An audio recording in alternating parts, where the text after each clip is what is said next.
welcome back to Elden Ring. Let's get this show on the road. I hope you're having a great day, evening, morning, wherever you are.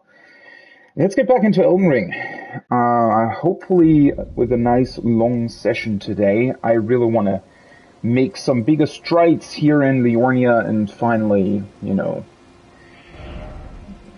get the whole thing going. I don't know. I mean, I still feel like, I'm over 100 hours in and I haven't even completed like half the game. Not that I necessarily have a problem with it, but I do want to, I don't know, maybe be a bit quicker about this whole thing. So first of all, we're going to start with this mountain and see what that's about. I think there was like a troll there, like a giant troll or something, if I remember correctly. Oh yeah, I used a rune arc as well. You know what, maybe I should just use the rune arcs as best I can instead of, well, not using them, because, oh yeah, wait, there is this place here. Did I ever check out where that leads? Maybe I should, huh? But, yeah, since I still have rune arcs, I feel like I might as well use them. I don't know. I think for overworld traversal, they're certainly fine. Oh no, never mind. I already checked out the jellyfish last time. Just want to make sure that it didn't overlook an entrance to something, but it doesn't look like it. Why does it look on the map as if there is a path going right into the wall? That is interesting. There isn't even like a path here. Wait, well there is, it's just ending here. Interesting. Oh well.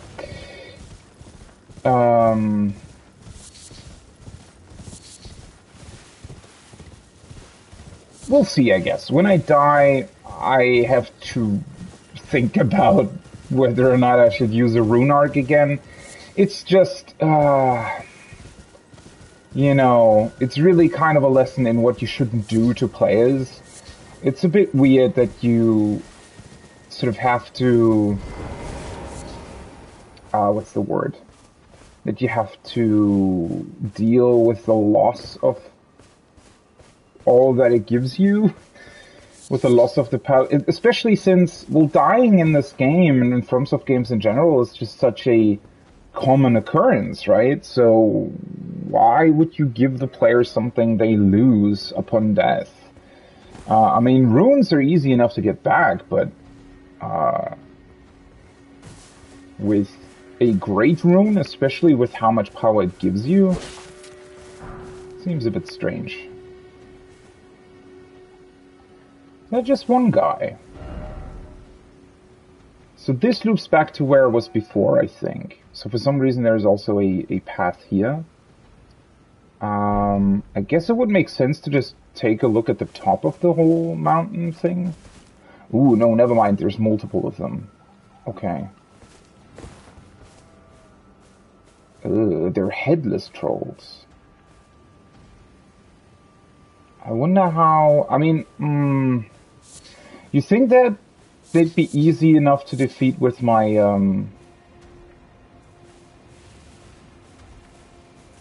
if I activate my Holy Sword?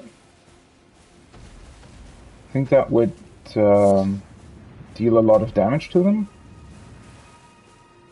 Generally, they're not the toughest opponents ever, right?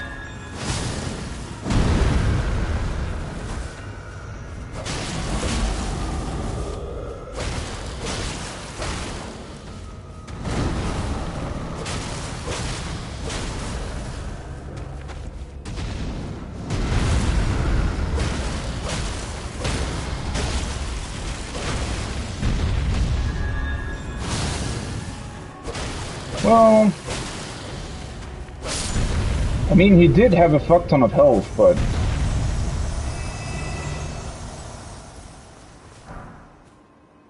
can definitely deal with him. He didn't drop anything. Did he even, like, drop runes? Or are they just getting back up? Nah, he definitely died. Okay. Well, that is certainly strange. Okay. I'm pretty sure that...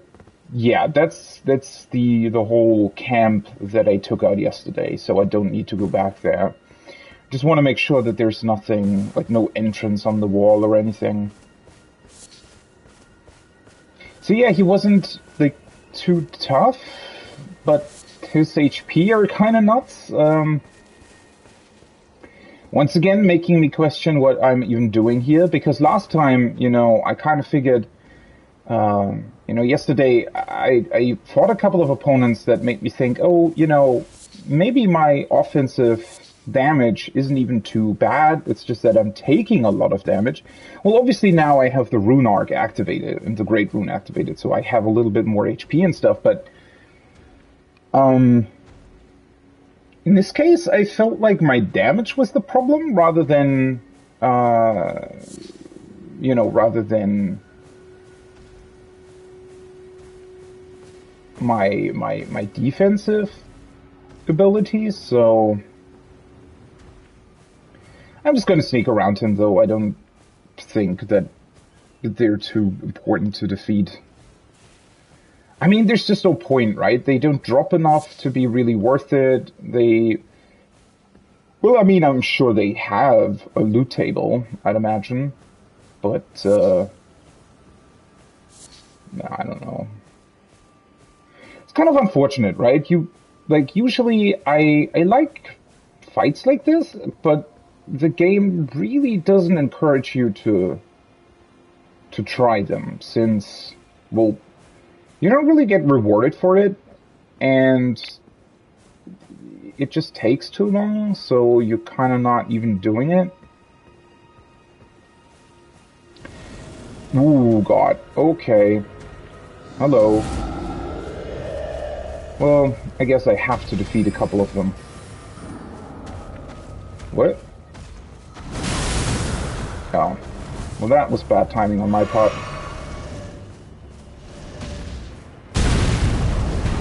That was not bad timing, that was the game.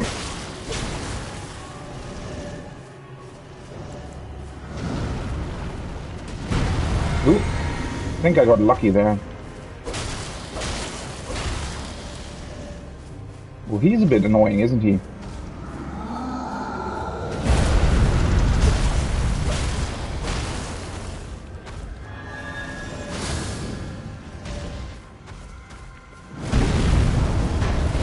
Do you have to stand up here? Oh, also, yeah. Should have done this from the start, to be honest. I pressed circle, but okay. Exact same timings again and again, and they still hit me sometimes, and sometimes they just don't.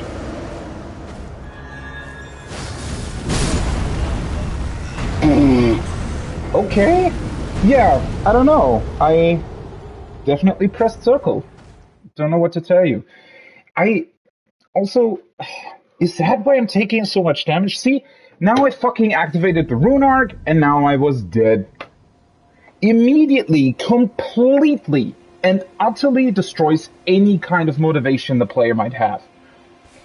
I mean, I'm going to continue, but it's... Oh, for fuck's sake. You start the game, right? You're playing for like 3 to 4 minutes, and the game's immediately destroying any kind of motivation you have to continue the game. That is... I don't know whoever thought that that was a great idea. Especially since it wasn't my fault. Or at least, well, not really. I did press circle. I knew exactly what was going to happen and how it would happen. Also, the dumbest thing about all of this is that I can literally just now do it again, but just run by him without any kind of consequences. I don't know. So these are apparently... Oh no, they're not. I thought about them being the giants or whatever, or remnants of the giants, but they're not. They're, They're not giants, they're just the 4 belfries. Belfries? Belfries? Something with bells.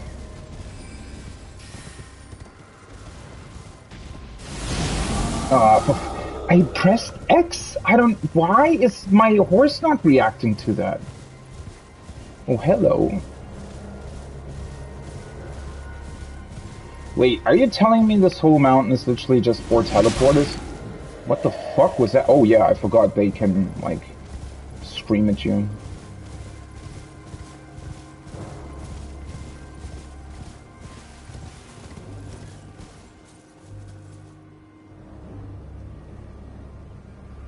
He's probably gonna teleport after me, isn't he? Or maybe he's not. I don't think he is. Yeah, he's not.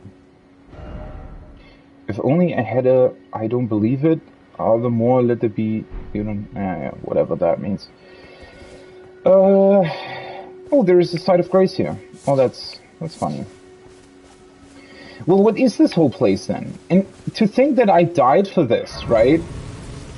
And you go here and it's just 4 fucking teleporters.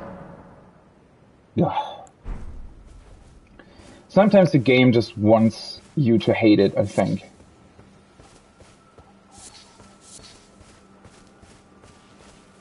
Okay, let's see. 4 belfries, 4 teleporters. Why are they called that?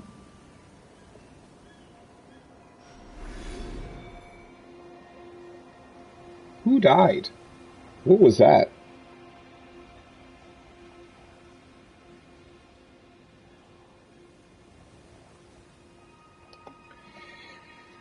Oh no, never mind. That's not a teleporter. Although, is it? It could still be a teleporter. I completely forgot about that. Okay, so I wonder what this means, though. Please don't tell me these are just 4 teleporters to the 4, like, big baddies of the game.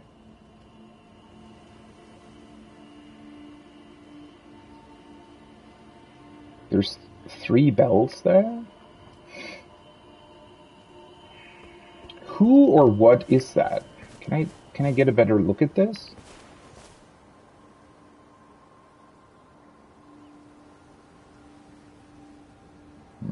Doesn't really tell us much, right?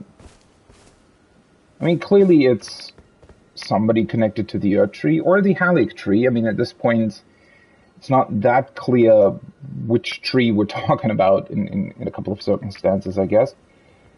Well, let's see. It's not a teleporter chest. Imbued sword key.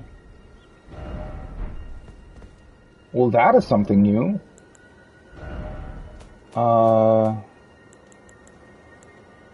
Unseals sending gate but disappears upon use. Sending gate. A special item imbued with rich blue magic. Breaks the seal on the imp statues guarding the sending gates enshrined in each belfry, but remains embedded in the statue after use, blah blah blah. Think roll before using it. I mean, while I was riding by it, one of them did have an imp statue in front of it. I guess you need these special keys in order to activate these things. So they look the same, right? Shrines. They have shrines with reliefs depicting a tree and a man, and 3 bells each.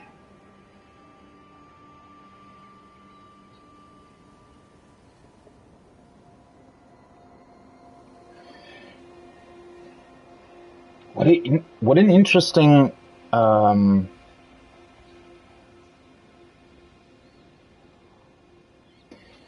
very interesting thing here. I mean, judging by the structures themselves, they must have...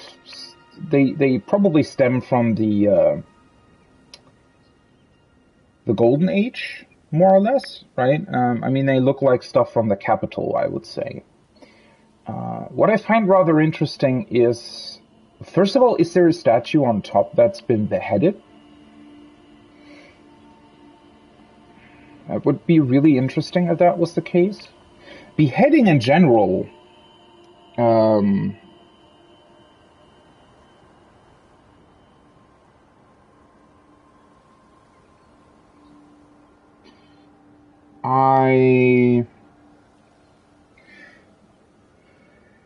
don't actually remember what's up with those beheaded... Well, I could take a look at my inventory here in a second and read up on the ashes that I have of this one beheaded knight, whether or not that had any information on it, on why people were beheaded, potentially. I think at some point we did find at least a little bit of information about why people might have been beheaded, or at least why statues were destroyed. I feel like I already know a little bit about that. That was a very sudden sky change. Also, what I find really interesting are these curtain things on the side of the bells. I mean, clearly in this case they are some kind of curtain, right? They seem some kind of decorative curtain-like thing. But they do remind me at least a little bit of the statue of Marika, because she also has...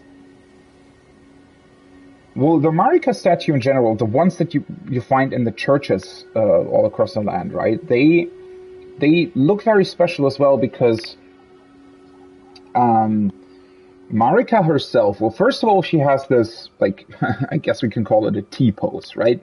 Which is interesting in and of itself. And so far we haven't really seen anything that would really tell us why that pose exists specifically. Although we can maybe surmise that, you know, it might be connected to the rune arcs, actually, right? It might be connected, or it might symbolize a part of the Elden Ring, something like that. Or it might symbolize her carrying the Elden Ring. Might also be true. But the interesting part about those statues is that her hair is very long, right? She has these long ponytails, essentially, and they turn into whatever is behind her, which I think is sort of supposed to be a depiction of the Elden Ring, but at the same time, it's definitely not the same thing that I see on the packaging of the game, right? And it looks different to our Great Room.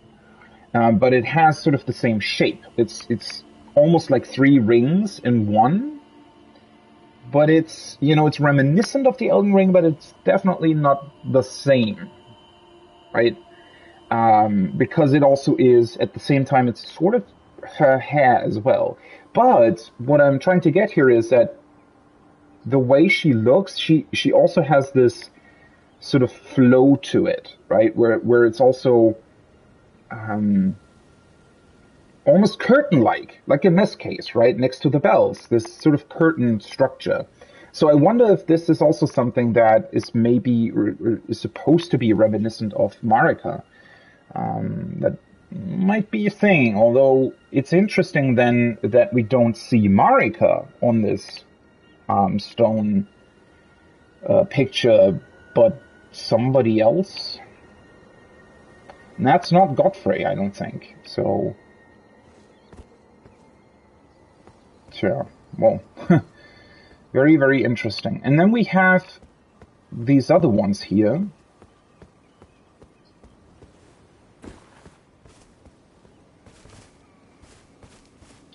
Clearly the same look. I think these big stone tablets, they're pretty much all the same, aren't they? Yeah. They all have the same man in front of it. They all have 3 bells, which is interesting. And they all have a teleporter in front of it. So 3 teleporters, I could activate one of them. Revenge ahead. Cliff or cliff. Ah, so this is a developer message. Yeah, interestingly enough, they really changed up the look of the developer messages. If you look closely at the two messages, they're clearly different. But at the same time, they definitely made developer messages a lot less noticeable, which it's interesting to me that they decided to do that. Don't really know the point behind it. Precipice of Anticipation. Ooh, you know what? I wonder if this actually leads back to the Chapel of Anticipation. Okay, so that's the first one, and then so they all have a teleporter in front of them, and they all look the same. Which means, I guess, that we kind of have to choose between them. I can only activate one at this point, if I even want to do that, but I mean, I have the Site of Grace, right? The 4 Belfries. I wonder if there's similar chapels like the Chapel of Anticipation where you can't really get to unless you use these teleporters, because if it actually leads to the Chapel of Anticipation, Night Sky Unceasing. Okay. Night Sky Unceasing, so that might lead to the underground portion, right? The ancestral realm, I guess. I hope the fucking troll doesn't fight us again.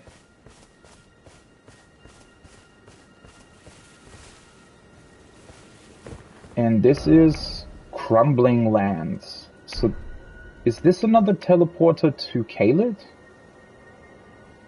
Crumbling Lands might also be something different.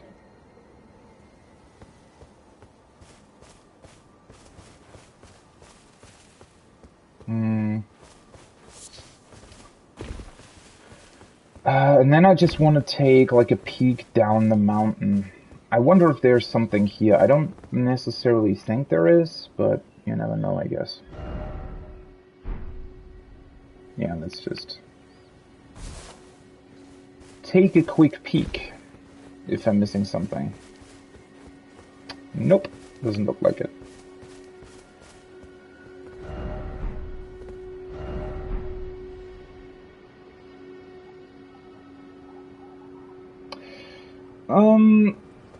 Well, I think I want to activate the one with Anticipation. I have a feeling that we should probably be able to activate all 3 towards the end of the game, right? I don't think that they would sort of lock you out of these. That would be pretty weird. So, yeah, let's activate the Anticipation one and see what it does. I do have a feeling that I might be, I don't know, underleveled for that, but is this the right one? I hope it was. Okay, activates the teleporter. Let's do this! I'm still really confused as to why they utilize these teleporters. Aha! It does bring us back here. Okay, that's... At least now I know how that works. Or not.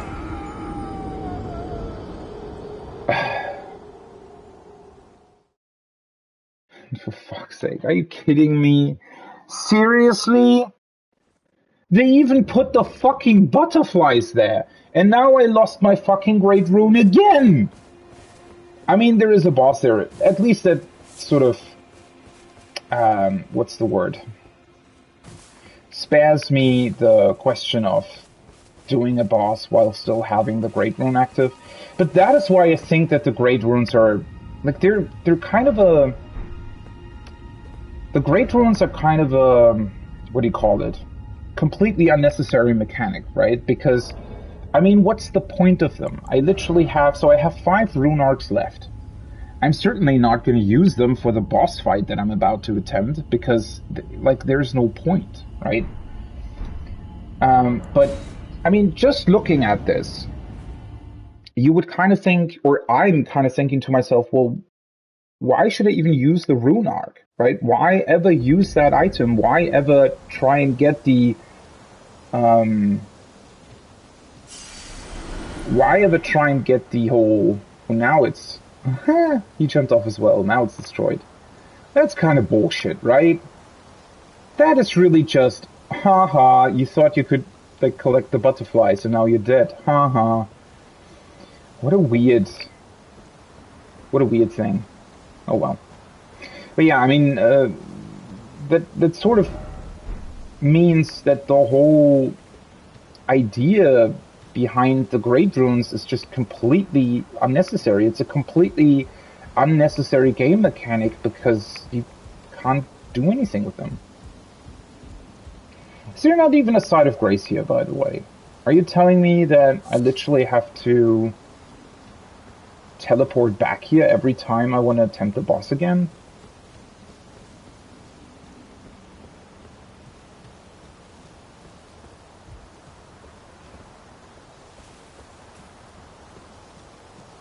Also, I wonder what the point of this is.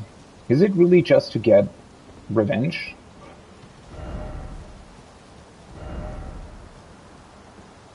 I guess there's an item at the end, yeah. Well, technically this shouldn't be too difficult, I hope. I also have my magic, yeah. So I'm gonna try that. Also, I should be able to summon, hopefully.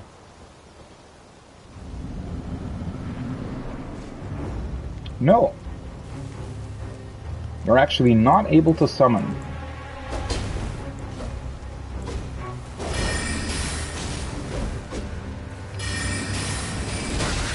Are you fucking kidding me?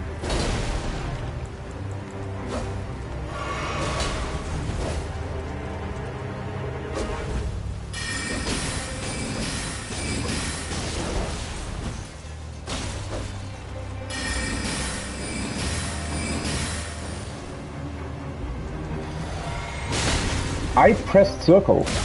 Ah, for fuck's sake.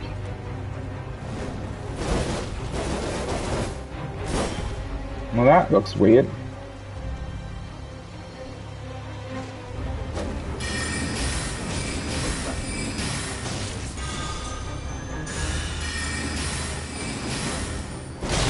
I pressed circle.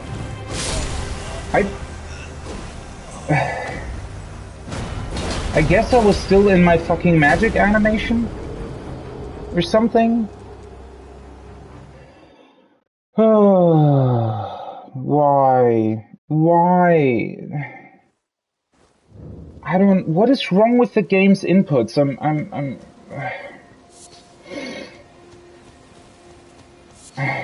Why? Why is the game so weird? I just want to have fun. That's not fair. Like, I pressed circle. What else am I supposed to do?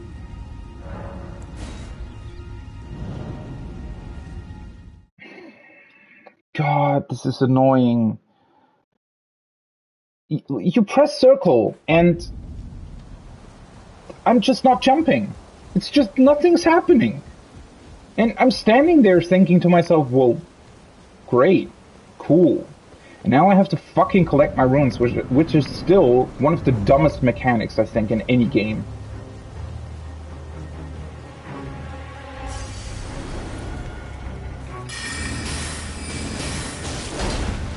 Now it worked! Just because I spammed circle, which I shouldn't have to do.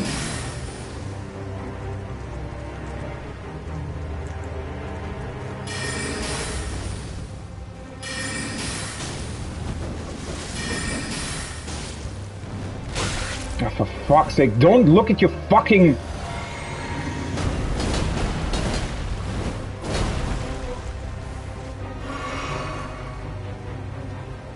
Can you just...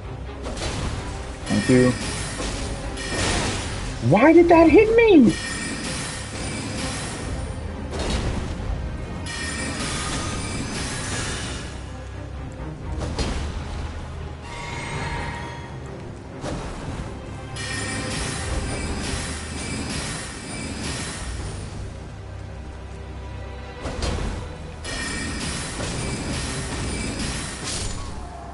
Bye-bye.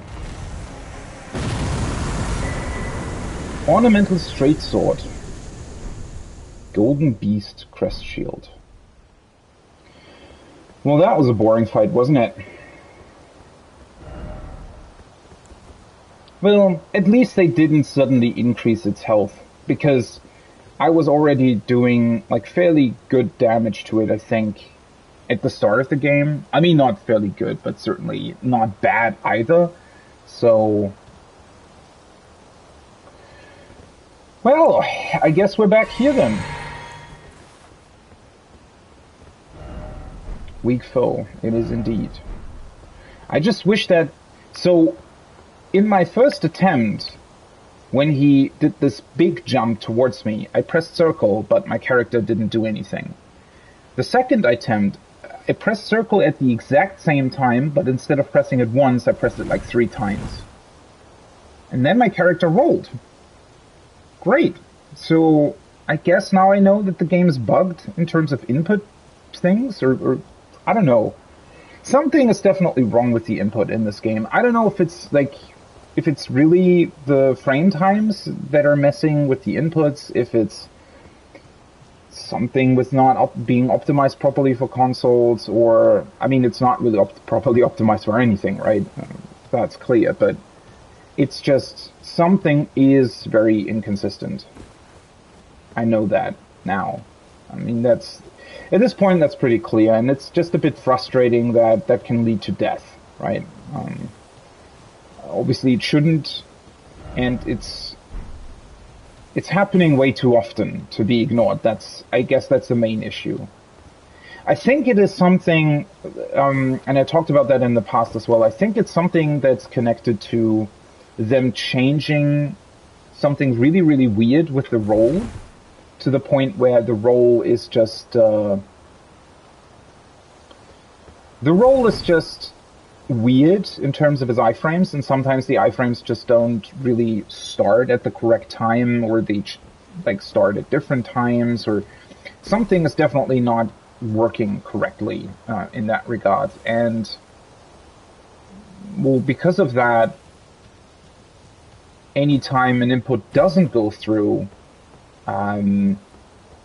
it feels even worse, because you're never quite sure, was it the changes that they made to the roll, or was it just that the game didn't properly process the inputs?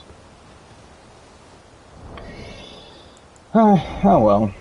Can't change anything about it, still the feeling of it is just not great. Oh right, I did want to read this, right? Use the spirit of a headless knight who leads the mausoleum's soldiers. Luthel sacrificed her life so that in death she could continue to protect all soulless demigod until their revival. A soulless demigod earning her years on the... Why is... Oh... Wait a second. No, that doesn't make sense. Why is she headless? Because we can see the people that have gotten the Earth Tree burial, right? I mean, that's the people that are like crawling into the roots of the Earth Tree. So, and they're clearly not headless, at least not all of them. So, I'm wondering what exactly is going on here. I mean, why are some things headless? Why is that a theme throughout this game? And let's see. Ooh, that's a normal sword? Interesting. Ornamental straight sword. Huh. Very interesting that that's a normal sword. Looks pretty cool, not gonna lie. Not really my kind of cool. Slender straight sword patterned after an antique ornament. Superior swordsmen prefer to wield one in each hand. Oh, okay. After falling from grace, the dregs of the golden lineage sought power and purpose in the past.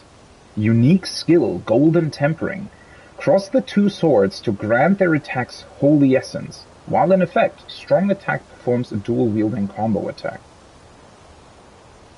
Wait, so I have to have two of them?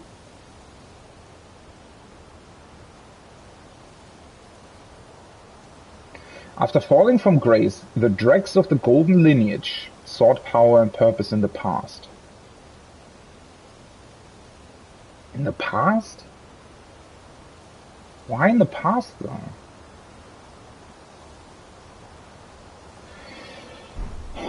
I mean, the sword doesn't particularly look like it's got anything to do with the past, right? Shield of dull gold with a beast engraved as its crest. Lighter than most great shields and subsequently easier to wield. The beast depicted is Sarosh, aged counselor who guides the golden lineage.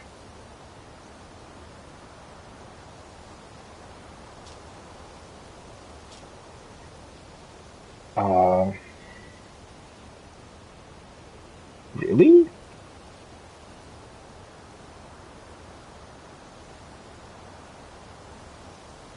Sarosh?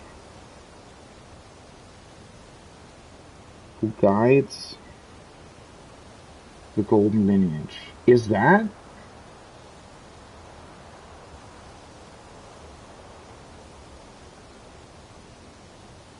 Shit, did Godric? Did Godric ever mention the name of the dragon whose head he removed? Because, I mean, that's clearly the beast of Stormvale Castle, right? That we also see on the big banners that they have everywhere. And clearly these grafted spiders, monk things, the thing that we just defeated, clearly that belongs to Stormvale, right? So, what exactly is going on here? Sarosh, aged counselor who guides the golden lineage. So at some point in the past, while we were still in the golden age, I don't think the game ever calls it golden age, but you know what I mean, right? When the Earth Tree, when Godfrey was there, and the Earth Tree, and Marika, and everything.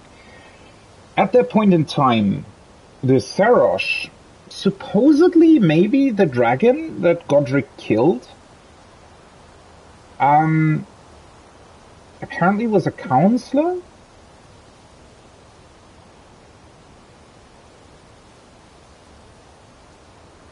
Interesting. I mean, maybe it's not the same beast. Maybe the beast that is depicted here is not the dragon. Maybe there is or was at one point another beast that we didn't even get to see.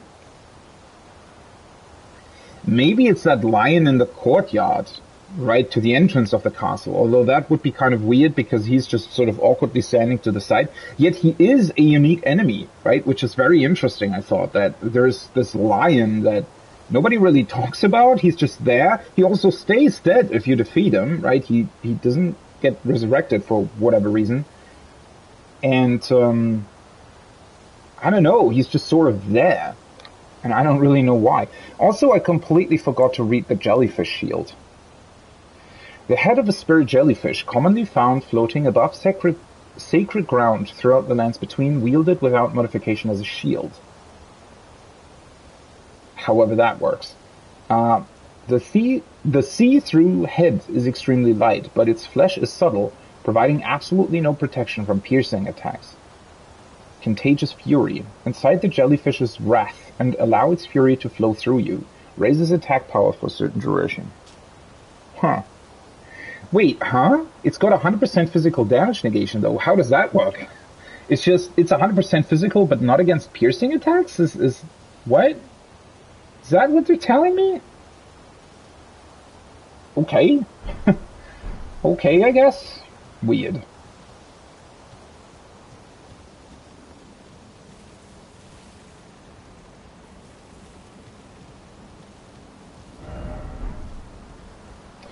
Very interesting, though, that, I mean, this is exactly the same as it was at the beginning of the game, right? I don't think that it's any different. God, I hate this. I hate this so much. The game, I have absolutely no idea why they decided to implement this, right? The game has an auto-turn around corners for some reason. Like, I'm only pressing forward, and yet my character turns, right? And now it didn't. But the camera is doing this awkward shaking. No idea why that exists in the game. That is one of the weirdest things that I've ever seen. Can you turn that off, by the way? Of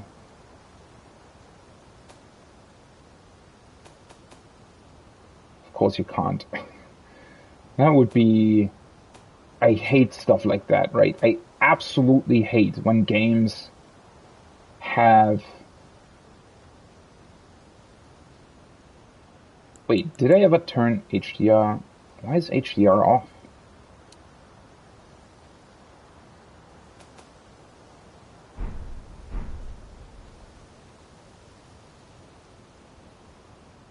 Well, now the game just looks weird. I never noticed that. Why would it be off? Oh well, whatever. Played the whole game this way, and I mean, it looks fine, so don't really care about HDR in this case. HDR is probably just gonna make everything either too bright or too dark in this case. Yeah, I hate the fact, why would the game include, see, that's what I mean. It's got these weird auto detection camera movements, or I don't even know how to describe them properly. And that makes me wonder if they also included other stuff that shouldn't be there yet exists because, I don't know, for some weird reason. Also very interesting that these thorns exist here as well, right? I mean, this place is somehow connected to Stormvale. We don't really know why or how, but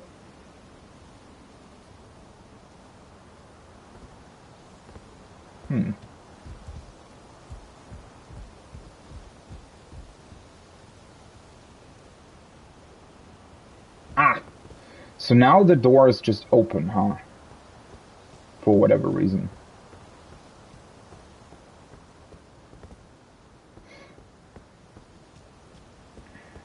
How weird.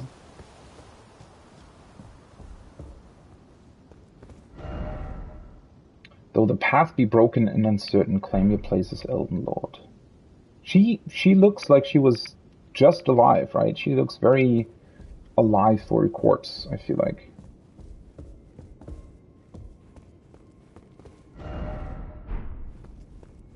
The rest of this church looks, I don't know, the same way it always has.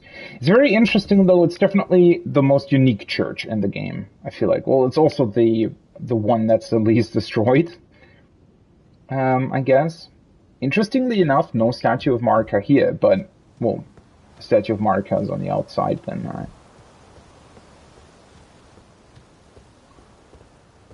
I'm a little bit disappointed, honestly, that the door is just open. But, okay. The Stormhawk King. Is that a summon?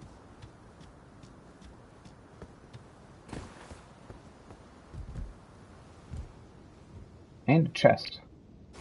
Actually turn on the light just to make sure I'm not missing anything.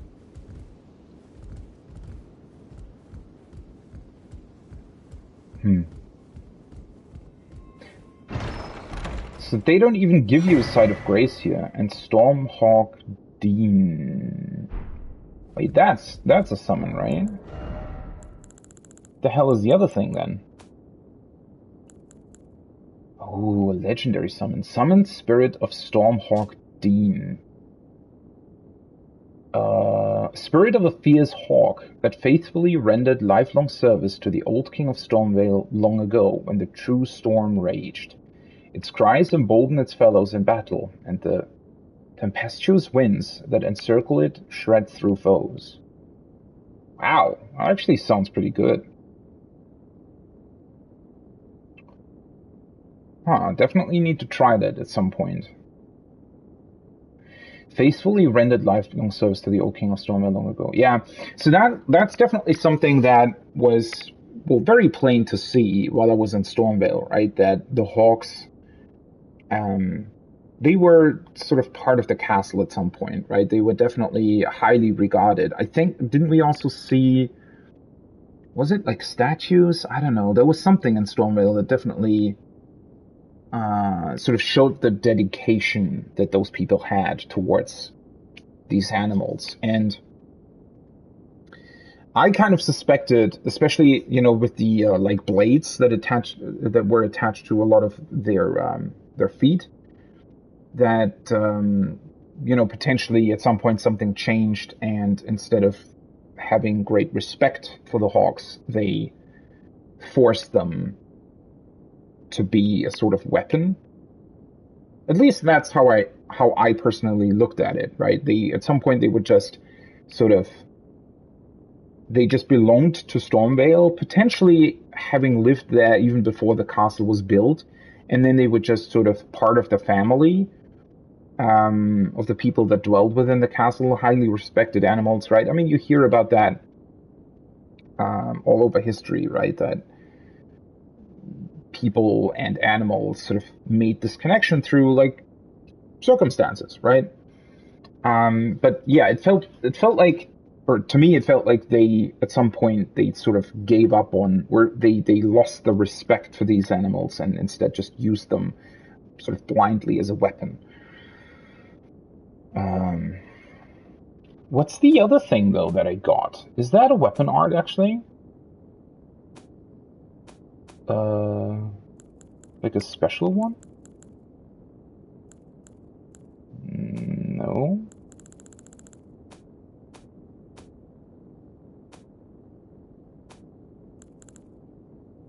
Oh, did I ever read this? Kaku Knight Armor? Its left breast is emblazoned with a piercing kaku, whence came the name. Perhaps the bird's shrewd gaze is an expression of their refusal to be mere servants of the Academy. Okay. Interesting. Very weighty, though. I wouldn't be able to use it, right?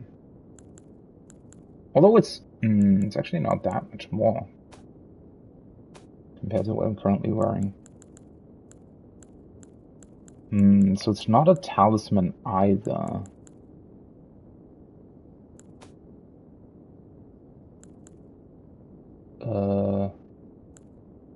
I still need to look at this at some point.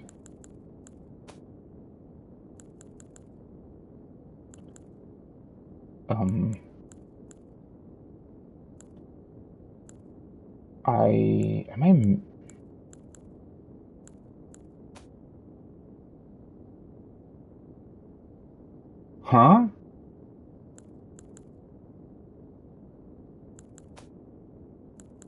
What is the thing that I just got?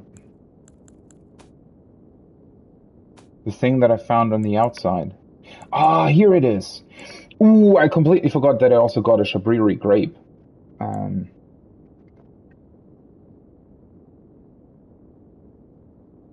The Stormhawk King. Ashes of a hawk, revered by all others as sovereign back in the days when Stormvale's winds still raged like no other. This ancient monarch is proud, however, refusing to answer anyone's summons.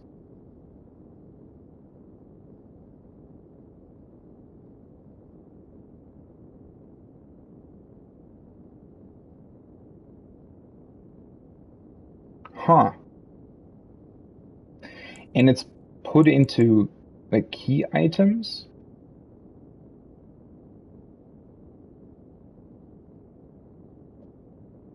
So there has to be, somewhere there has to be another item that lets us use this hawk, right?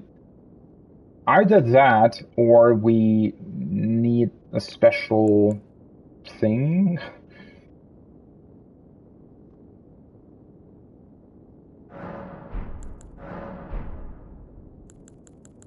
And if it's a key item, clearly we need something in order to activate it.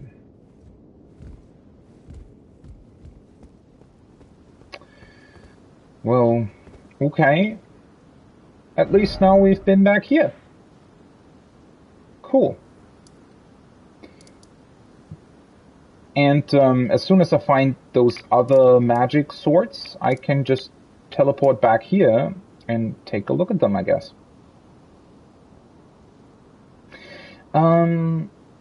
Okay. So that's done.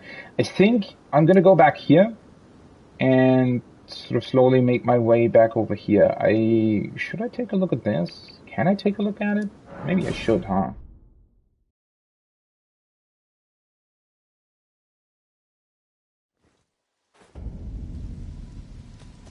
Also, since I still have them, I'm just gonna go with it again. I know that I'm probably gonna die to something really, really stupid and unnecessary, but, you know, as long as I have the rune arcs, why not use them? That's what they're here for, right? That's why they exist, so... let's just do that. Oh, one thing that I do want to do, though. Also, I'm never using this flash wall. I'm not attacking with, I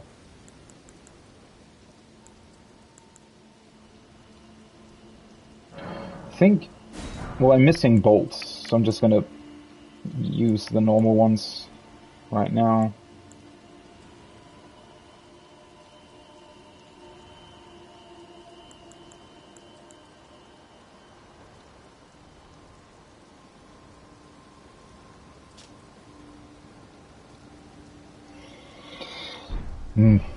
I don't know if magic damage negation is ever anything that I really need.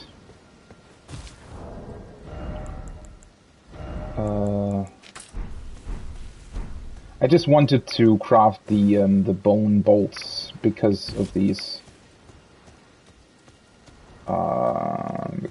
these balloons.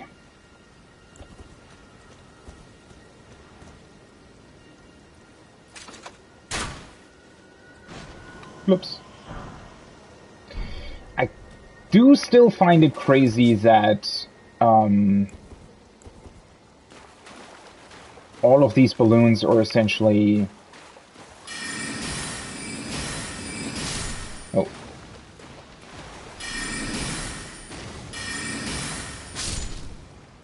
I find it crazy that all of these balloons are worth 2,000 runes. I wish you could respawn them, to be completely honest. That would be really funny.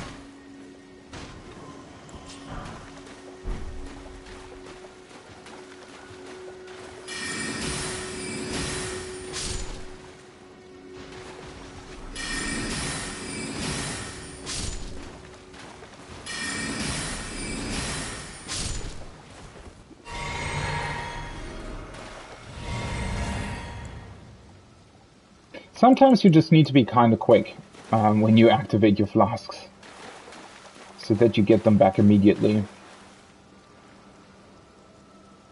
Yeah, this would actually be an awesome farm route, to be completely honest, if the balloons would be respawning, but I don't think they are. They just... the enemies that are hanging onto them, they respawn, but not the balloons itself.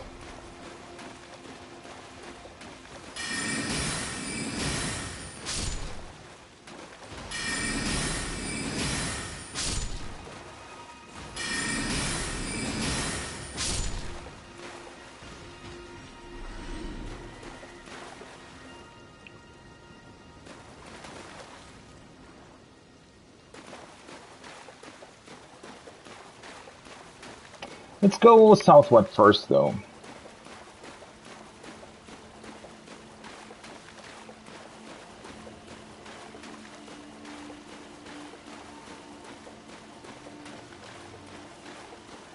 Just hope that I'm not suddenly getting attacked by something enormous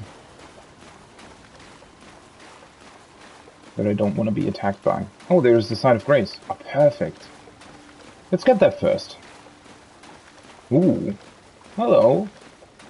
Oh, it's another one of those. Ah, that's great. It's the second time we found one of these towers that has, like, a puzzle, quote-unquote puzzle, in front of it.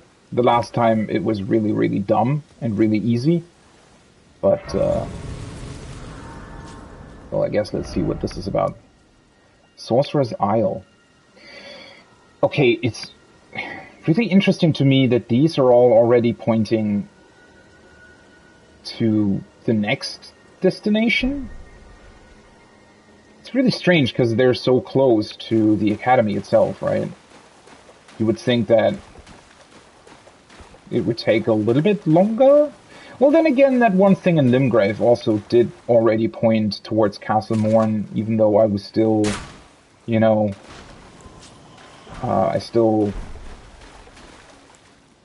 had Stormvale to do.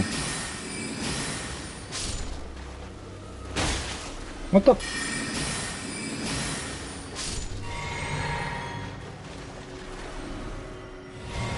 Can I kill anything? Hey! Sometimes they don't move, apparently. The only thing that's maybe a little bit difficult to say is whether or not... Oh no, never mind, that's where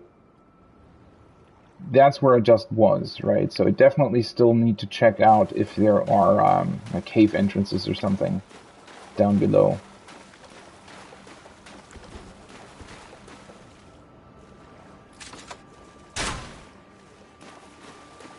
Seriously?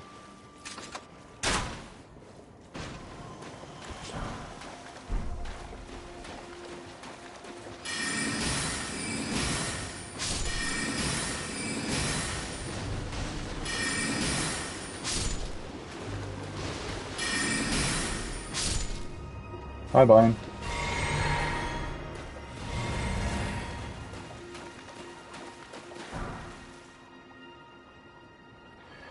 God, that would be awesome if these balloons respawned. That would be so awesome.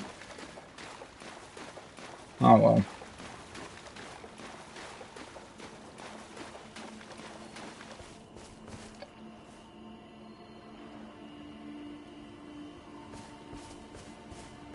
Let's take a look at this tower then.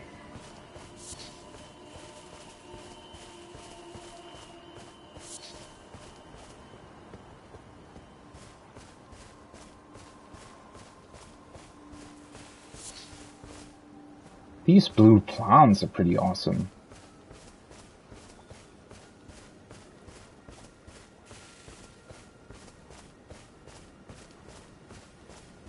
Once again, the symbol of Raya Lucaria on the front. Seek 3 wise beasts. Okay, so it's literally the exact same puzzle as last time. Great. And those are not wise beasts, though.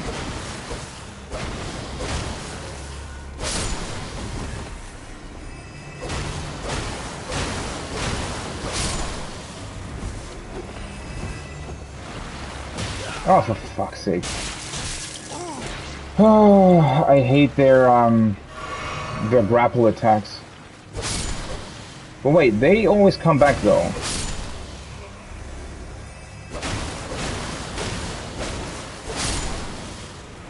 Oh, fuck. Oh, why are grapple attacks in this game so bad?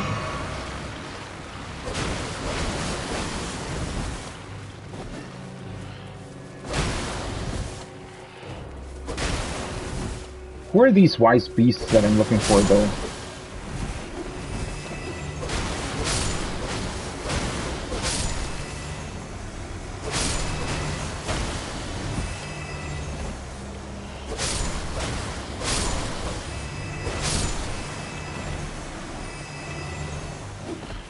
And clearly it's not them, huh?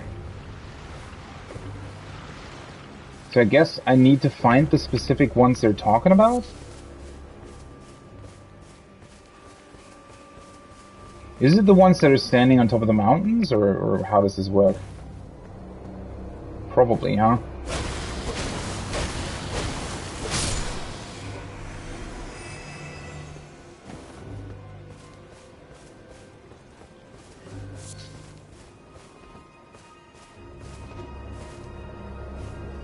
Oh, well, no, they're not. It's the same as last time. I'm looking for turtles. The poor turtles! Why do I have to kill the fucking animals? Okay, so it's the exact same puzzle with the exact same solution, the only difference being that this time you're also attacked by a bunch of undead spirits. Cool.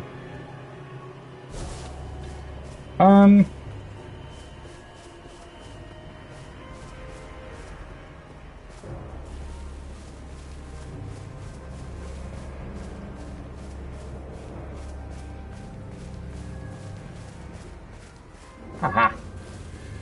There's another one.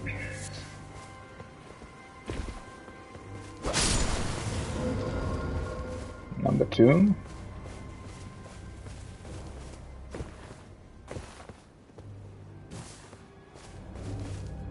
These poor turtle spirits. Although maybe we're actually rescuing them. Like maybe we're freeing them from their eternal prison or something. At least I'd like to believe that. Wait, I mean, okay. Where's the last one though? Is the last one invisible again?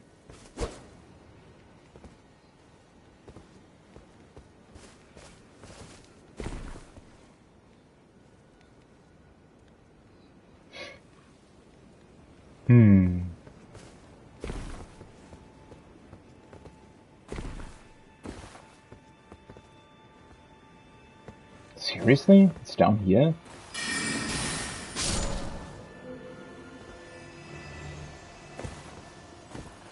Okay. What an awkward spot. Yeah, I don't like this at all. I wish they would have come up with a better puzzle, to be honest. Testis rise. Okay.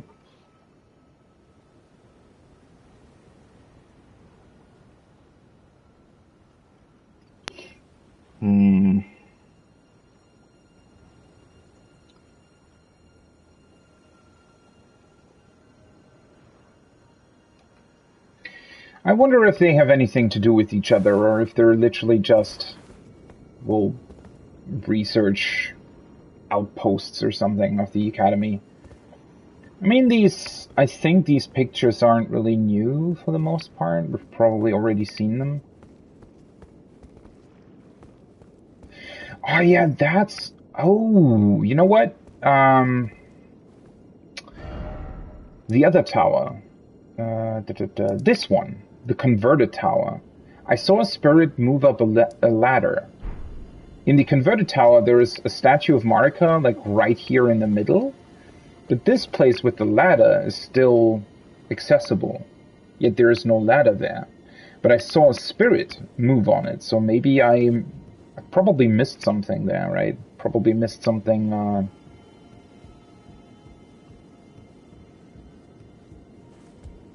in terms of how you could activate the ladder or something. It's really interesting, though, for a research tower like this, that they would have these giant oil paintings as well. I wonder what that's about. I mean, technically, you know, having, I guess, a better grasp of the world that you're looking at, or like the... Are you fucking kidding me?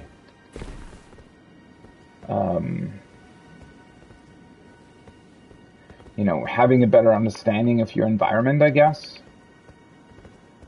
can obviously help with research. Wow.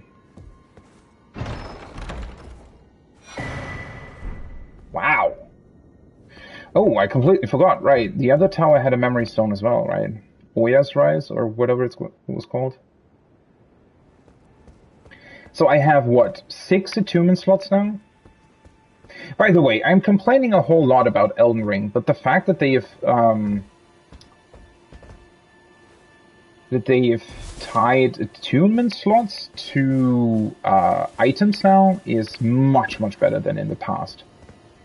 Which, once again, makes me kind of wonder, well, why would they introduce these items for attunement slots but at the same time make you still level for something like FP. I don't know. Seems a bit inconsistent. But I talked about that before at length. I feel like the leveling system is sort of awkward because it's at a point where it's not really fulfilling its purpose anymore.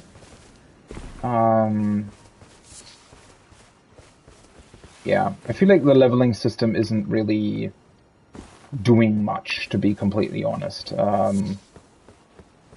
Since most of the really important stuff, not all of it, and that's where the problem lies, right? Most of the really important stuff is not tied to your level. So your weapon upgrades, for example, are not tied to your level.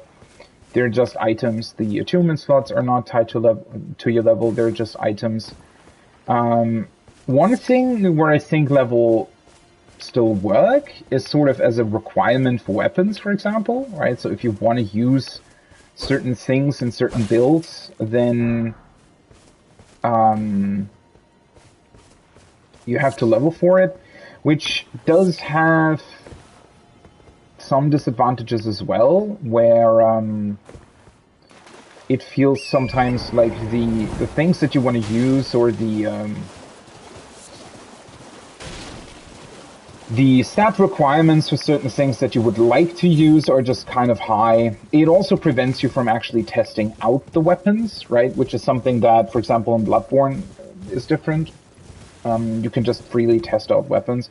Obviously, well, you kind of can't, right? But I think that's one of the core issues as well, is that not only can't you use other weapons because you'd have to level them up, but at the same time, you also have to get the stat requirements. So it's literally two different things that may take you ages to get just to use another weapon. And I feel like, that's not a very fun design.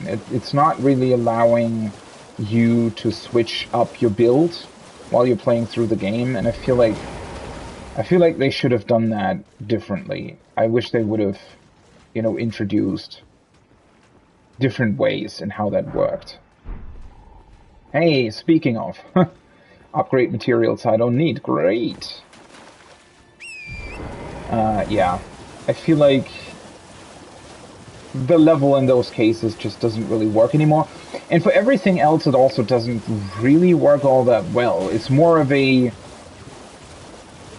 The only thing your character level is really used for currently is, I don't know, gating your progression, more or less, right? Because for, like, I guess the worse you are at the game,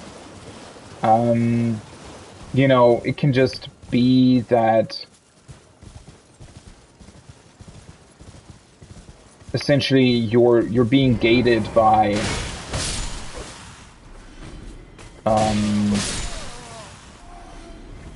well, not really your level, but in a way your level. Because you don't deal enough damage, or maybe you take too much damage, right? There's a bunch of reasons on why your level might be something that you need to upgrade, right? And vigor and all that kind of stuff is something that you might need to upgrade. But honestly, I think Sekiro pretty much showed how that can be done in a better way. So Sekiro rewards boss kills by giving you items, literally the same way attunement slots work here in Elden Ring.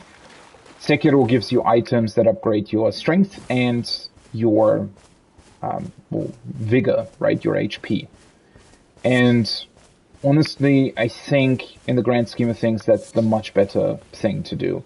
Also, it would have worked so well in this game, right? Because there's just a bunch of optional stuff. Oh, hello.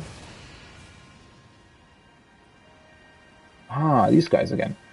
There's a bunch of optional stuff, right? In Elden Ring, since it's an open world game. So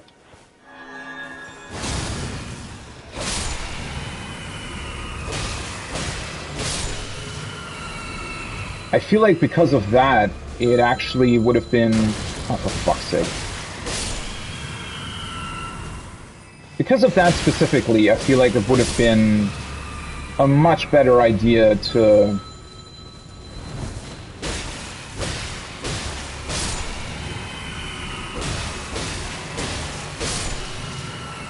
work with items instead of anything else.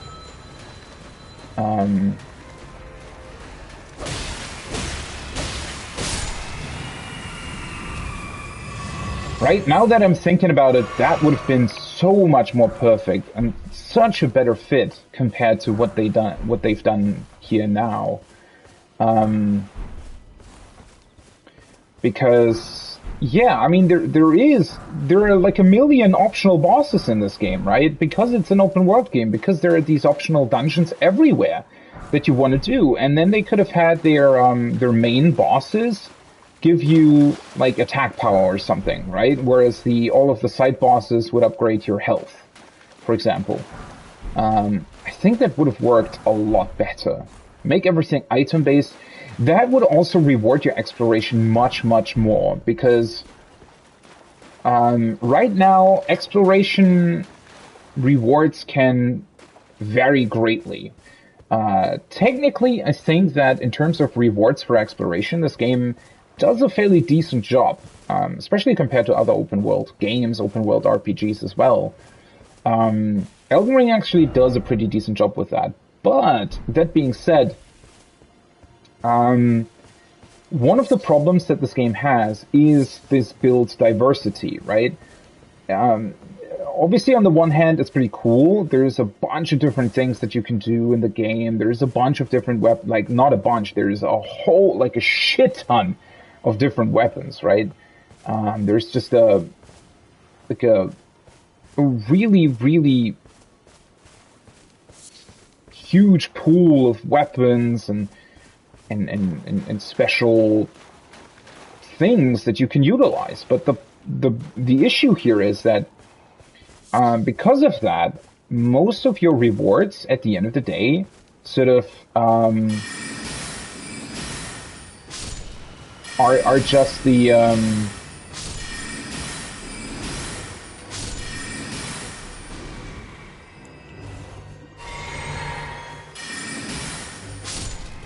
most of your rewards at the end of the day are literally just, well, new weapons or new spells or and don't get me wrong, right? That's not bad because there's a bunch of really cool stuff in the game. But if your exploration reward at the end of the day comes down to something that you might not be able to use in your build simply because it's not what you're leveled for, then that becomes an issue. An issue that is, by the way, completely solved if you don't have a level with level requirements in the game.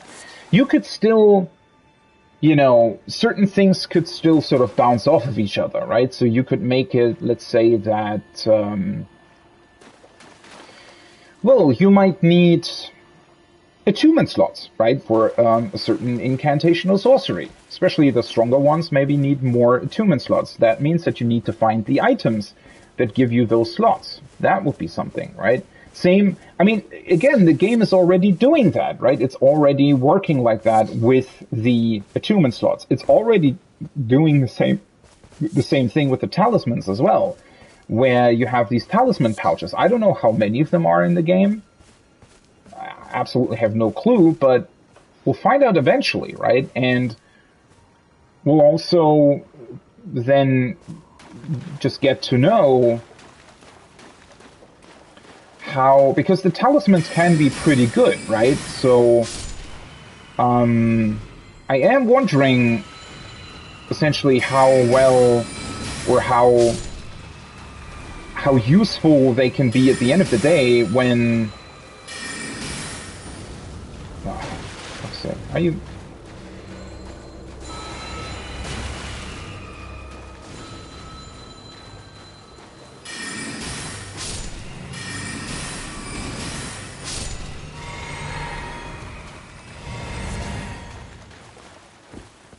yeah, I do wonder how useful the talismans can be at the end of the day when you have more slots in order to utilize them, right? So yeah, there's just a bunch of stuff that is already tied to items, and I feel like other things would make a whole lot more sense to work like that as well. Would have also made the balancing of the game a whole lot easier, which I think the game is struggling with.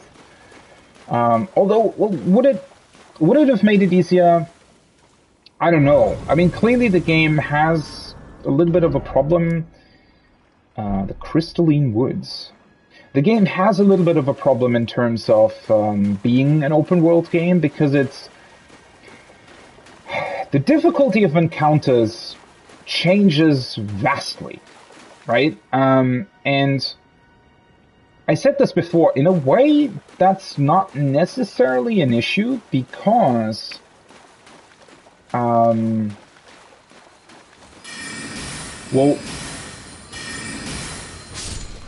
wow.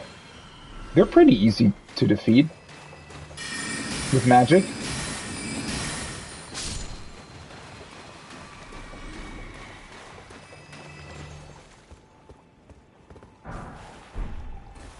Wow, 3 smithing stones, 3. 4. I need 2 more. And then I'd be able to upgrade my weapon to plus 11. Wow. Well, that's going to be a pain in the ass to get another weapon up to the same level, isn't it? Oh, well. But, I guess to try and finish this thought,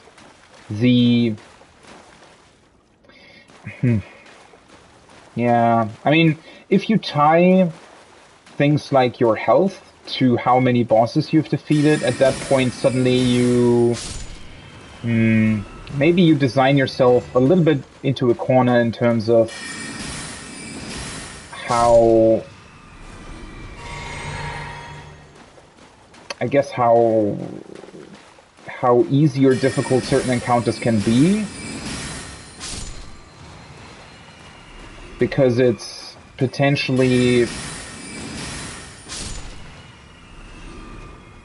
Well, I mean, at that point, one of the biggest issues would be that, let's say you get to a very difficult encounter that is tuned for you having more of the items that give you more vigor, for example.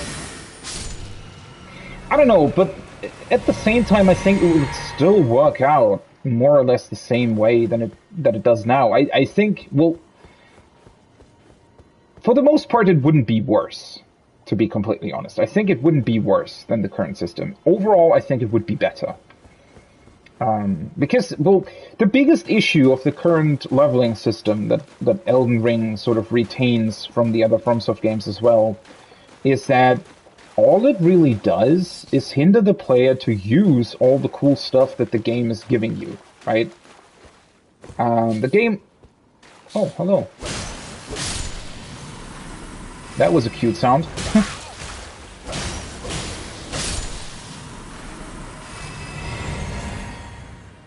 But yeah, I mean, the game is giving you so much, like, really cool stuff, but a lot of it just can't be used, mainly because it has certain level requirements, right? And, well, at the end of the day, that's just kind of a shame. And I wish that wasn't the case.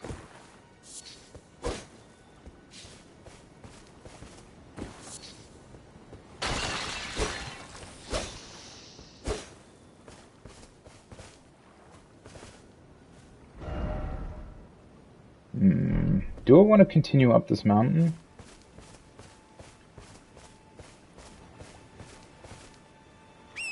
Not necessarily, but maybe a little bit. Can I jump up here? I don't think I actually can. Ah, never mind. With a little bit of awkwardness.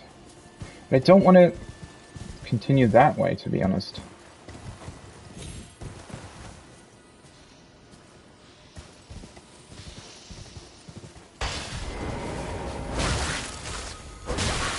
Seriously?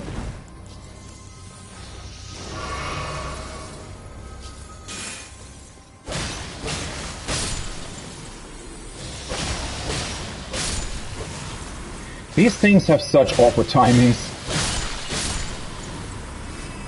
Sometimes they're way faster than you'd think, and then they're really, really slow at the same time. Well, I mean, it's sort of a moot point, right? The game isn't designed like that. The game doesn't work like that. But I do feel like it's a bit of a shame that a lot of stuff would plainly just be more interesting if you weren't forced to deal with the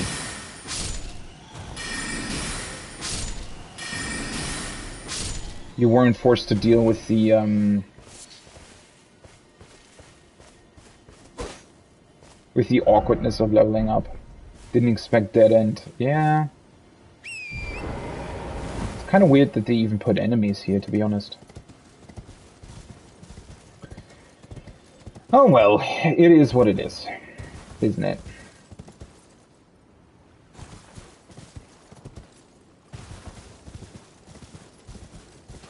I just wish, you know, a couple of these issues could have also been solved by giving the player more chances to actually grinding levels. I mean, for other RPGs, that's a very integral part, right? If you feel underleveled, or if you feel like,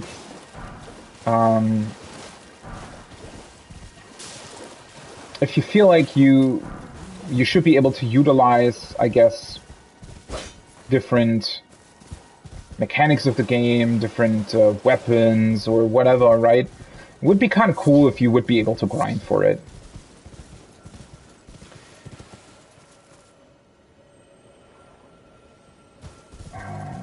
Where's the sound coming from? That's the site of grace that I've just been to, right? Yeah. Ooh, that's... Is that 3 of them?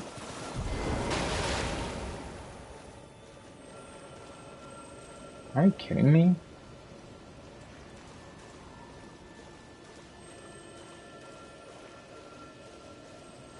What is that? Oh, that's a fog gate with the thingy in front.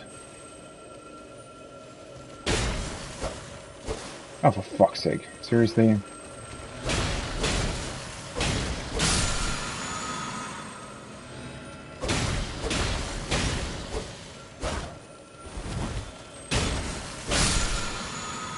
Do you have to kill all 3 at once, or how is this supposed to work? Can I still kill it? Nah, don't think so. Oh well. Now it's gone. Let's see what's behind this thing. At least I can finally utilize the stone sword keys. Also, I can still buy at least, what was it, 5 or something? See what this cave is about. Academy Crystal Cave. Ooh, that sounds promising.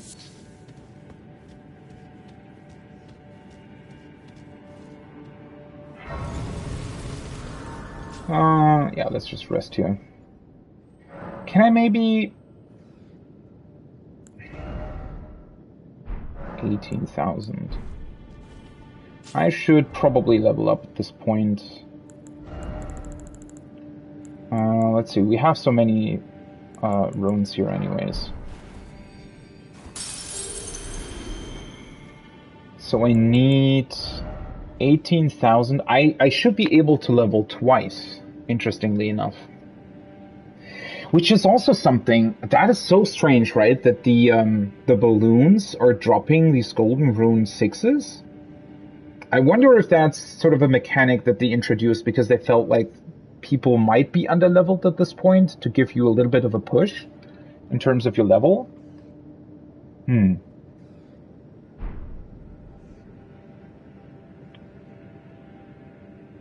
Okay, wait. 18,127, okay. 18,127. I don't know what this was.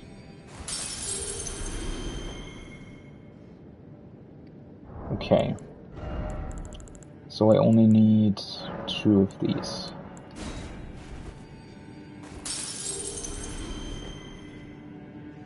For the next level, I'm going to go back to a merchant, though, and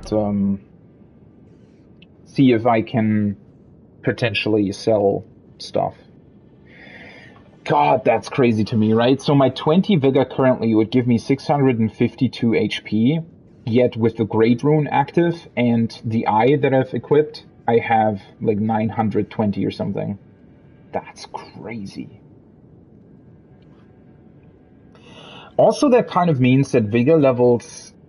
It feels like it levels more the more it gets leveled up. Which is also something with the FP, right? When I wanted to get up to 104 FP in order to be able to summon the legendary spirit, I did like a level upgrade, and it only gave me 3 FP. And I was really let down by that, because that meant that I had to level it way further than I thought. But then suddenly, I think from 20 to 21, suddenly I got 6 FP, which is also a very, very interesting thing. Well, now with my Vigor at 20, I am still kind of debating with myself, because I want to have Faith at 28 to be able to use all of the Faith stuff and incantations and whatever that I have. And I also want to get Arcane to 13 in order to be able to use the dragon incantation that I got with the Dragon Heart from the Church of Dragon Communion. But at the same time, I feel like I really, really need Vigor. Maybe I should level Vigor at least to 23, sort of bring it in line with the intelligence that I have, and then I can go... Then I probably want to do Arcane just for a little bit, because that also raises item discovery, right? That might be at least a little bit of more runes on the side, stuff that I might be able to sell, so that would be great.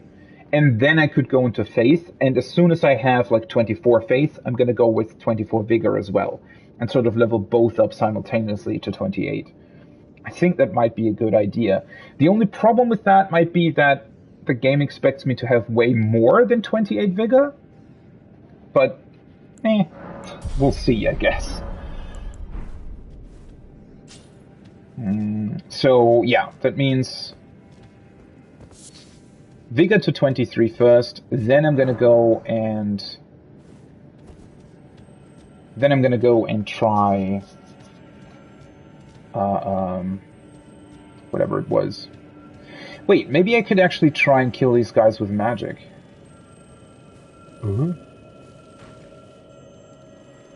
What the fuck? I've never seen them float.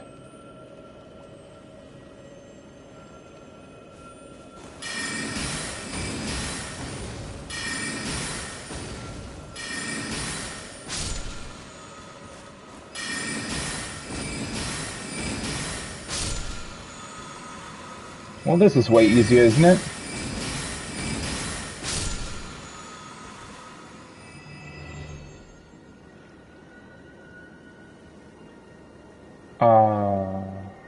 What?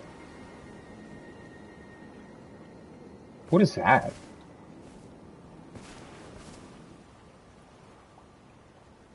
Is that like a giant crystal slug? Or is that a crystal dragon? Fucking hell, I think that's a dragon. Wait, so these guys, they don't drop anything. Well, that's weird. Oh, I can also spirit summon here? Okay. Well, maybe these are... I mean, they did look quite different. I don't think that these scarabs were white. I think they were actually blue. Oh well. For fuck's sake, I can't teleport. Yeah, let's actually go back to a merchant and level up one more time. What's the closest one? Oh, did I? Definitely did these. I don't know if it's, you know, that beneficial to mark things as completed still. Don't really know, but kind of want to be honest. Yeah, what's the closest one? We have patches here, but let's go to the normal merchant. Okay, so Vigor to 23, Arcane to 13, and then I'm gonna go Faith to 24, then Vigor 24, and so on and so forth. Hi. Sell. Wait. Shit. Before I do that, status. So I need 18,770. Okay. 18,770. Well, technically, I could also... That's a bit of a thing that I'm struggling with as well. On the one hand, I do want to keep most of the items that I find. On the other hand, I don't really want to clog up my inventory. Especially with, equipment. So these I sold in the past anyways. These I can definitely sell. Right, I wanted to take a look at this.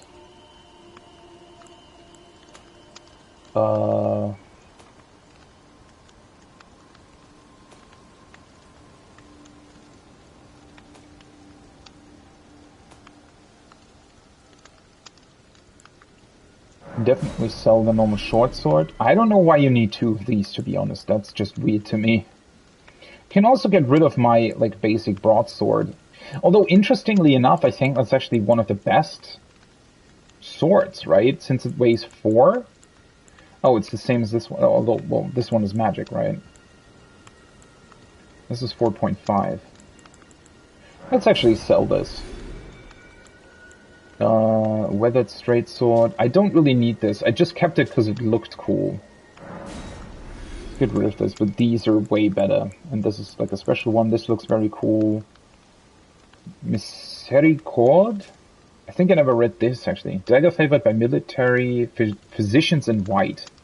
The pointed blade is hard and sharp, making critical hits especially potent. Medicine... No, and I definitely read that at some point.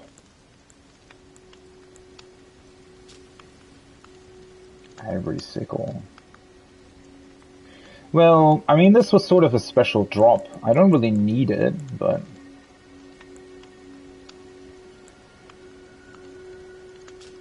Heavy thrusting sword. Watchdog staff. It's a little bit of a shame because a couple of these items, I feel like, are pretty cool. Yet at the same time, I don't want to keep everything, right? Was this a special weapon? Golden spear with tree-like design, wielded by knights employed as palace guards in the royal capital of Lanedale. Where the fuck did I get this one? Oh, wasn't it... I think I got this one from one of those Dragon Knights, potentially. Let's get rid of the battle hammer. Definitely never gonna use that one. Okay.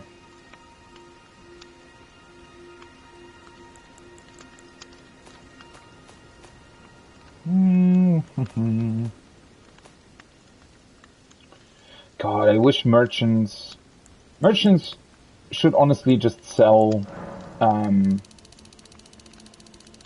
upgrade materials. I mean, make them expensive or something, I don't really care, but it's just kind of dumb that, you know,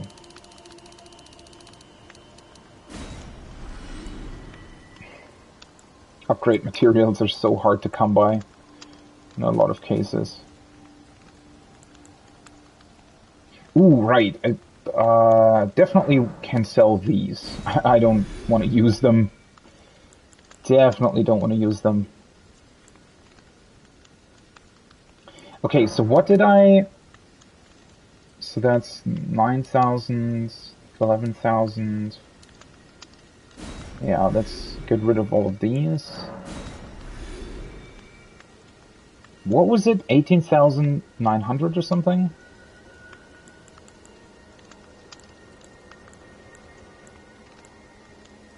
I have more of that weird meat as well. It's just that it's in the item storage box.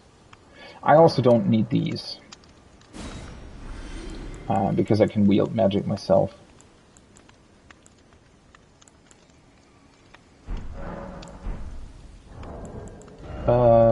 what is it? 1877. Okay.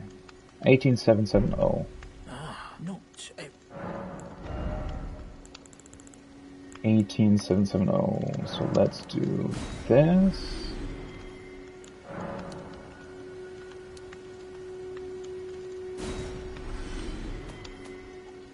And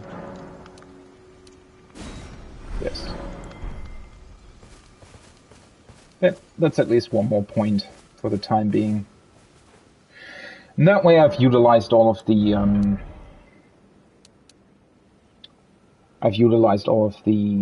what are they called? The runes that I got from the balloons. The runes from the balloons. Okay. Yeah, I really wish...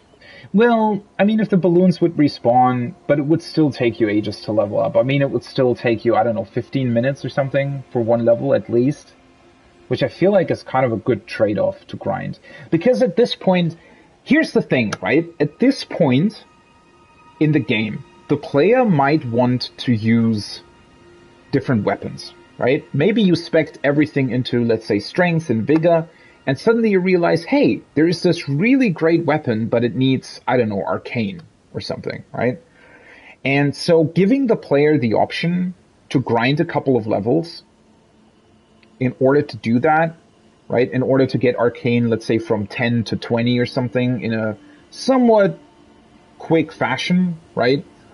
I don't think that would be much of a problem, right? Because it's not making the player stronger, right? It's not undercutting the difficulty of your game. It's just literally letting the player use something else that might be interesting to them, right? Whereas this way, you know, you're kind of really, I'm already struggling getting the main stats up to a point where I feel comfortable because, well, at this point, most tougher enemies that I fight can literally two-shot me, right? Which I feel like is a bit of an overkill. I mean, I think I said that yesterday. I think that enemies should be able to three-shot you, right? Maybe with the really strong attack, or if they're hitting you at like a critical moment when you're attacking and they are attacking, right? They're hitting you out of the roll or out of an attack sequence or whatever. That's something different. But a normal attack from an enemy should never deal more than 45% of your health, right? I feel like that's a good balance. But they are, right? So that's why I think that I'm sort of underleveled in that regard. But that would mean, yeah, I don't know. It's just kind of strange. I understand why, you know, the game works the way it does, and it's fine if you want to have a challenge. I don't want to take the challenge away from myself. I just want to make it fun, right? And to me, a game's not fun if bosses can two-shot you, because, well, I also want to learn, right? I want to take on the challenge of fighting them. I want to learn their moves and everything like that. But yeah, it literally takes so long, or not takes so long. It like one mistake on my part can be immediate death, right? And that's I feel like that's just not. Yeah, it's just not fun. There is no way around that, right? It's just not fun.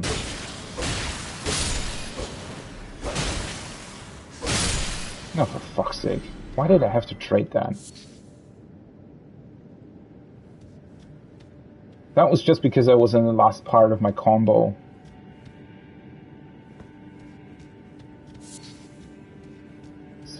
Is there only one way here? Interesting.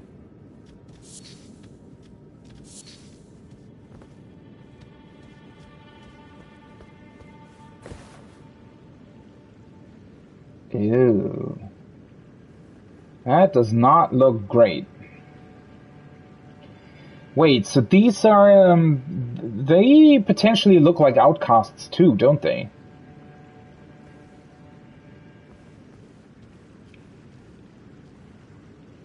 Oh, there's a bunch of them.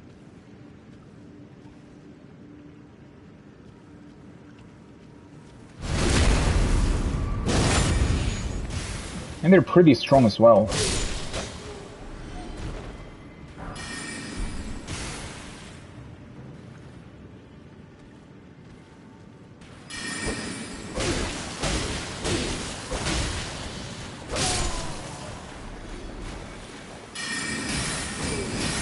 They actually look quite, what's the word?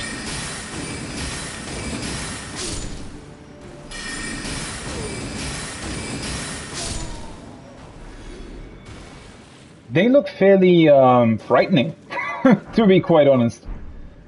In this cave, Raya, Lucaria, and Rogue. Oh, they drop all the stuff.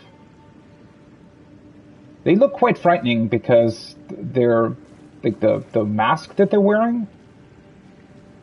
That's a look for sure. Is there another one here? No, this is just a dead end. Okay. Well, that gives me a chance of taking a look at the stuff that they dropped. Sorcerer leggings. Okay, well that's not really that interesting. This looks cool though. Robe worn by Raya, Lucaria's scholars of sorcery. Those who dedicate themselves to the study of glintstone, formed from starry amber, receive this modest yet elegant deep navy garb after making their vows of virtue and austerity. But with extended life, one is apt to forget old vows. Yeah, so apparently there's a lot of them who, well, not necessarily turned evil, but who, I guess, kind of turned away from their teachings in a way. Although once again, I'm kind of asking myself, well, if Selen is being friendly to us, why aren't these guys? I mean, these are literally just, I mean, well, I guess they're also, God, I wish the game would explain that better. I wish the game would make clearer what the distinction is between like a tarnished and these people. And it would also be good if the game would make it clearer why these guys are attacking us and other guys are not, right? I mean, that, unfortunately, because that's very unclear, it makes everything a whole lot less interesting, right? Because suddenly, oh, you fucking, oh.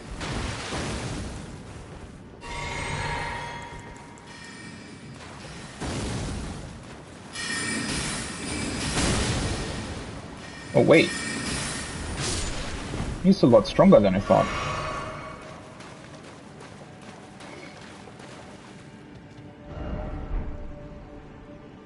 Behold key.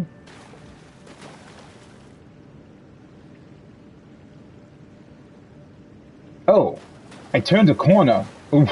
I was like, I was looking back here and thinking, wait, who turned on the light? There clearly wasn't light here before, but it's because I came from here, and if you turn the corner, then the light's there.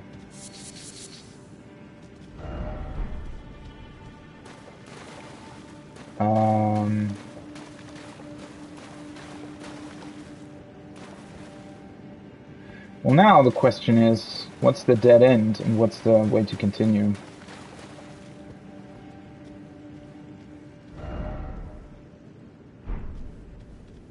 Precious item, but no enemy? Okay. Kind of trusting these guys. Well, it doesn't look like there's an enemy here, so... That's interesting. What did they do here?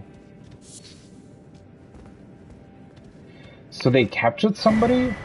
Oh, great. A stone sword key. Cool.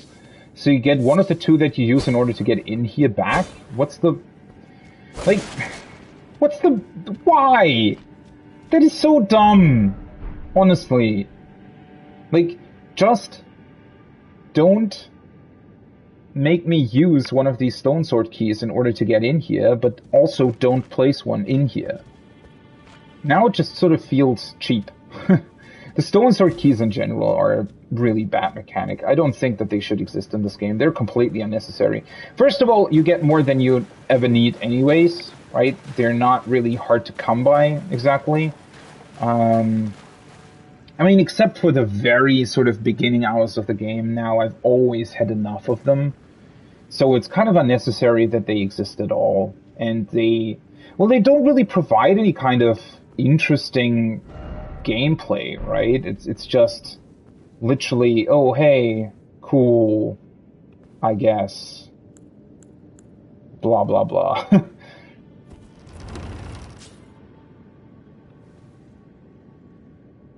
Huh. Who the fuck are you? Is he wearing a white mask?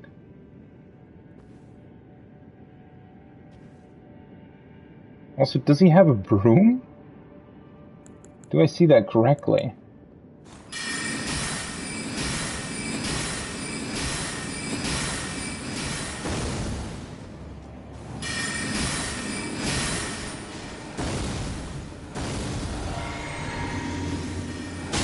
Oh, for fuck's sake. Can you please target the fucking one that I actually want to target? Wow. Okay, whatever he did there looked pretty, scary. And now he's coming. What was going on there?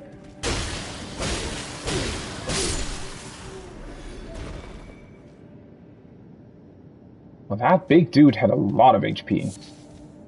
Unnecessarily so, I would say. He's also big. Holy fuck.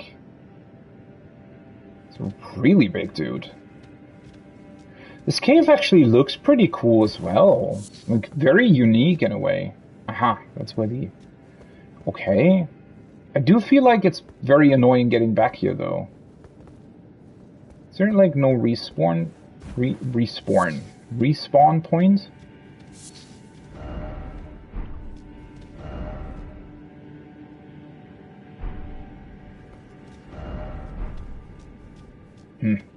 Those two messages are also strange. One says friend required, the other one says defeat one by one. Okay, and...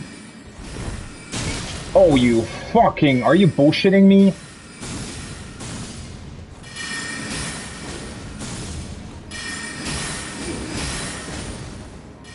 How the hell do I get up there, though? Can you please target him? Are you...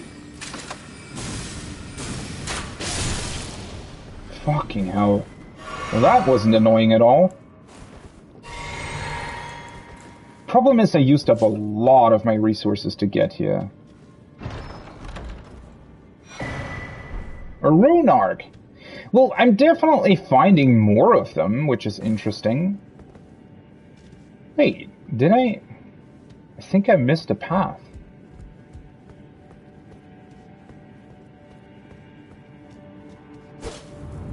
Ah, okay. Well, at least in these scenarios they show you how to get there, right? Huh. Could have sworn that also looked like one.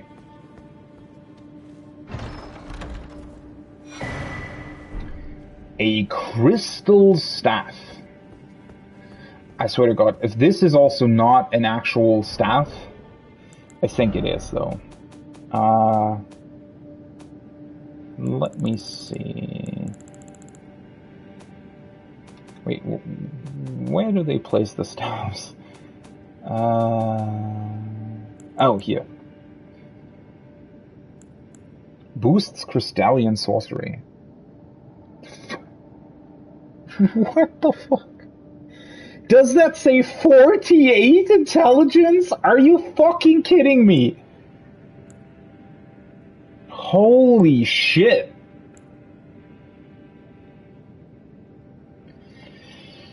Wow. Staff fashioned from pure crystal, indeed impossible for a human. Enhances Crystalline sorceries. The Crystallion's faint cogitation is known as the Wisdom of Stone. The staff can only be wielded by those of intellect high enough to grasp such wisdom. Okay. Well, to be quite honest, so far, do I even know anything else other than Crystalline sorcery, or am I... Oh, well, I guess the, for example, the magic weapon, magic shield, that kind of stuff is probably not Crystalline sorcery, right? Okay, yeah, that makes sense. 48 intelligence. What the fuck? That is 25 levels for me. If you don't count the Great Rune. That's crazy. Holy shit. That is so mind-boggling to me. So, in over 100 hours of playtime, I've now found 2 staffs. 2. That is so weird, right? Don't know what that's about. Also, well, do I want to try the boss? That would mean I don't have any FP left, unfortunately. I do have 5 flasks, though.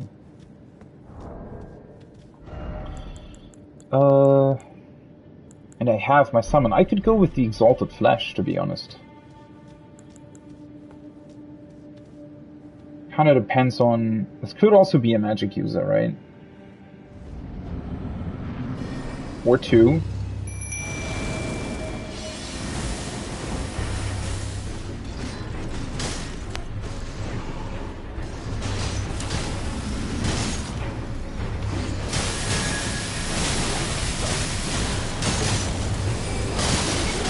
Well, I have a feeling I'm doing something wrong.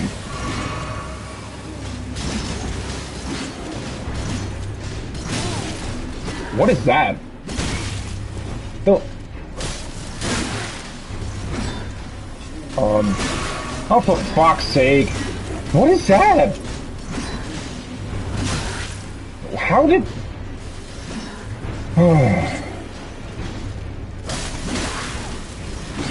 Okay, Are you fucking kidding?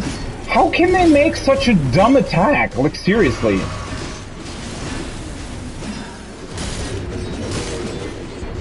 Okay, there has to be a trick to these guys.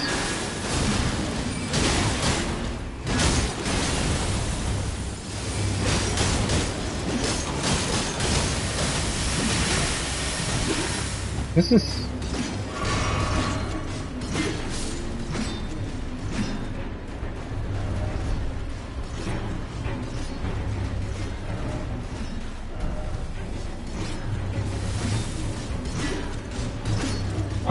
Please don't tell me I actually need, like, sorcery in order to defeat them or something.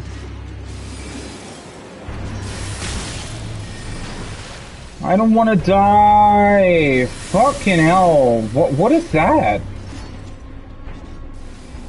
What the fuck is going on here?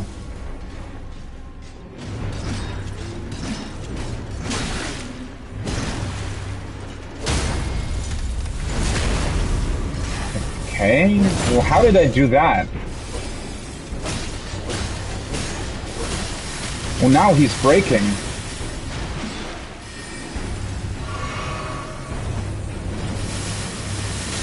Hey, for fuck's sake.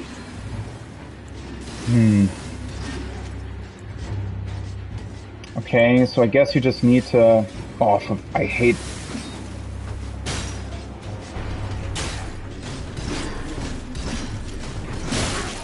Fucking hell! Oh, how can you make a fight as annoying as possible, the fight?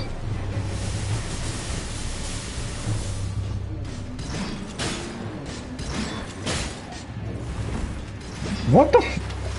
I was literally...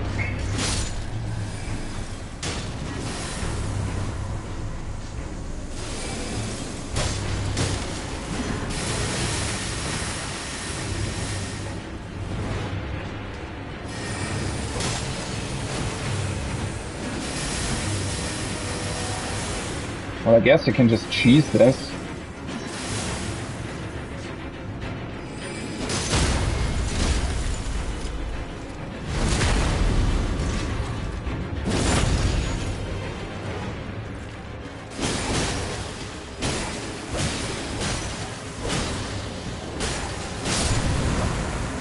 Well, oh boy, that was weird. I did not think I'd actually manage this. Okay. Well, at least it was a cool fight. I would say definitely one of the better ones. I did very much like. Well, it's a very unique fight. Definitely, it's pretty cool. And the fact that you sort of break their crystal and then and then you can damage them properly, that's pretty cool. The thing that I didn't like about this is, well, I think this fight is a lot easier if you're wielding like a very heavy weapon or a greatsword or something. This fight's probably going to be like instantly winnable, essentially. Whereas with like a smaller weapon, it's much more difficult. And then what I didn't like was the guy with the spear. The fact that his attack had a reach that still hit you out of your roll, even if you were rolling away from him. That was just a bit cheap, I felt like. At the end of the day, it's still a very fun fight, though. Well, and this is an elevator to somewhere. Is this like a secret passage into the academy? If so, that would be quite funny, actually. I guess let's mark this as completed. Well, no, it would be very bad design, not funny at all, because you need a stone sword key in order to activate this. Although then again, I already said that they're really easy to come by. What's with these awkward backwards entrances, though? I mean, Stormvale Castle is one as well, right? That's completely sort of unnecessary and weird.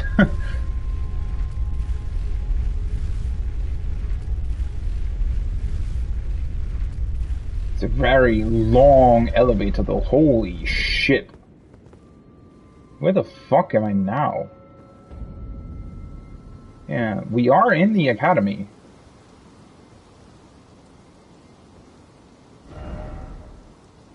Literally in the middle of it. And also on top of it, in a way. Are we like on the highest? I feel like we're on the tallest building in the academy. That's just weird. What a weird backward entrance.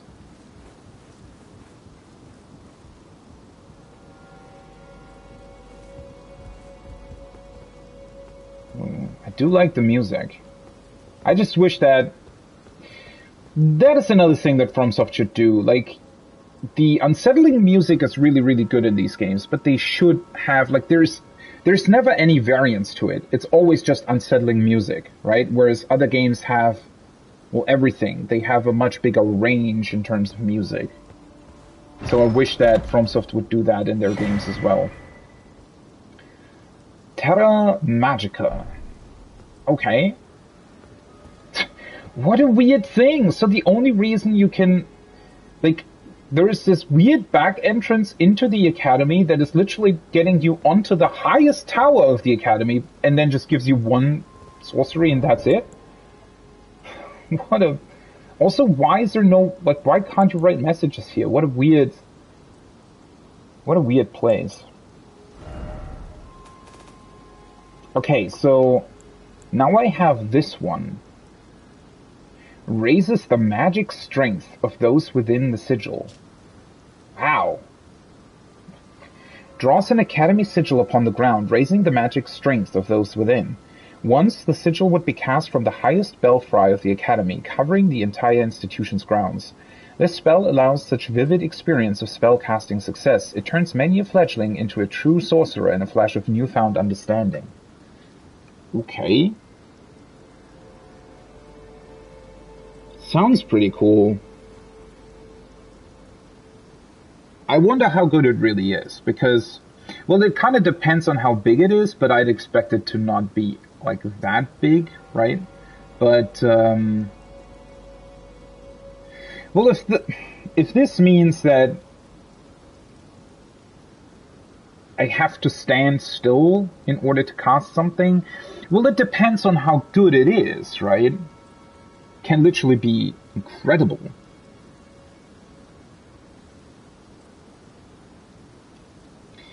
So it was casted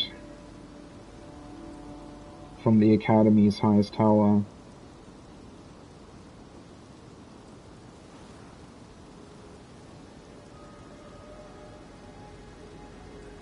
To surround the school.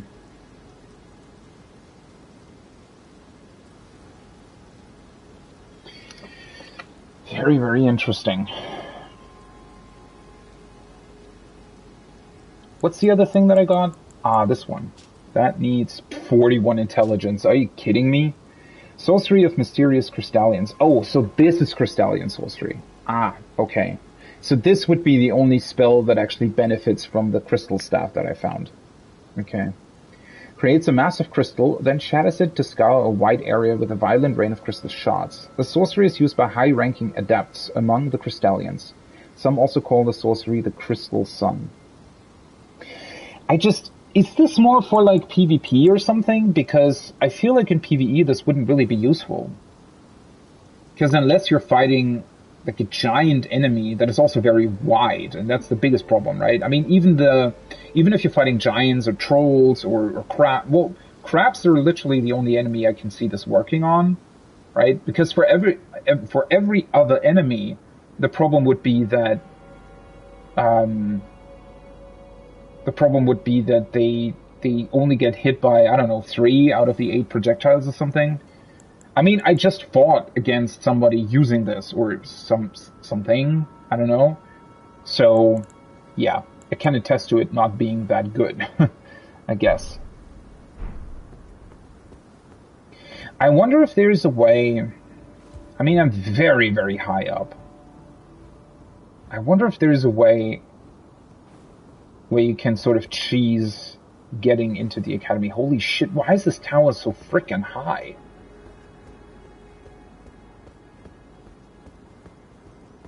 Because, well, I mean, I don't think you can jump over there, but maybe you would be able to jump down onto the ledges and subsequently make your way down if you used like a, well, not a levitating spell, but these cotton things. I wonder if there would be a way to cheese this. Would be kind of funny.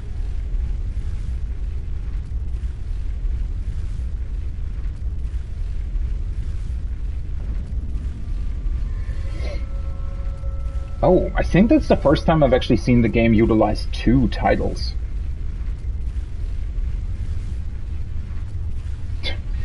What a weird elevator. Also, just sort of logically speaking, why would they have built it this way, right? I wonder. So maybe the only... Well, I mean...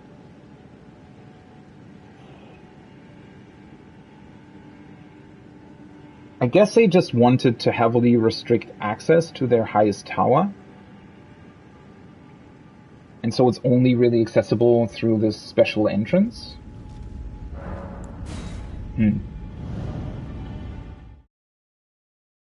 It's a pretty interesting choice, right? Because you'd think that an academy like that would maybe be able to, I guess, restrict access to a tower like this anyways, without having to build, you know, this backward entrance to it.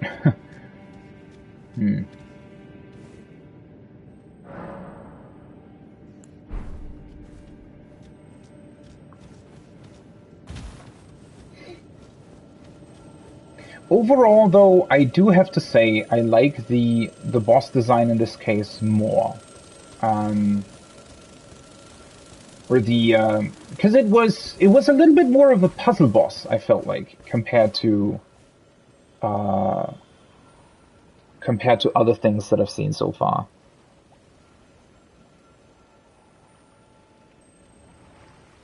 Okay, honestly, I think that's actually a crystal dragon.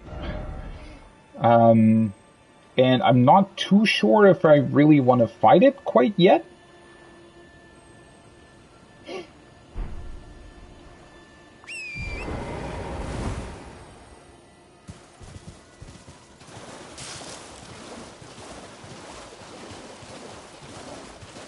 You can definitely summon... I wonder why there are so many scarabs around here. Is the idea that you actually utilize magic against the dragon, and that way you'd be able to constantly replenish your flasks, maybe?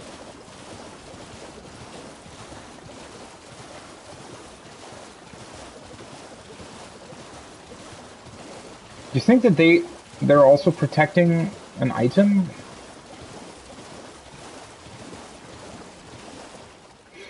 I mean, maybe, but I don't want to deal with that many of them. But it's interesting, though, right? That these scarabs are all flying next to what I believe to be a dragon.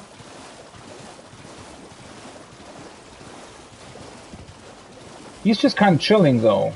He's not as aggressive as Agil.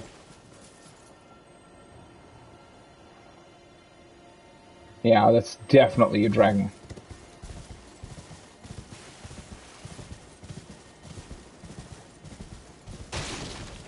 Yeah, I don't know if I want to try fighting him. Sort of not really.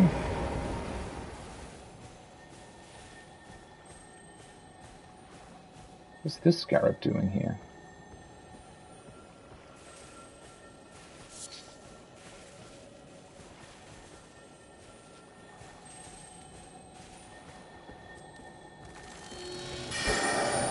Okay. Well, he's faster than I thought.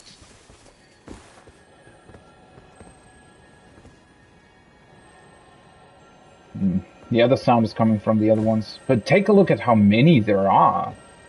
Those are all blue ones, though, right? They're clearly all for FP flasks, I think.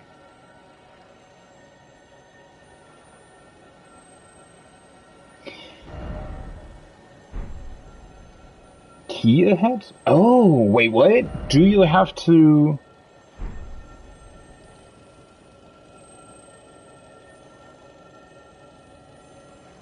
Do you have to kill the dragon in order to get entrance into the academy? That would be quite interesting. I thought that I was somewhere else. Or rather, well, I am close to the key, but this map, right, supposedly shows me the connection or the position of the key.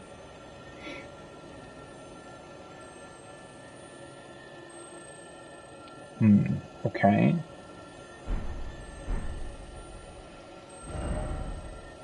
Oh, yeah. Huh. Interesting.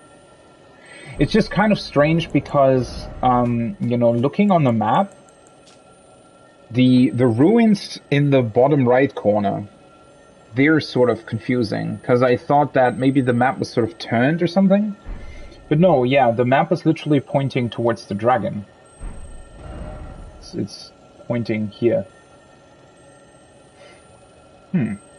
Well, okay.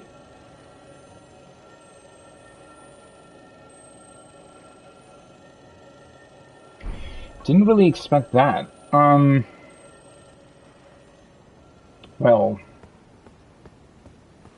Do I want to try defeating it? I mean, I have a... Wait. Well...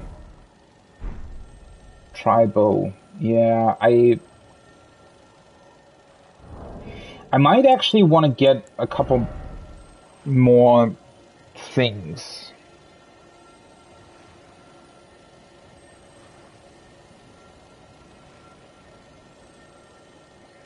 So I don't know how effective my spells would be against the dragon.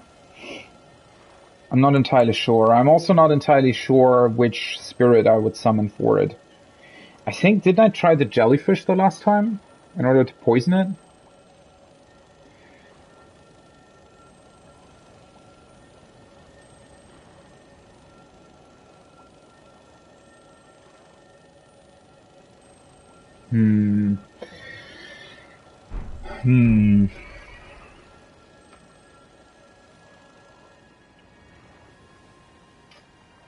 Oh, I guess there's more. Yeah, there's actually ruins over here.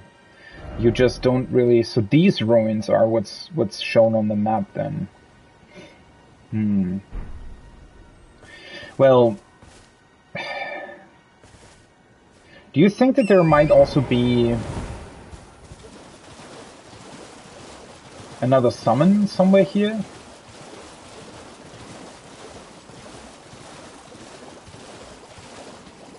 Well, first of all, there seems to be a site of grace over there, so that would be like a good starting position for this whole adventure, I guess. Well, that's the summoning pool. It doesn't look like there's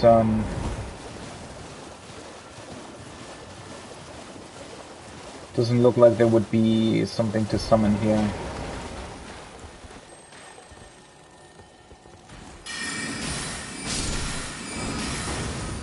Oh. Nice. Oh, I think he fell down. Yeah, I kind of wonder if that's like a hint. I mean, this whole area looks pretty awesome, to be completely honest. Kind of wonder if these scarabs are a hint towards you supposedly using magic or something. I wonder. I mean, for the last dragon, there was like a summoning sign. For an actual summon, not a spirit summon. Not that that usually helps much, but I was kind of wondering whether or not they would give you the same option here. I mean, I could try the dragon. I kind of don't really want to die to it when that means that I'd lose my Great Rune effect again.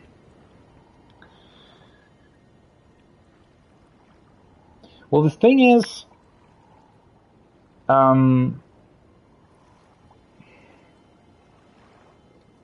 Temple Quarter, okay. Interesting name. I have to deal with it anyways, right? That's sort of the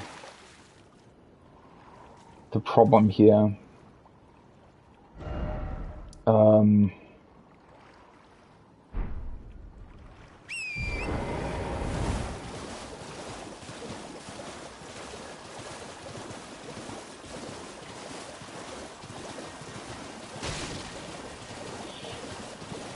Kind of on the fence. I don't really want to lose my Great Rune effect, but if I don't try fighting it, then I'll never know how strong it actually is.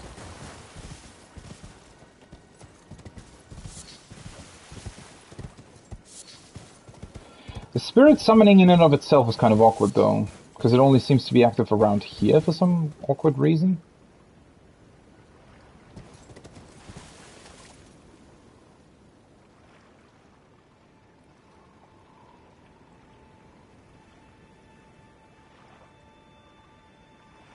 Can I actually activate something else as well? Like, is there a spell?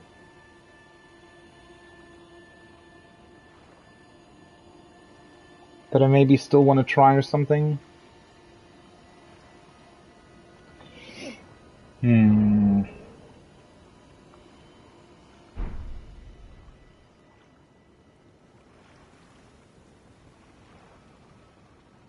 I wonder if I should try fighting it only with my jellyfish, though. I'm not even quite sure if the jellyfish would be the best option. I mean, I could also try the hawk.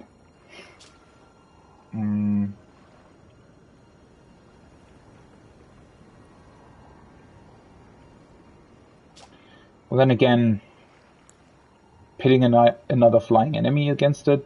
Well, the Banished Knight would probably be more of a tank in my sort of, for me, right? I could use this one, it might die very quickly. The jellyfish has the advantage of potentially poisoning it. Then again, well, it's really hard to say, right? I think I'm gonna go with the knight first. I'm just debating with myself. I mean, I still have runes anyways, right? I think before I try this, I'm going to go to... I think I probably have to go back all the way here, right? I don't actually remember which merchants all sell bolts.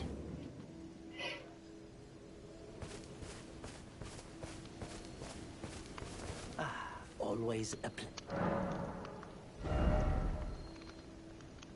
Well, he definitely does.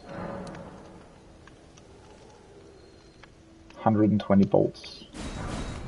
Yeah, sure. Why not? Goodbye. I still need to level a fuck ton, but yeah, I don't know. Let's put them in the first slot though. Okay.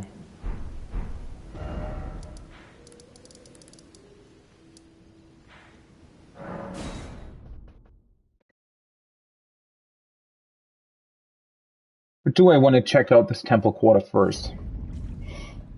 Before I try dealing with the dragon?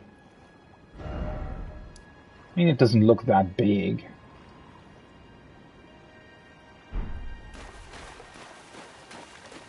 Let's see what's here. Oh. Well... maybe I kinda don't want to do this. Is that like a crystal plant? Are you fucking kidding me? Did it already see me?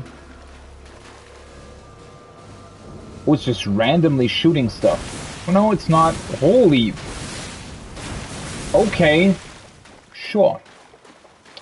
Let's maybe not do that. Let's keep that for afterwards.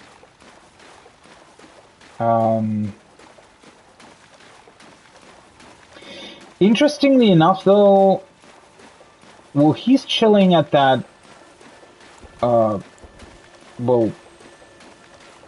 stone formation, so maybe that gives you kind of a, you know, a little bit of a possibility to shelter yourself against its attacks, potentially, hopefully, maybe.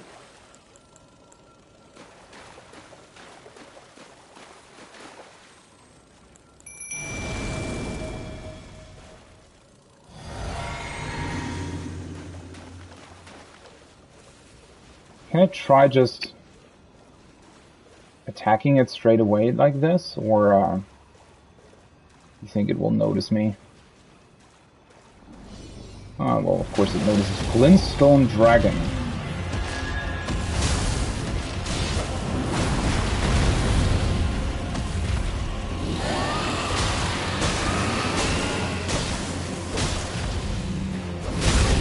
Ooh.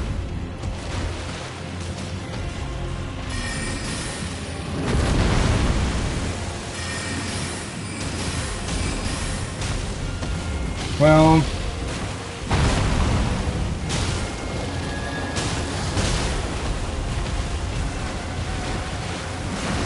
ah, fuck, that was really bad timing on my part.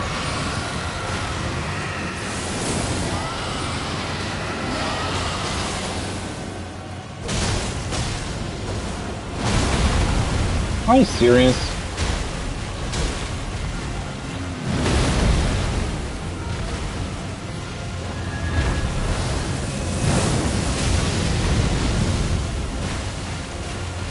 How did I survive that?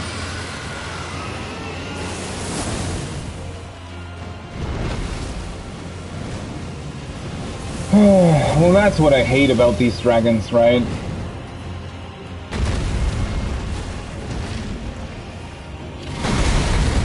Oh.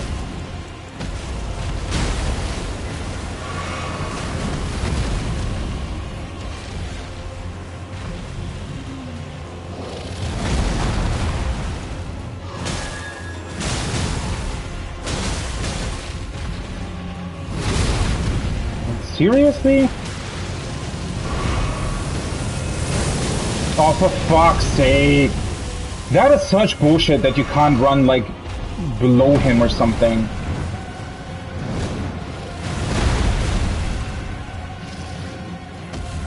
Well, now this is going to be really annoying.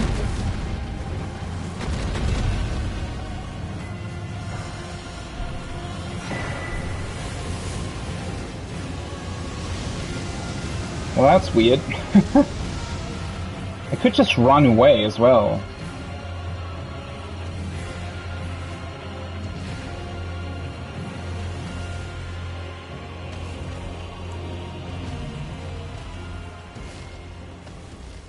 Is he just... Are you kidding me? Is he just chilling? What the fuck? Does he not care? Can you just... What? What the fuck is this about? Huh? Do you think that the flame would be effective against him? I don't necessarily think so. Certainly more effective than the,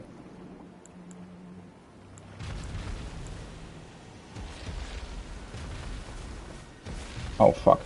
Oh, he's looking this way. Do I just want to try and run away? I mean, I have the key. I don't have to fight him yet. The problem is, he's dealing a fuck ton of damage. I only have 2 flasks left. The only thing that I could try is something like this, maybe?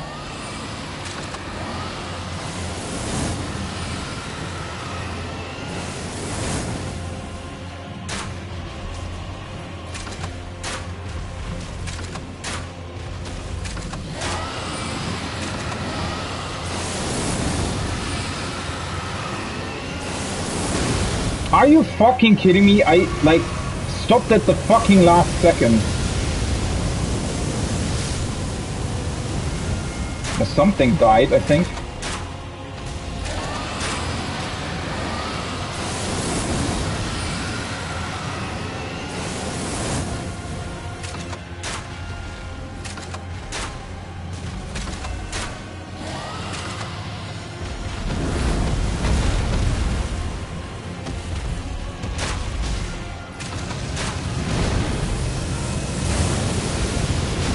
That is so bullshit. That is so bullshit that he literally can turn in the air while he's doing that.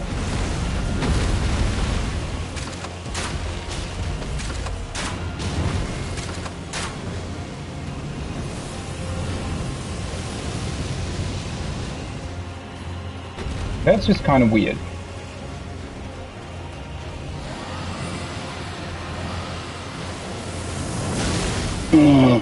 Of course. Well, it's my cue to just run away.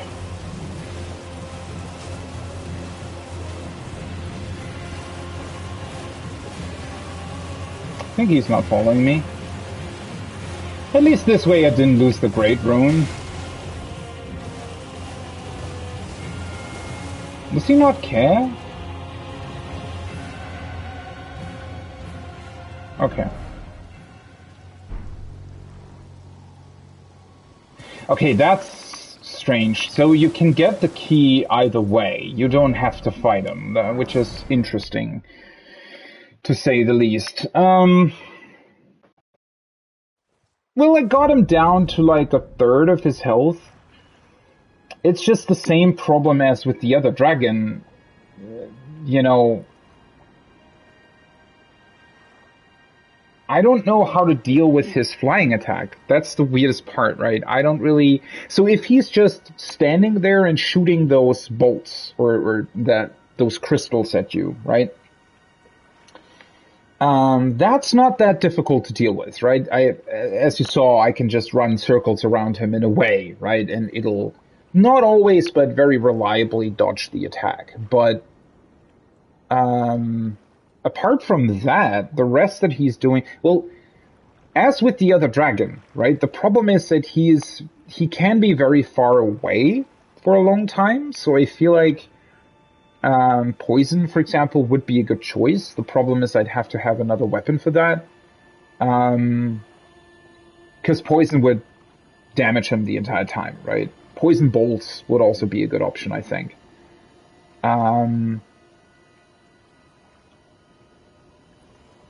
Or the jellyfish summon might also be a thing, right? Definitely something that I could try. The problem is the damage that he's dealing. And that's really the biggest issue. All of his attacks take away about 70% of my health, and that's with the Great Rune active. Which is kind of nuts to me. I don't know. Are they expecting you to... What are they expecting here? Are they expecting you to be at like 40 vigor at this point? Or are they expecting you to just snatch the key and run?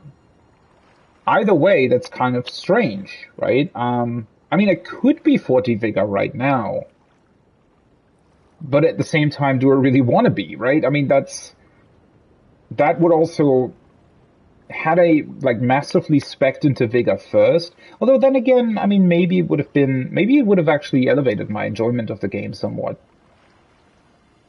It's just, I don't know. I'm really at a loss at what you're supposed to do here, because, I mean, being almost, well, not one shot, but, you know, getting hit for like 70% of your health the entire time is just not a very fun fight.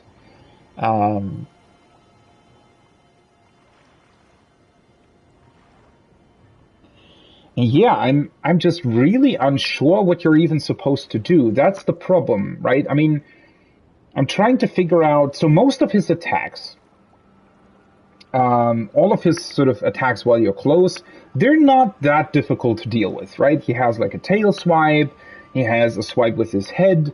I think Agil also had like a very quick attack where he could sort of bite you or try to bite you. They can stomp as well if you're standing right below their feet. They can also fly up and sort of stomp down as well. And then he has like breath attacks, right? He has the crystal tube, like crystal shards that he can shoot at you. He has the breath where he, well, for that breath, when he sits on the ground and shoots a breath sort of in front of him, you can try just run around him and it'll somewhat reliably dodge the entire thing, I think. I'm not entirely sure on that, but I think. That being said, though, when he actually flies up and does this sort of backward, so when he does like a backwards flap and shoots like a giant area with his crystal breath, that's the attack that I don't know how to deal with.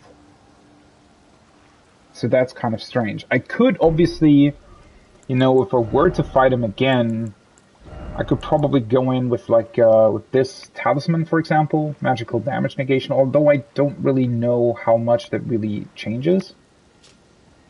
Okay, so it gives me 10 magic negation more. That's not that much, is it? Wouldn't that mean that I'm only taking 10 less damage per attack that he's doing? I think that's what that's saying, right? So instead of taking, I don't know, 700 damage, I would take like 690 or something. Yeah, I don't really know. Maybe I'm sort of misinterpreting these numbers, but that would be a bit strange.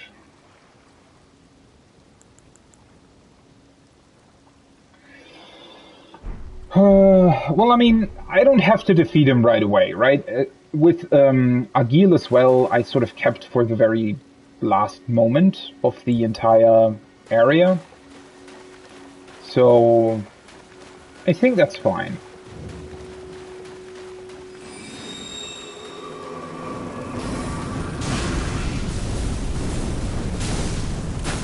Are you fucking kidding? Why do they have so much health?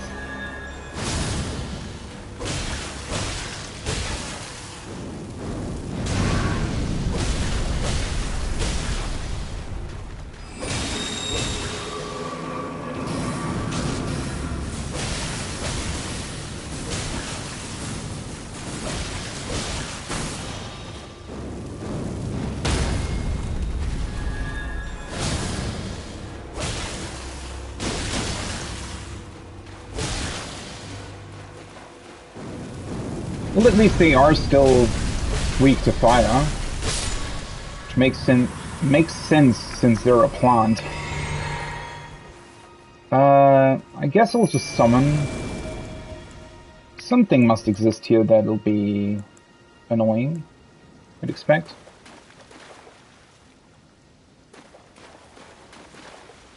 It's quite the interesting area, isn't it? What? Oh, those are the... What?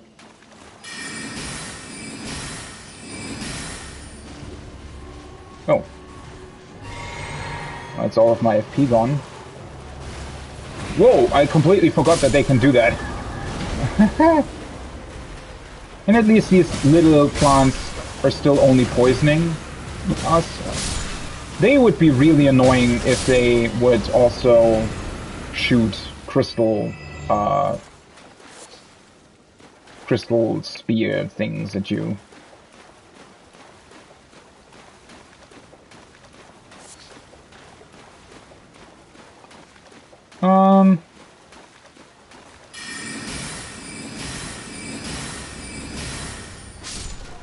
Bye-bye.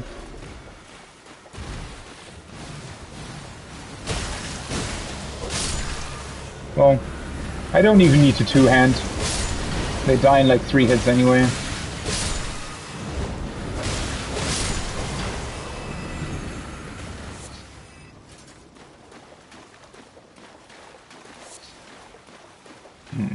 So far, there isn't much in these ruins.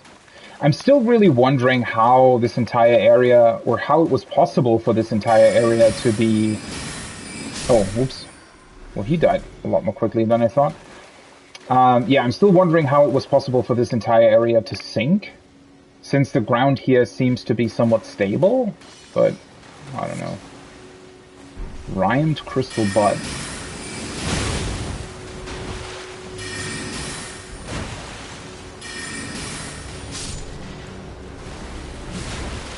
Okay, you're a big dude. Well, not really. That was an interesting sound. What are you doing? Oh, okay.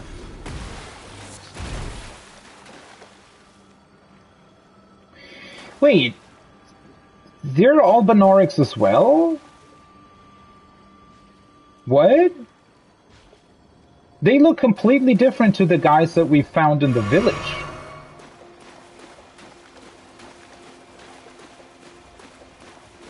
Wait. What exactly is the connection here then?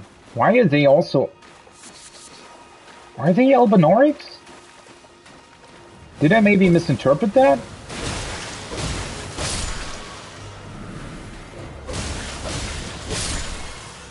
Maybe this Albus guy that we found in that village wasn't actually an Albinoric? Maybe those were the people that created them?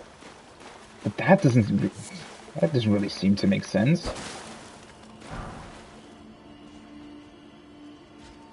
Oh yeah, as long as I'm still sort of chilling here, I should probably take a look at the key that I actually picked up. Let me see. Also, we have the rhymed crystal buds. Young plant frozen into a crystal before it could mature. Widely found in cold regions. Is it supposed to be cold here? Oh yeah, the whole time I'm forgetting that I have the Shabriri grape that we can give to the maiden, the blind maiden. The key would be in key items, I guess. I thought I just looked through here. Oh, there it is. Never mind. Key to the seals binding both gates to the Academy of Raya Lucaria. Activates warp magic bound within the seals. A glintstone key will remember its user, meaning once used, it can never be passed on to another. The Academy does not welcome the indolent.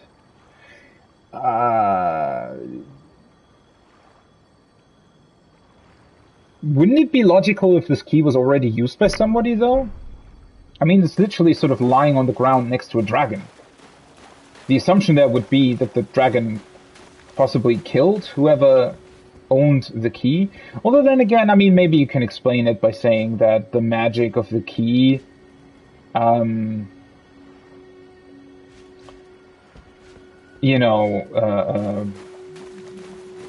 sort of gets deactivated as soon as you kill whoever owned the key. That would be a bit of a conundrum, though, because that would probably mean that people would like to kill sorcerers, since then they maybe get access into the academy.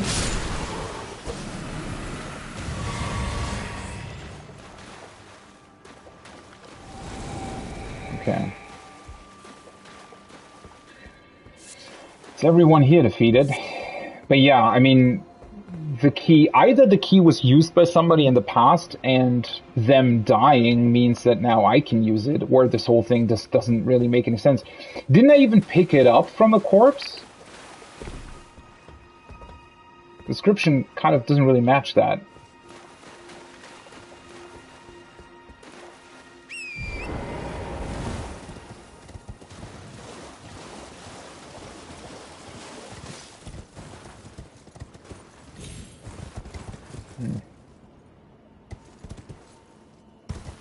No other item here, I guess. I just need to try and keep track of where I've already been. Because the swamp, on the one hand, the swamp is pretty big, but on the other, it also doesn't actually have that much in it, which I appreciate. I don't think that they should have, like, put this full of stuff that you potentially just run by simply because it's so big that it's hard to really remember all the places you've been to or not been to.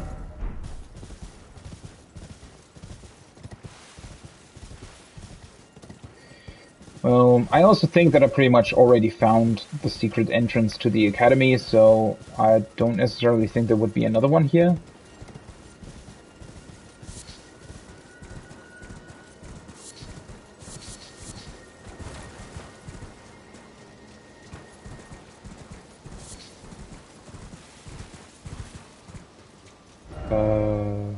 Oh, the bridge is still further away. I want to go to the bridge because I remember there was this scarab hanging below it. Although there were also, I think, big crabs on the ground. But, wait, what? Why is that not on the map?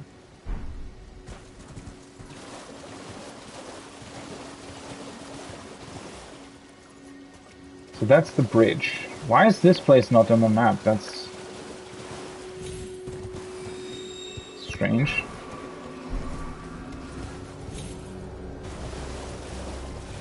Okay.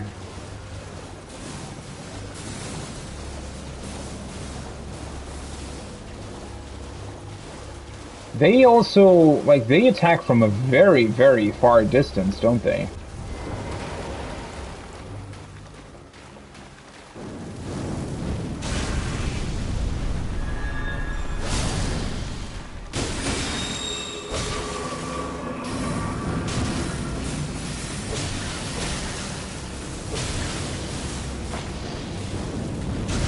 I hate that they can sort of fly around you.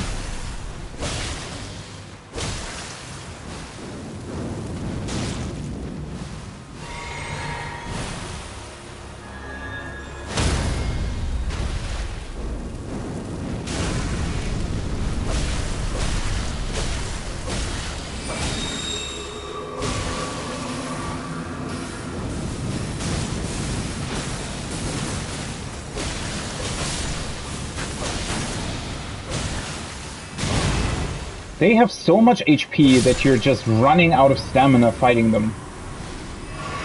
If that's not like a hint towards them just having too much HP, I don't know what is. Unless the game also expected me to spec even more into stamina? Oh, for fuck's sake.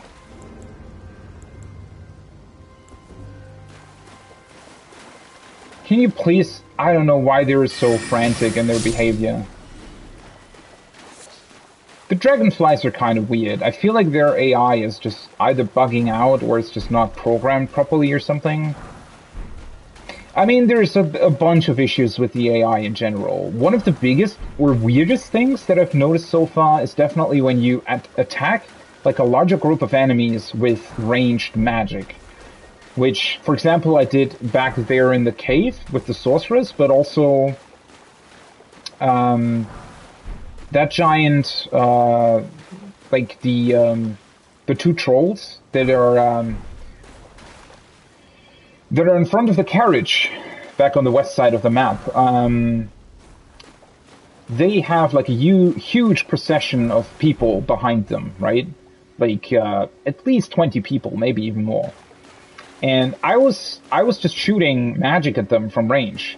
And the weird thing is, as soon as you kill one person in the group from range, the AI of almost everybody else sort of resets.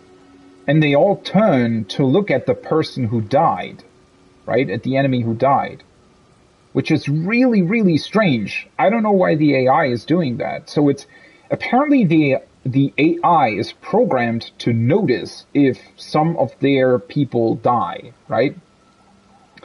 But obviously that should only be the case if you kill somebody from stealth or something, right? Or from maybe very far away. If you kill somebody with a headshot from a bolt or something, right? Obviously then the AI shouldn't immediately know where you are.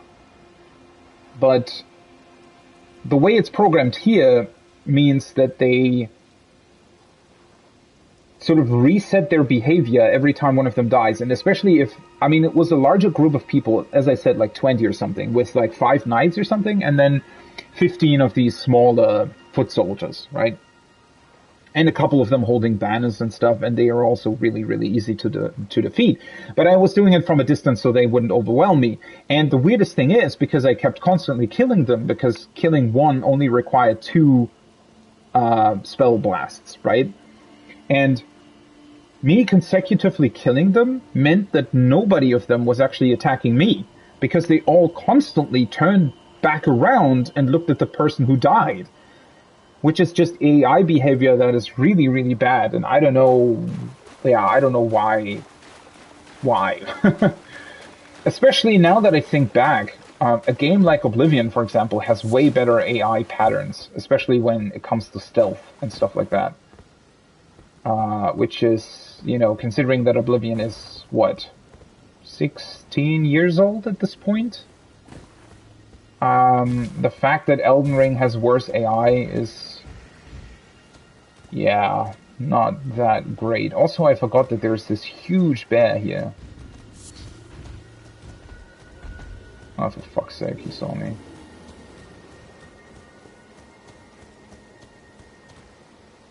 I don't want to fight you, my dude! Where's the item anyways? Maybe I can just sort of circle around the bear, or was there something else here as well?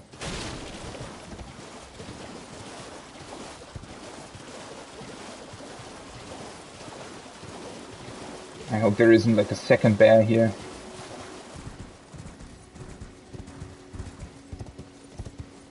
Because I think wasn't the item here somewhere? Maybe I'm misremembering that actually.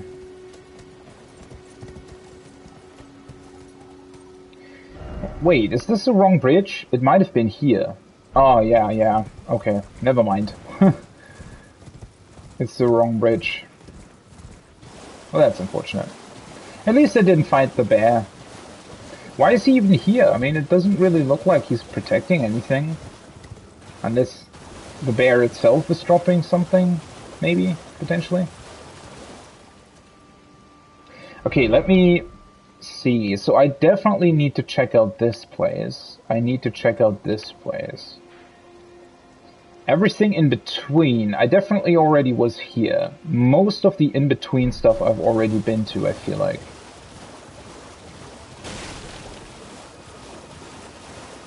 And I don't necessarily think that this giant swamp has too much in terms of interesting items, I feel like. Especially considering how long it takes to kill the plants.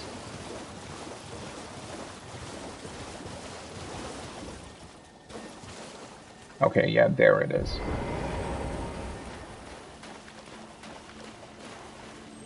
I thought there might have been a crab here, but maybe that wasn't actually the case. Are you fucking kidding me? Can I please... Oh yeah, the crab's back there.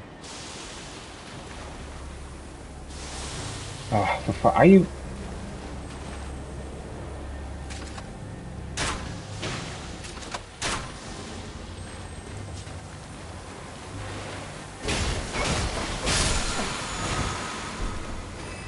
Well, I got what I wanted. Bye-bye.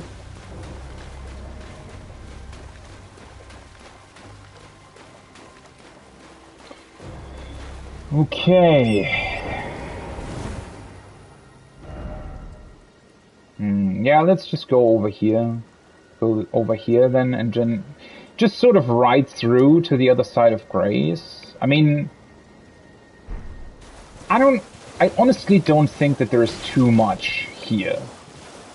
It's essentially just a giant place with... Well, I mean, there are enemies here, obviously, but...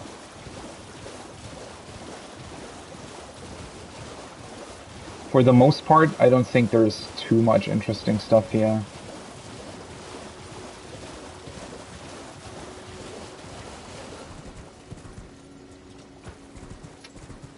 Okay.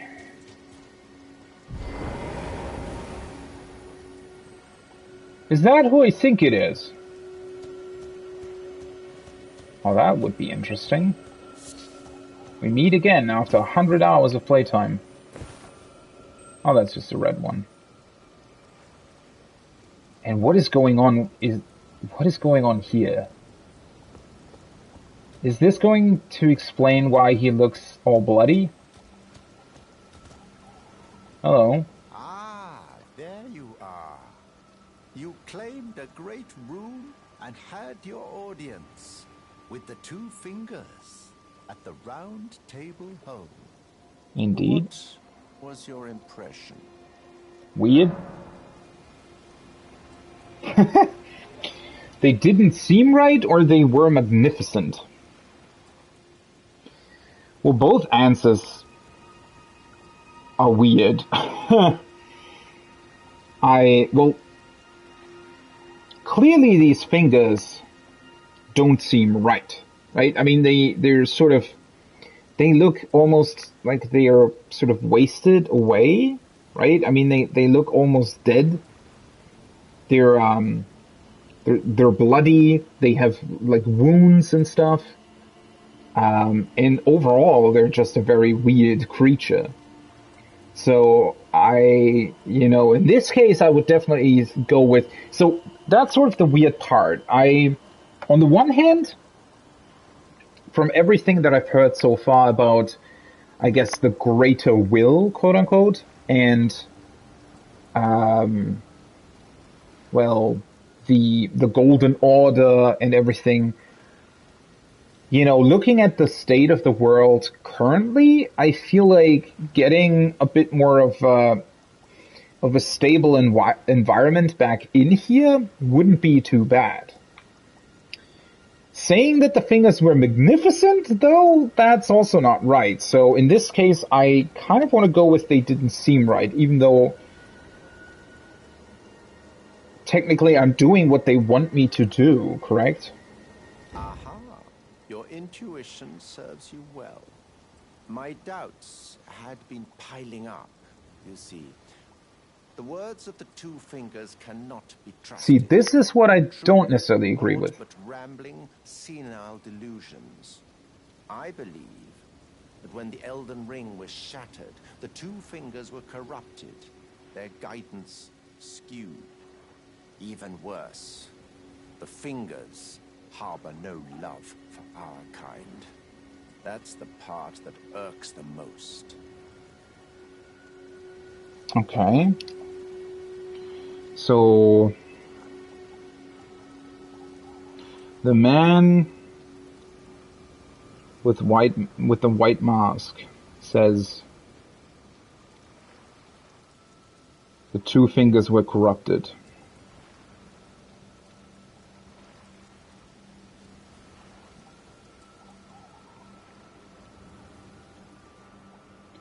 Were corrupted when the Elden Ring shattered.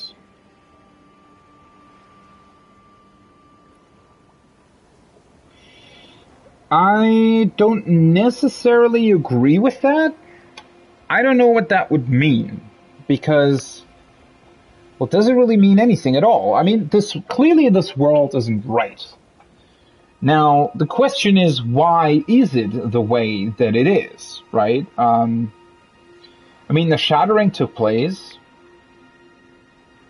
The Shardbearers took a piece of the Elden Ring of their own, but they didn't really, they seem to be corrupted by that as well. Well, unfortunately, we don't really know what this world once looked like, I guess, when the, when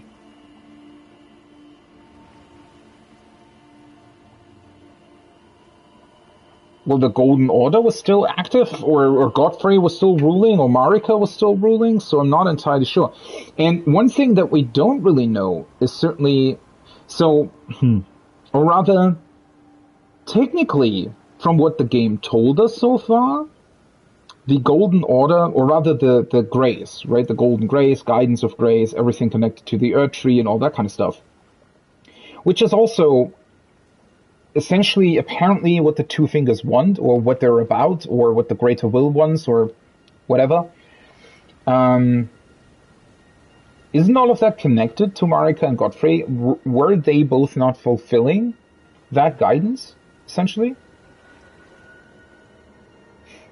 I mean, what would it mean if the Two Fingers were corrupted, exactly?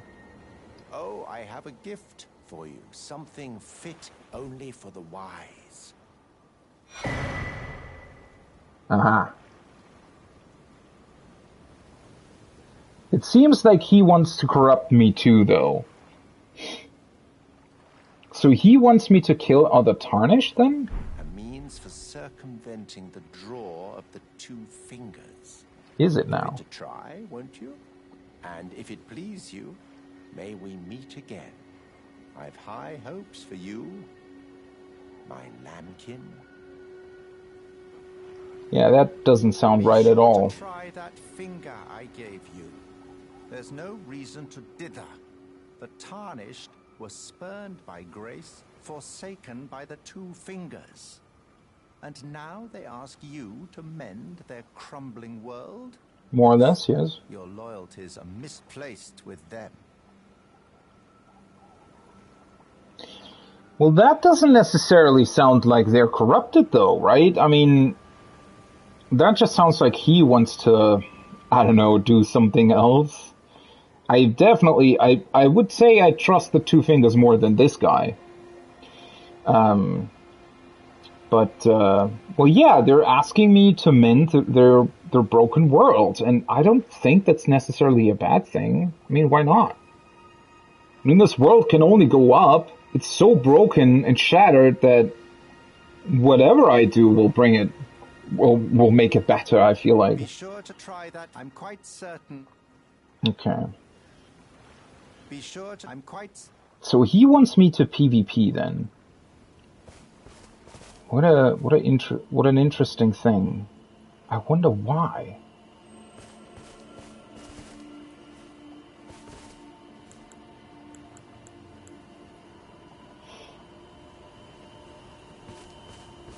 And what's up with this church? The Rose Church. What the fuck happened here? Is he like collecting meat in here, or what the fuck is going on?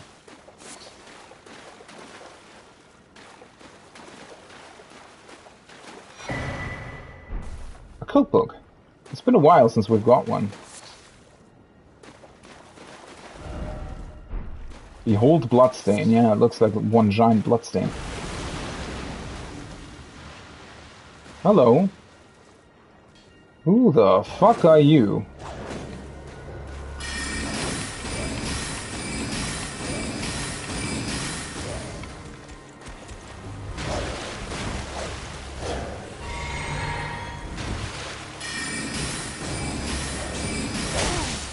What the fuck was that jump?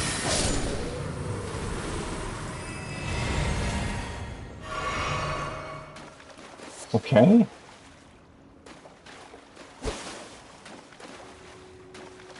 Interesting. Just some random enemy attacking us in a church full of blood. What is this even supposed to be? I mean, it looks like meat to a degree, but it's just so much and it looks so weird. I mean, the fuck are you guys doing here? Are you just like... Huh?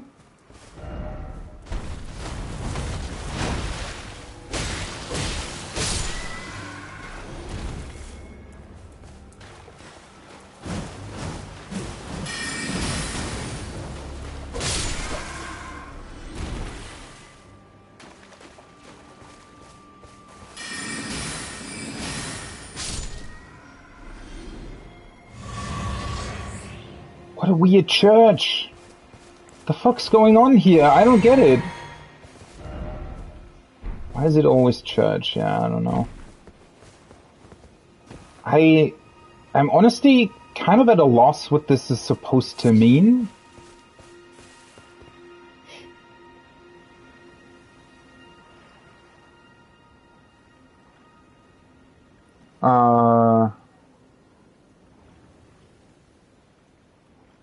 Because, like, in a way, I half expected to be invaded here, right? I think I kind of expected there to be an NPC invader here, because that would have kind of...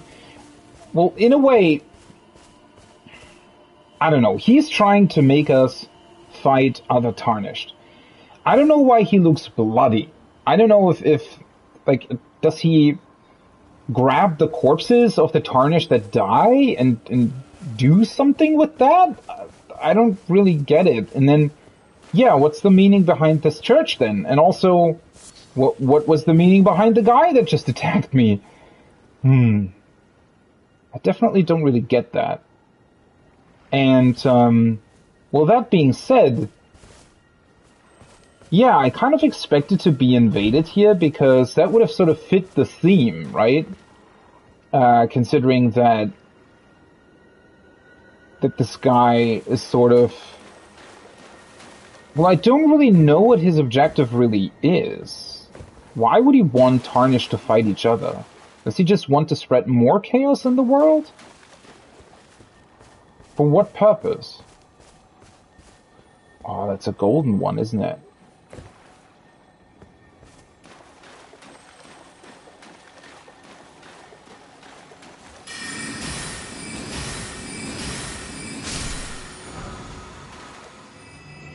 Blood Flame Blade? Okay.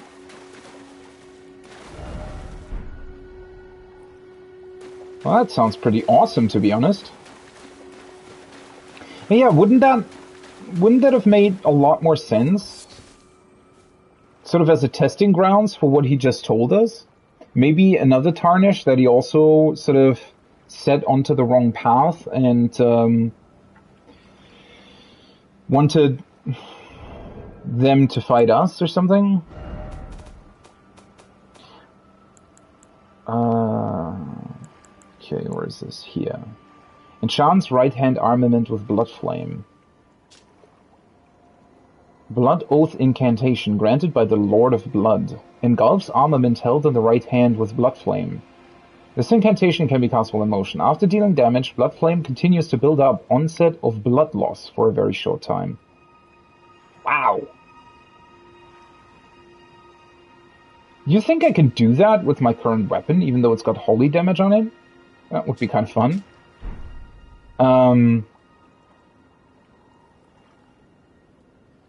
mean, sounds pretty cool.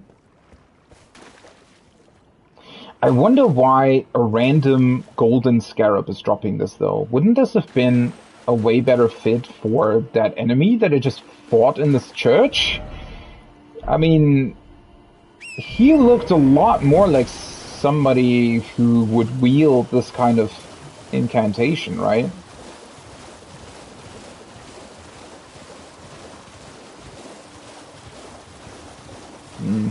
I do feel like I'm making a lot of progress here, though, right? I think I've mostly sort of looked at everything here. Because I do think that I've been here already as well. So let's kind of right in between here, take a look at these three, what I assume to be sort of ruin pieces. Then we can go here, and then sort of loop back around this way, because I still need to check out this area. And then from there we can go here and then go into the academy. And hopefully the academy itself won't be another Stormvale where it's just way too difficult the first time you enter it. That would be a little bit, well, not disappointing, but annoying, I guess.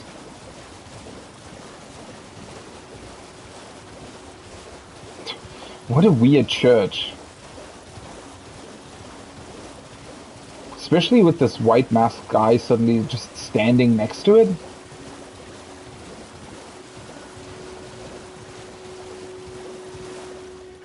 Lots of crap.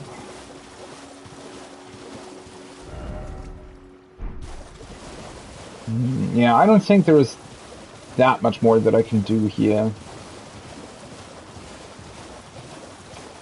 I feel like most of the places of interest I've already been to. Yeah, this I've also been to. I snuck in there. So let's take a look at these ruin pieces. I mean, honestly, of course, it can always be. I mean, this area is a lot less. Oh, Site of Grace. Interesting. This area is, well, not necessarily confusing, but it's a lot less. It's not as easy to make sure that you actually look at all the different things here, right? White Mask Varey. Yeah, it's because you might just pass by a couple of things, right? Also, let's just mark this. I mean, I know that the dragon is here, but let's mark it anyway.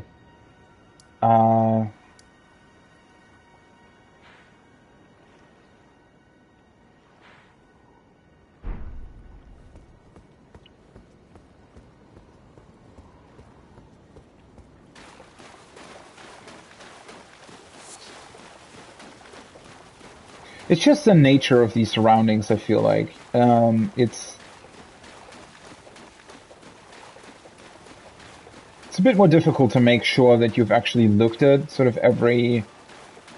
oh, hello. Every part of it.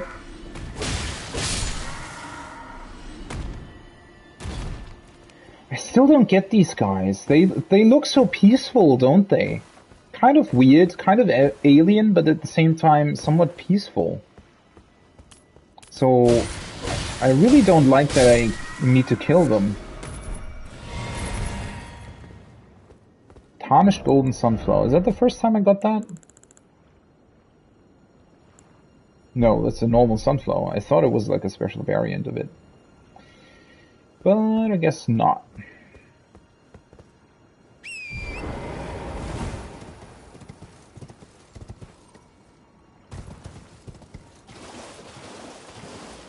I do like the aesthetics of these swamps, although I do have to say as well that they are... I feel like maybe they're actually a little bit too big. Considering there really isn't that much here, I feel like. Right?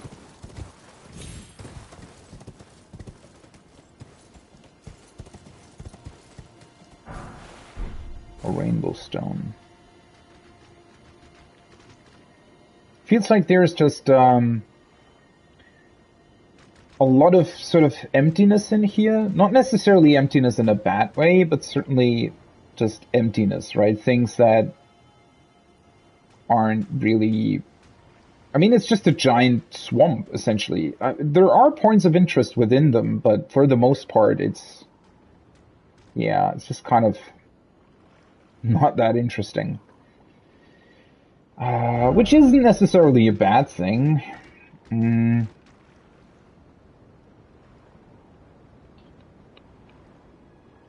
I guess one of the problems that Elden Ring has, in my opinion, in its open world design is that it's a bit too obvious what the points of interest actually are. I think when you look at a map like Breath of the Wild, right, and the way Breath of the Wild works in terms of its exploration, the world feels a lot more natural in that game. Because I do like big, open, empty spaces. That was, I think, one of the best things that Breath of the Wild actually has, because I feel like, especially the Elder Scrolls games, Skyrim in particular, but also Oblivion, they both felt like they they both felt like the developers had the sort of fear that the player would feel bored, right? Or that, well, it's a game, so we must provide gameplay at every opportunity, right? I mean, Fallout 3 and 4 follow sort of the same pattern where, um, if you sort of visit every point of interest there is on the map in Skyrim or Oblivion, and also the question marks on the map in The Witcher sort of fall under the same category. It's just that the Witcher world in and of itself is a lot better made because it's, well, actually pretty realistic in terms of world design. But yeah, in the Elder Scrolls games, it always felt like they have this pattern, right? So it's almost as if they said to themselves, or if they like set a rule during development that, you know, after like let's say, I don't know, 300 meters, there has to be another point of interest on the map in order to keep the player engaged, right? That's sort of, it feels like that's the way they designed their games. Is, I mean, don't get me wrong, the Elder Scrolls series, they're still really, really good games. They've sort of been, well, I mean, Skyrim has sort of become a joke because it's been re-released so many times. But in the end of the day, it's still a good game, right? It has its problems, and obviously since it's, what, 13 years old or something at this point, yeah, clearly in a couple of ways, games have moved on, right? Or have changed things. And there's certainly a lot of problems with Skyrim, but it's still a very, very good game in a lot of ways. But it does feel like that like Bethesda in general in their open world games, as I said, it's also Fallout, it's not only Skyrim, but it feels like they're following a rule that maybe, I don't know, maybe they had a focus test group or some bullshit like that, right? Where they were told, well, the player needs to be engaged every, I don't know, it feels like they're following sort of psychology or something, right? The player needs to be engaged after 10 minutes again, otherwise they're going to, like, stop the game and stop playing, right? And then it's hard to get them back into the game or something. It honestly feels like the game world is designed like that in the Elder Scrolls games because, well, that's because there is this, like, very, very, well, what's the word? It's like a pattern, right? The points of interest are put on the map in like a pattern where they have almost defined distances to one another, right? So it's not realistic.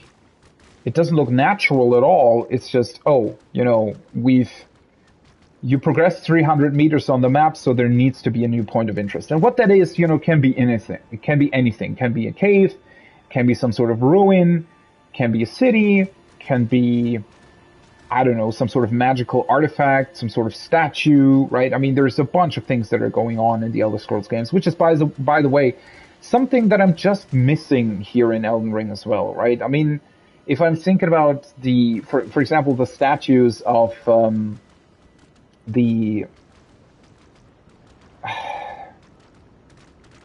demonic planes. There are these demons in the Elder Scrolls series, but people just sort of worship them. It's not necessarily a bad thing, I guess, or it sort of is, but at the same time, it's not, right? So these people, they're not per se hostile towards you, right? And you can even worship the demons yourself, and you can get their special weapons and that kind of stuff, and they have quest lines associated with them as well. And that is something that I'm just missing here in Elden Ring, right? Since everything is just out trying to kill you, it becomes very sort of boring and exhausting after a while. It would be way more interesting if there were actually factions, like the Academy, for example, that were sort of neutral towards you, not necessarily attacking you, not necessarily being friendly to you, and you might be able to decide whether or not you want to oppose them or try to get their stuff in another way, which is also very interesting in the Elder Scrolls series in general, or in the Bethesda games. You are actually able, right? You can decide to just steal from them, right? If you manage to do that, maybe you don't even have to get on their good side. You can persuade them, right? It's a lot more your classical sort of RPG stuff, and I wish Elden Ring, or the FromSoft games in general, for that matter, would just have more of these more classical RPG elements in them. I feel like it's a waste having a game like this with pretty good combat overall, but I don't know, everything else just feels sort of wasted, right? But yeah, unfortunately, with the world design or map design in this game as well, it feels very... Would schematic be the right word? I mean, look at the... Well, I mean, at least there's a couple of differences. So there's a lot more sites of graces in Stormwell Castle, right? So the castle itself is clearly sort of a more important piece of the game world. But overall, if you really look at the map, right, the sort of distances between objects of interest, they're not as uniform as they might be in Skyrim, but they're still somewhat predictable, right? It's still, there's an Everjail here, then we have a site of grace, then we have a ruin, another site of grace, another ruin, right? A catacomb, a site of grace, a merchant, a catacomb. Right? I mean, yeah, the distances might not be as uniform as they are in a game like Skyrim, but at the same time, the sort of quote-unquote points of interest in the game are still kind of predictable, right? And it's very, very easy to see in this giant swamp area because the entire swamp, more or less, is just one big plain, right? And... well, then you have this ruin here, you have a ruin here, you have a site of grace, you have a ruin here, you have a site of grace, you have this church, you have a ruin here, you have other ruins here, you have a site of grace, you have a dragon, a site of grace, right? It's sort of from one point to the next, it's following this logic of there needs to be something on sort of every step on the way. And I'm not saying that Breath of the Wild did that any different, right? Certainly Breath of the Wild as well has a certain structure to its world. But I did feel like Breath of the Wild managed to convey its world being an actual world a lot better than most of the other sort of open world games that we've seen over the years. It's very, very hard to really explain why. But Breath of the Wild has a certain... they've sort of managed to get to a scale of the world where the world feels huge, right? It feels really, really big. It feels somewhat empty from time to time, yet never so empty that you're sort of bored, right?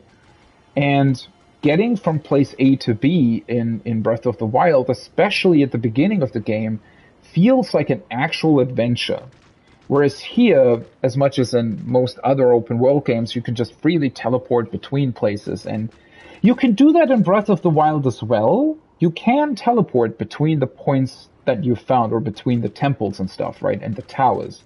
Yet somehow, just the way Breath of the Wild's game world is designed, it's literally sort of inviting you to explore.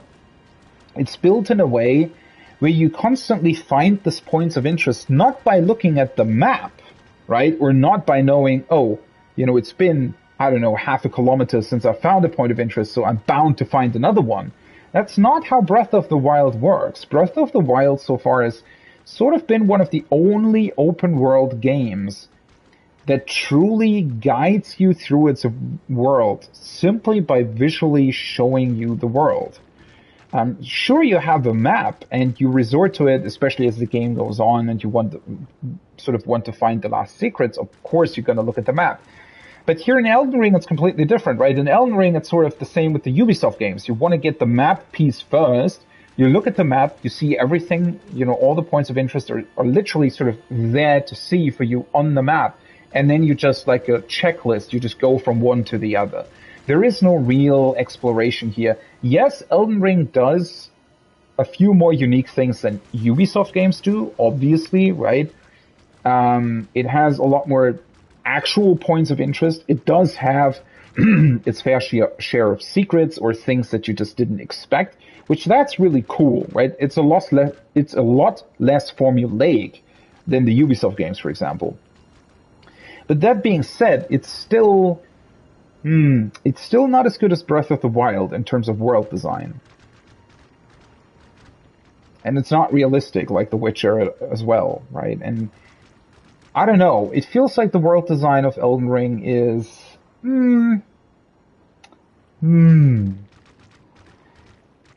average, to be completely honest, right?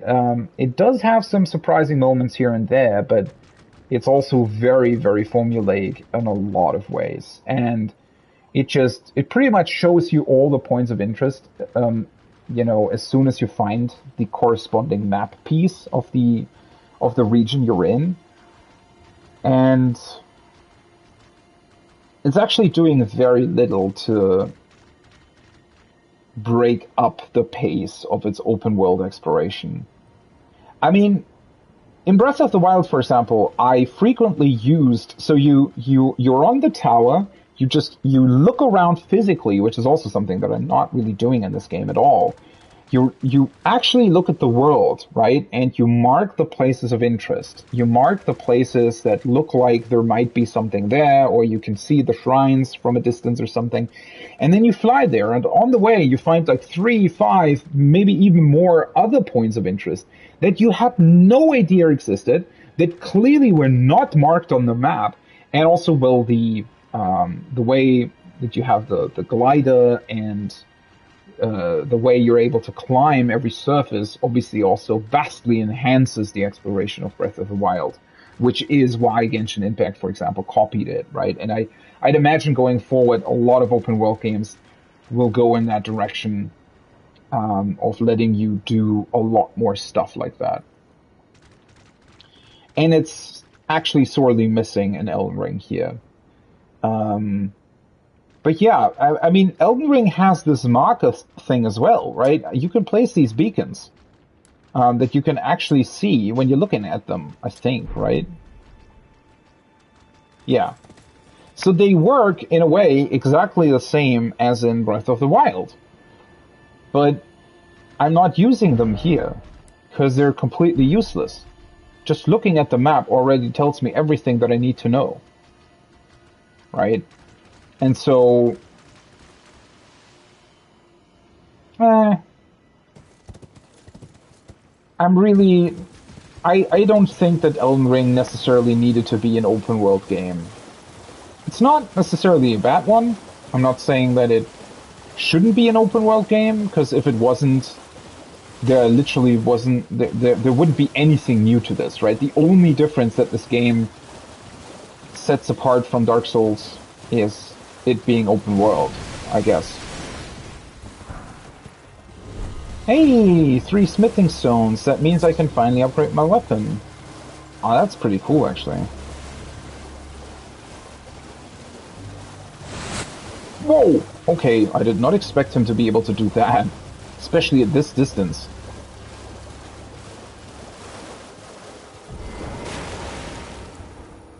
Okay, I think he is not attacking me anymore. Then let's...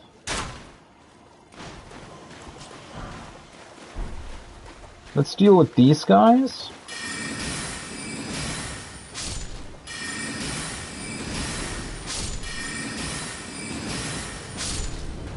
Okay.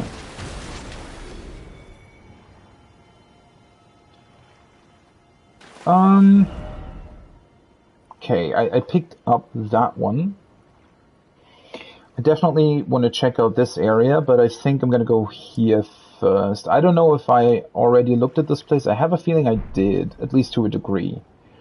Although, well, I definitely want to look at whether or not there's like a cave entrance or something here on the side.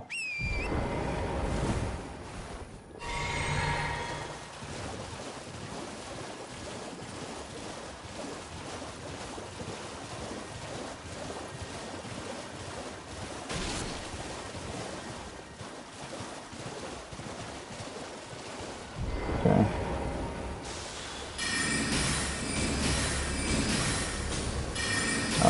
They need 4 hits to die? Seriously? Well, he didn't need... What?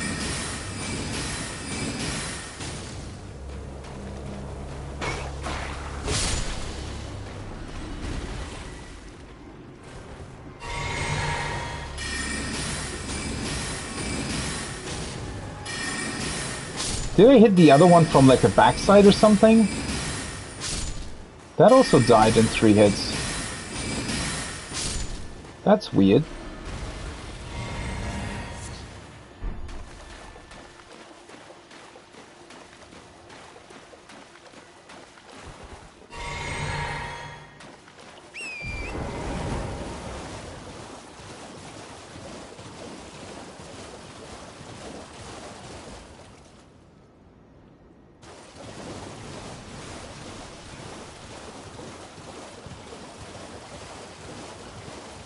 Just want to make sure that I'm not missing some sort of cave here, but it seems like there's literally only these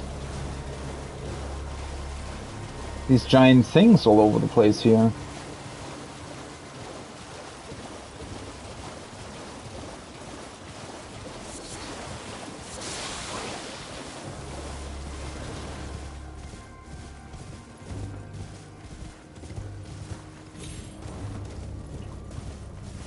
No cave here either. Oh, I can jump up here though. Interesting. But yeah, I feel like I've been... Have I been here? No. More smithing stones, okay. Well, at least that gives me the option to invest into the scythe at some point. Also, I think... Yeah, I'm actually quite sure that now I've pretty much been everywhere here south of the bridge. Pretty positive that I more or less have seen everything here. So I think I'm gonna get Hyetta, the Shabriri grape. See what that does. Then I'm gonna go back to the round table hole to upgrade my weapon. And then I'll come back here and we'll check out this area and then sort of move this way, check out everything north of the bridge, more or less, and we'll take a look into the academy, ultimately.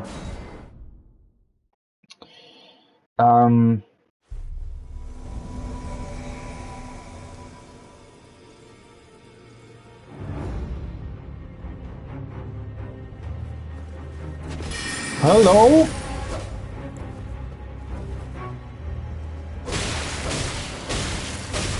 What happened? Fucking hell.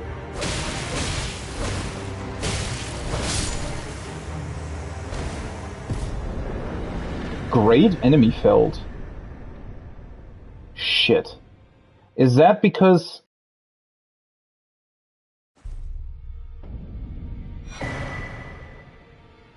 Clinging bone? What the fuck was that about? Fucking game. Well, at least they have moments like that, right? That was absolutely awesome. What the fuck was that? Oh, pooh. Thankfully, so at first I had like a... At first I had a, I was scared that I messed something up and this round table was completely destroyed for the rest of the game. That would have made me sad, actually, because I like this place a lot. But what was that? Was that some kind of vision? I bet that was because I talked to the white mask guy, right, and said that I'm not trusting the fingers. I bet that was because of that.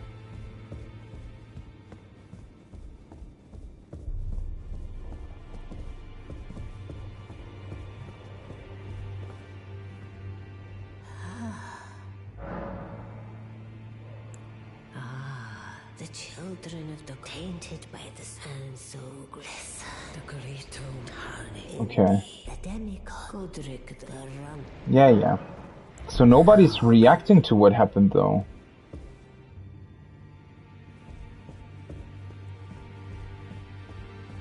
What was that? Was it some kind of vision? Ah, well then. They don't really care, apparently. Hello. You've been busy weeding Deathroot, I take it. Not really, I haven't found a second one. As your brother in arms. So what can I do for you?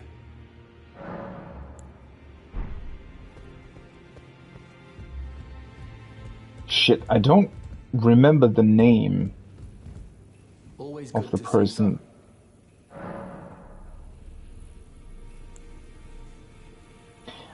Wait, what? I can ask him about the corpse on the Stormveil? Oh, well, that's going to be interesting. Okay, so first of all, let me just write down... Okay, somebody attacked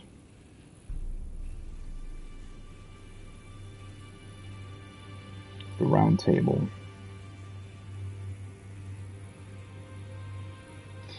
Vision, question mark?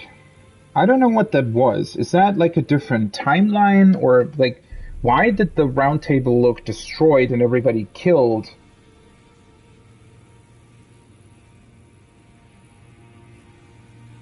But now it's back to normal.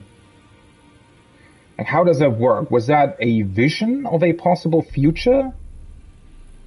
Or did I somehow restore everything because I killed that enemy? How strange. Also, that enemy was incredibly easy to defeat, which I thought was weird. The misshapen corpse on the Stormveil. That is a sacred relic of the Black Knives plot, as that famed night of assassination is known. It happened during the golden age of the Erd Tree, long before the shattering of the Elden Ring. Okay. Someone stole a fragment of the Rune of Death from Malekith, the Black Blade, and on a bitter night, murdered Godwyn the Golden. That was the first recorded death of a demigod in all history, and it became the catalyst. Soon, the Elden Ring was smashed, and thus sprang forth the war known as the Shattering. I once wished to become a scholar, you see. I've spent many an hour scouring the archives for knowledge of that fateful plot. The world has grown crooked, and if you intend to put it to rights, you'd better understand what happened to make it this way. And that thing is to blame for the shape I'm in now. I urge the utmost caution. Don't disturb the corpse more than necessary. I wish you could repeat that. So, the corpse on the Stormveil. Stormveil was the first recorded. I mean, that's what the item said as well, I think. First recorded death of a demigod.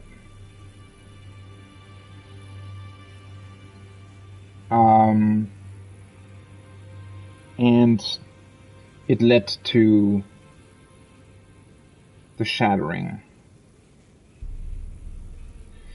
Well, fuck, he said a bunch of really interesting stuff. So there was a night of death or something, and fuck. I need to... Definitely need to, I guess, watch my own VOD after the stream or something.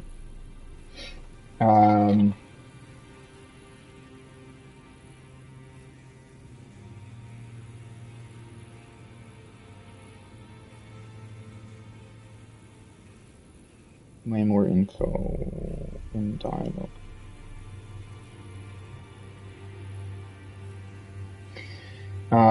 Okay, yeah, I need to rewatch what he said, because that was interesting. That was the first time that somebody actually not only put an event into like a historic timeline, but also told us about what it did. I mean, I did have my suspicions. It's still somewhat strange that these thorns are still around. I wonder how that, if it started the Shattering ultimately, and if it was there before the Shattering, then what happened to Stormveil afterwards? Like, why?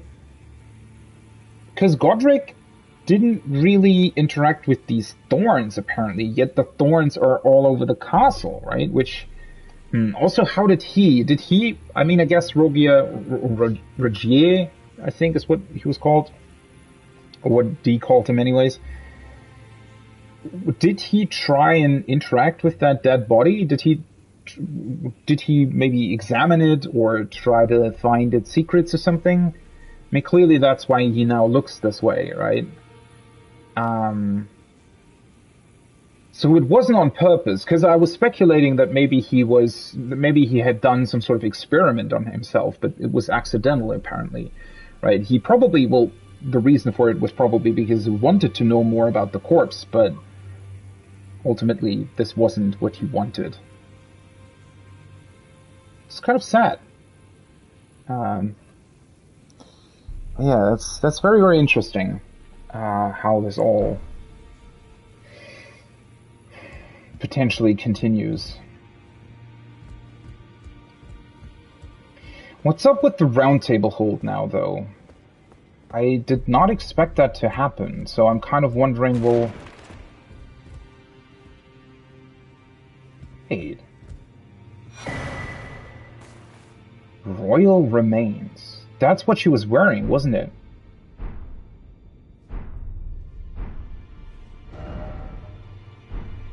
Wait. Was that her that I defeated? Did she turn evil or something? Is that what happened? Is nobody commenting on that?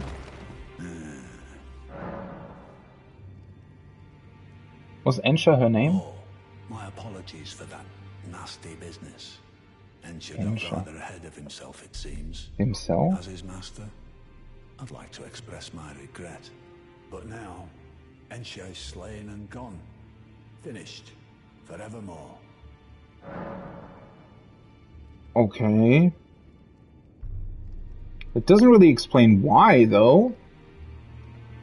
Does he say something else? By way of apology, allow me to tender some advice in regard to the half of the secret medallion you possess. Find the Albinoric woman.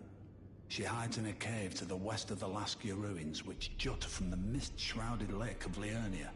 She knows the location of the medallion's counterpart, I'm sure. Oh, okay. What does that have to do with Ensha, though? That is what? Okay, huh?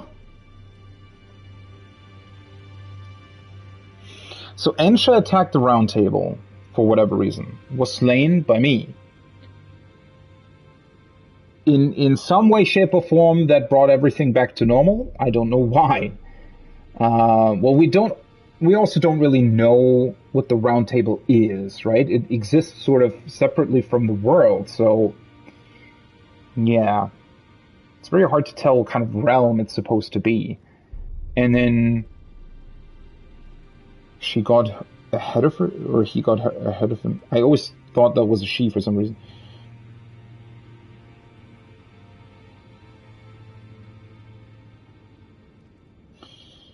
Weird.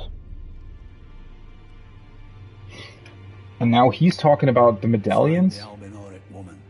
She hides in a cave to the west of the Laskia ruins, which jut from the mist-shrouded lake of Liurnia. She knows the location of the medallion's counterpart, I'm sure.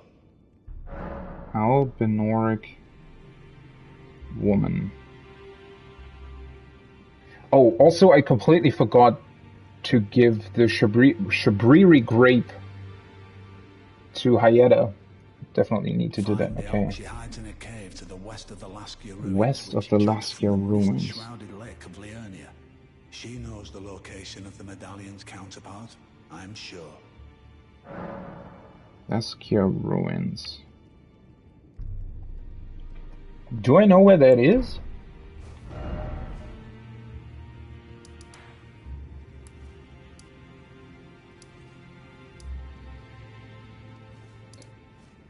I don't think so.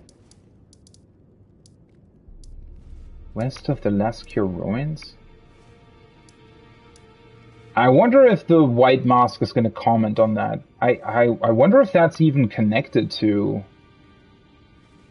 him.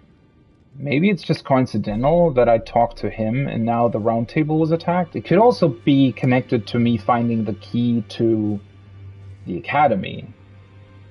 Technically. How strange. It's cool though. I mean, at least something is happening finally. Just very hard to tell. Also still no idea what this is.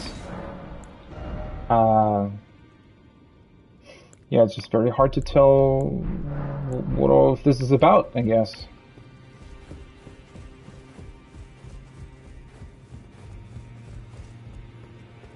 Also, this guy is gone.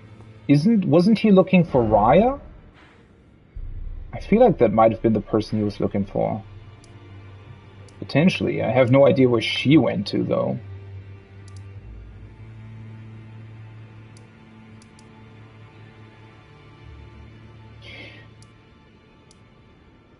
Oh, well that's her. Latana! I already found her! That's Latana. I thought that the name was familiar to me. These are the Lascure ruins, and that's Latana.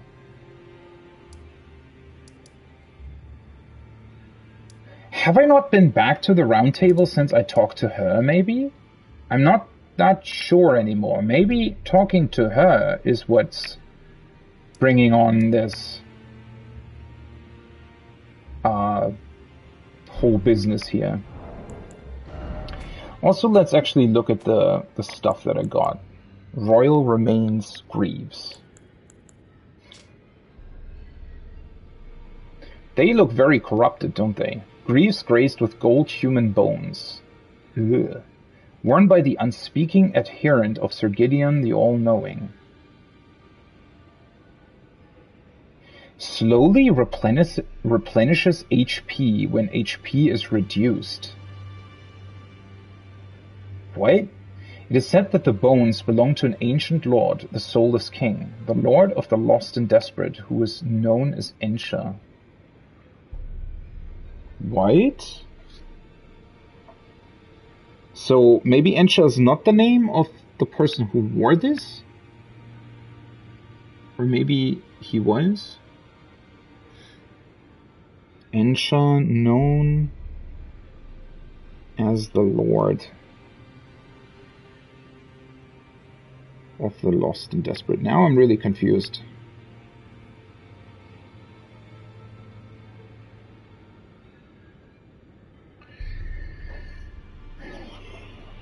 The Soulless King.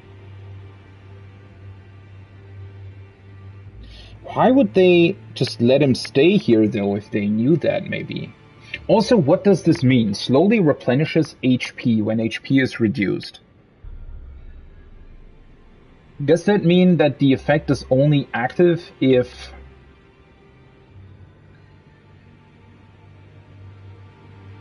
I have an HP reducing effect on me?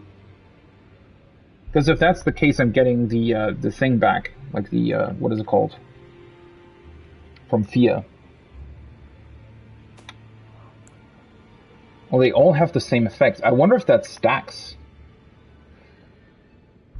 Worn by the unspeaking adherent of Sir Gideon the All-Knowing.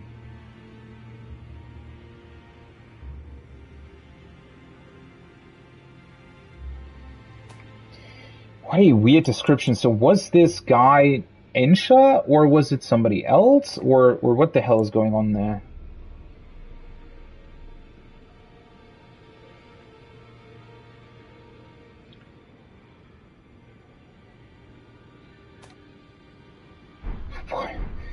I really struggled to make sense of that, to be completely honest.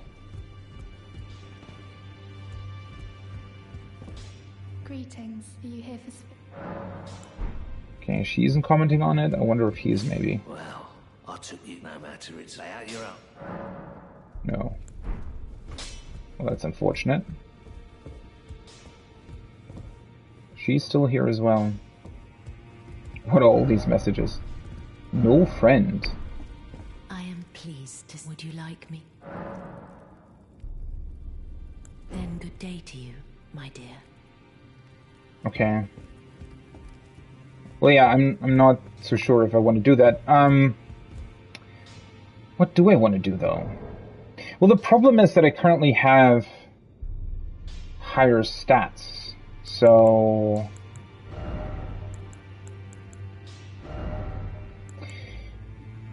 I do want to test these things out. I mean... they're actually not that good stat-wise, though. I mean, I could definitely wear these, I think. They're pretty bad in terms of immunity, focus, and vitality.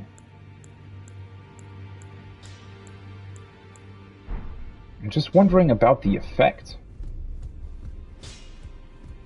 Back already, no matter.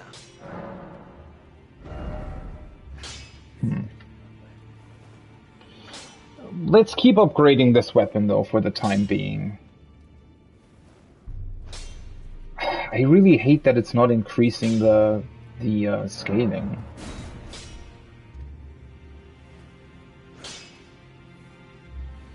Well, this would get the dex scaling back though. Not by a lot, but... That is so strange to me. I can get a plus 11 weapon. And now I can't upgrade this anymore. Should upgrade this thing though.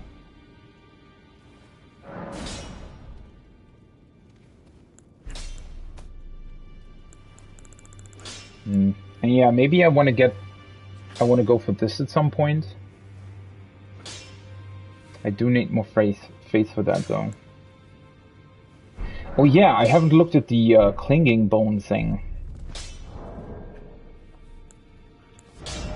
So that's a weapon. Supposedly maybe the weapon that she was using. Why is that in a... Oh, okay. Clinging bone. Horrific weapon made of a hardened skeletal arm, wielded by Ensha of the royal remains.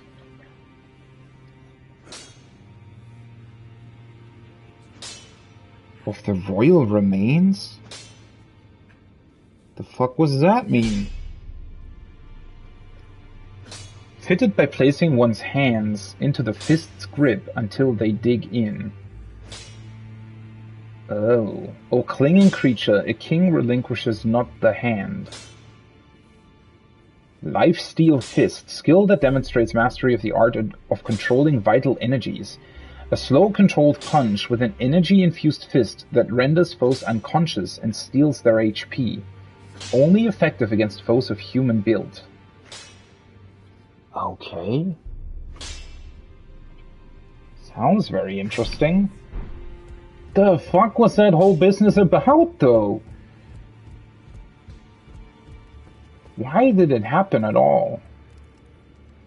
And yeah, this guy that was standing here somewhere, right? He is still looking for this well, is he looking for Raya? I thought he said something like that, right?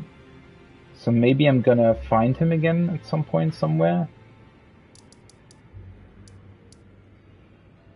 I wonder if he's on the map somewhere. I don't think so, but... that would be kind of weird.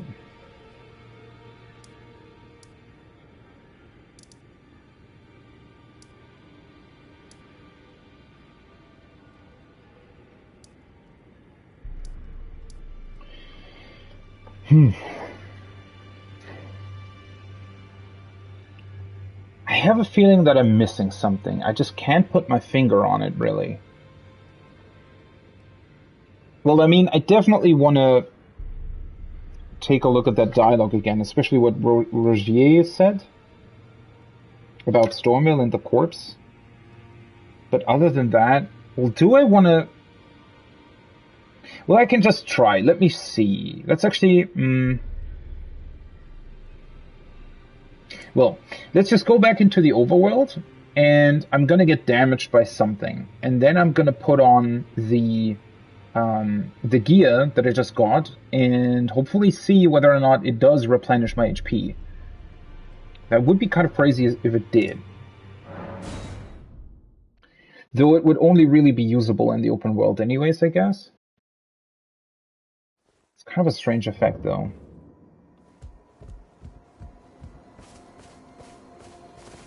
I told the all-hearing brute already that I possess no such medallion. Or have you come to take more from me? Was my other half not enough? Okay, show the medallion. Do you speak true? So old Albus entrusted his medallion to you. Oh, I need to get... Ah, okay. I had no choice but to trust that this was his dying will. Let's try again. I'm Latenna. An Albinoric, the same as old Albus. My apologies for my coarse words earlier. I presume the worst. Seeing that you're another tarnished like that all-hearing brute. I hope that you will forgive me. Who's the all-hearing brute?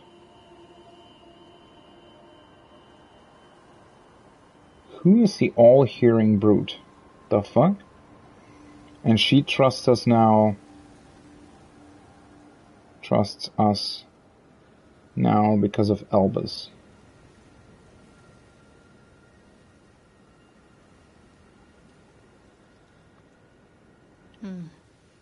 The medallion's better off in your hands anyway. Would you consider doing me a great service? I must go back. There is something I must do, even if I must say farewell to my wolf Lobo. Oh no, a Will you wolf show me the way? Lobo? To the land of Miquella's Halig tree. If you accept, I would gladly apprise you of the whereabouts of the medallion's other half. Yeah, Thank sure. you kindly. They say the other half of the medallion is beyond the Forbidden Lands, north of the Erd Tree. That's very The far away. Castle Sol, on the mountain tops of the Giants, accessible by the Grand Lift of Rold. Okay, so the other half of medallion is in the Forbidden Lands north of Erdtree. Mountaintop of Giants.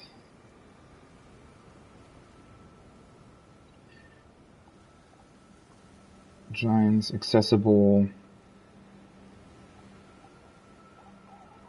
by the lift of Rold, was it called? I think. Then I suppose it's time. Farewell, Lobo. My faithful wolf. My better half. I will go with the Tarnished, so that our journey will not have been in vain. Forgive me, Lobo. I wonder why they can Lieutenant the Albinoric. When needed, Oh. I will fight at your side. Oh, that's cool. That is awesome. Oh, poor Wolfie. Praise the dog and then time for despair. Can I? Wait. Like this. Okay, so she can fight it myself. How does that with the spirits? Why is she suddenly a spirit? She fights.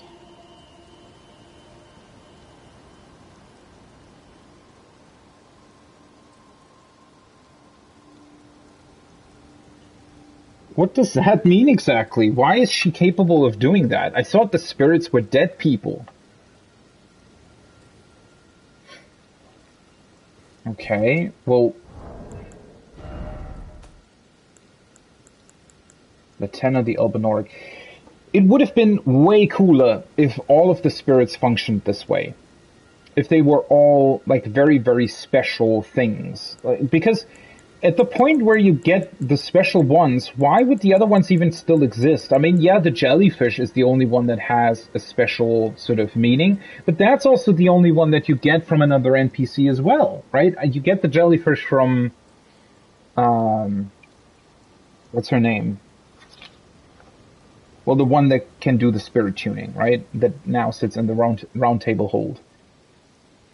I wish they would have done more like that. The other spirits, they feel kind of half-assed, to be honest. A rare case of one who chose to become a spirit voluntarily. Oh, okay. Became... spirit...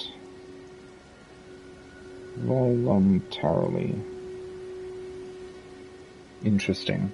Latenna was renowned as a deft magic archer. But having lost her beloved wolf companion Lobo, she cannot move from the place where she was summoned. Okay.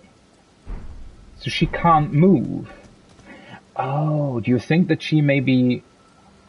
That's why she had a wolf, potentially, right?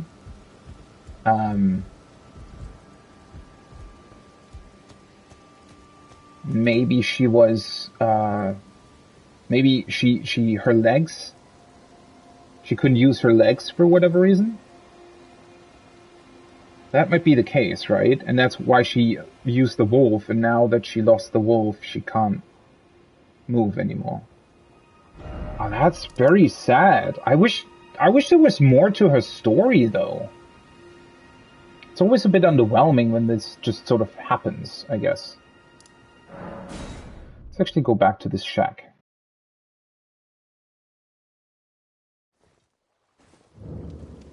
Are you still here? All right, mate. Sure. He doesn't really do that much more. I want to see... I would like to know what brought about that attack on the round table. What kind of thing activated that?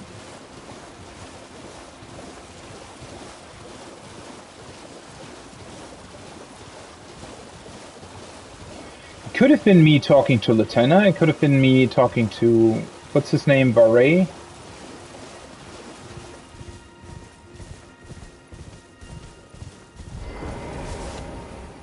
Be sure to try that. I'm quite...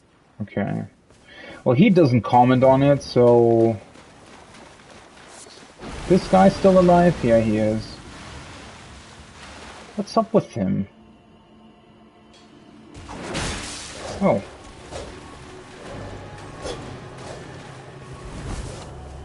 Do you care? Wait. Why is he running around the outside? Let me stop that. I wonder how far he'll actually run after me. Quite far, apparently. Who are you? He has, by the way, he has the same dagger that the... What was it? Like the first NPC invasion? Can you just stop this? I don't want to fight you. I just wanted to look at whether or not you respawn. Oh, I think he got... Yeah, the game just despawned him. Which is also, like, why does the game do that? Oh, whatever. Okay. So I have a feeling whatever that change to the round table hold was, potentially happened because of Latenna, potentially. Or maybe because I went to that Albinoric village. Why is there an item here? Are you kidding me? Glintstone Craftsman's Cookbook. Are you telling me I didn't find this? What the fuck? Seriously? Oh yeah, by the way, I found the other cookbook as well, right? Oh, so now I can craft this, the Cursed Blood Pot. Throw to douse enemy with accursed blood. Throw at enemies to douse them in accursed blood, causing summoned spirits to assail them with a rapid fervor. A childhood memory of the Lord of Blood. Okay. I guess that's what I got from the guy that was lying in the Rose Church. Throw at enemies to douse them in accursed blood, causing summoned spirits to assail them with a rapid fervor. So this way you can sort of control your spirits. Is that what it's trying to tell me? That is interesting. So the things that are done with the cracked pots, they are for attack, right? But the things that are done with these things, I don't even know what they were called, but I only have one of them currently. They're apparently more for like controlling AI, essentially, either your own or the enemies, because this also, like, this lures enemies away or something, or it creates a distraction rather.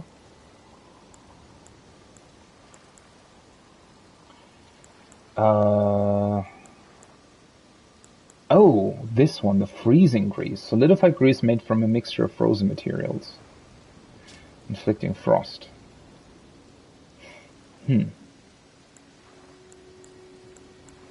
Okay. Cool, I guess. Well, have I looked at all of these ruins? Now I'm kind of doubting myself, but I mean, that's what I mean, right? The way this area is built up, you can very easily miss stuff. Which is not a big deal overall. I mean, if I'm missing, I don't know, 2 or 3 things that you can potentially find here, then that's what it is, I guess. Who the fuck? Oh, that's one of the... It's one of the horse guys. I was... he looked so different. I was kind of confused for a second. Did he actually see me? It looks like he saw me. Are you fucking serious? Thank you. Okay.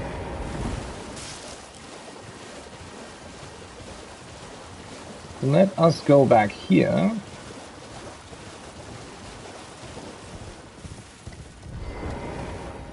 And give her another grape. Hello? Is someone there? Would you donate them on a pill Yeah, when yeah. I eat? You're not like the others who give me grapes, are you? I don't They know. raise their trembling hands upon me. Howling wordlessly, they gently stroke my eyes. Their frail fingers, emaciated. Yet still, they give me the grapes. But you seem somehow firmer. Whatever that means. You are most kind indeed. May the blessing of the fingers be upon you. So I guess she's just gonna move to another position, and then I have... Well, at some point, her quest line probably will do something. I don't know.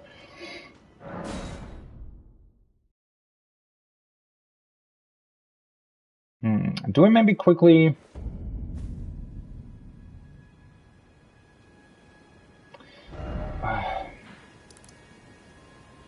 I just want to make sure that nothing sort of changed. That was really weird with the round table hold. No. Now it's the same as it was before. Well, the strangest part about all of that was that it turned back to normal, right? I mean, yes, people commented on it, but that's pretty much it. Sort of.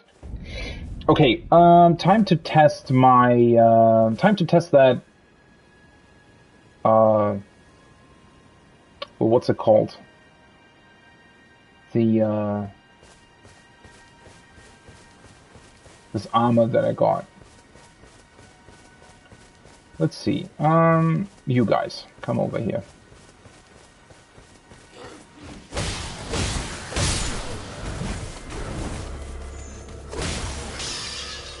Okay.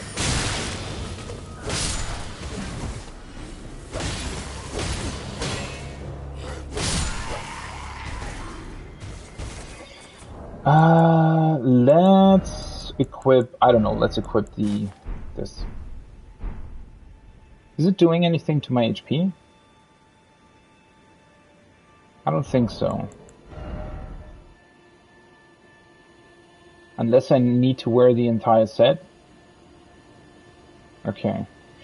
So, whatever it's doing, I think you do need to have some sort of HP diminishing effect. I mean, that's literally what it says, right?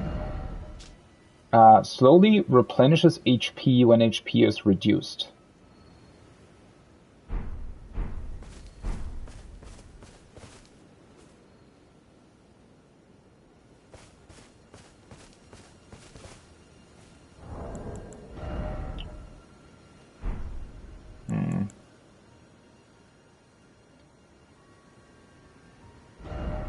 Which, you know what? I do want to test it. I do want to test if that's how it works, because if it is... Well, I don't know, really. Would I keep the HP reducing effects and everything? I'm not so sure. Well, at least it does give me a reason to talk to Fia again. Hello, my dear. Please, would you like me now? Yes.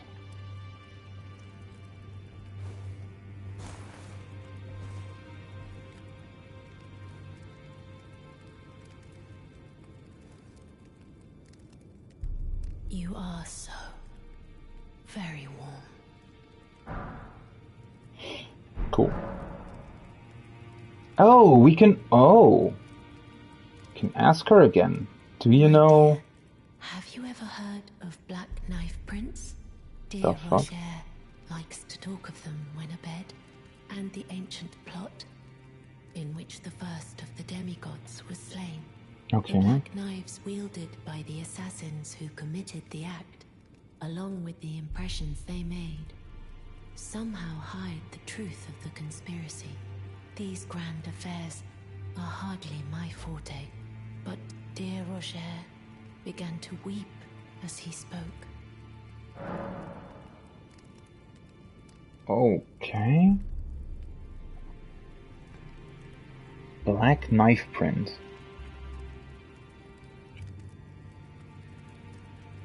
The hell is that about? In truth, I've heard tell from someone else about the black knife prints that fascinate dear Roger so.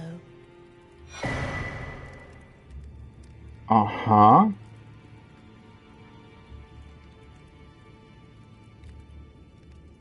Okay. Black Knife Prints. What a weird description. I mean, what does that have to do with thorns? Knife print clue. But it wouldn't be right to give this to him, stuck as he is in the round table hold. Perhaps you could make use of it? Found a simple map.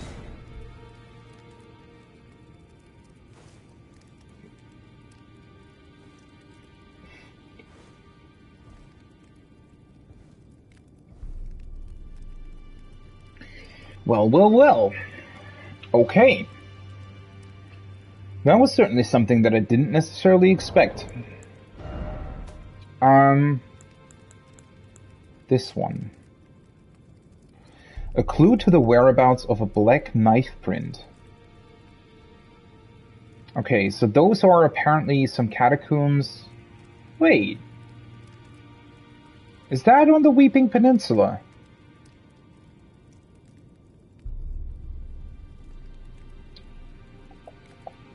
Looks like it, doesn't it? With the tower to the right? Yeah. How interesting that we're only getting this now.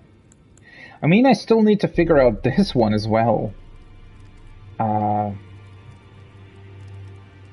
this one's very clear where you're supposed to go, right? But this one, not so much.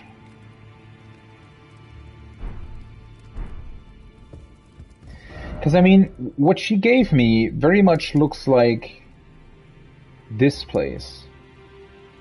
The only difference being that the catacombs are here. But the ones on the map seem to be, I don't know, somewhere like here. Although it could still be the same ones, technically. Let me take another look at that map. But I mean, the location of the minor Erdtree fits as well, right? Although doesn't the path look very different though?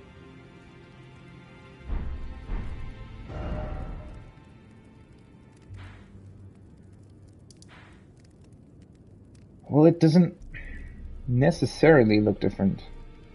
Although, well, the location of the Erdtree doesn't match entirely.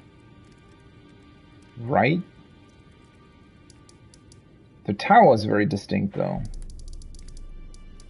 Or could it be this one? No. This one doesn't make sense because the Erdtree is to the top left of it. Can't be this one either, though. Oh, it's here. Yeah, it's here. Erdtree to the... Yeah, okay, it's here. Well, I mean, at least I know where it is. Maybe I should actually mark it. Like this.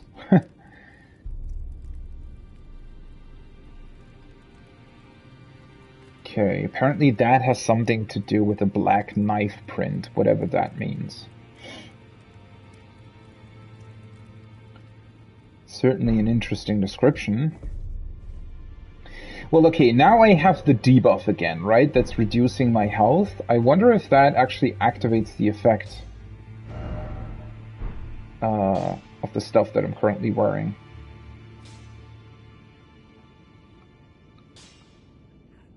God, I really dislike that there aren't any other clothes that you can wear. You find tons of weapons and shields and all kinds of stuff and sorceries and incantations, but in terms of things that you can wear, there isn't that much going on, I feel like.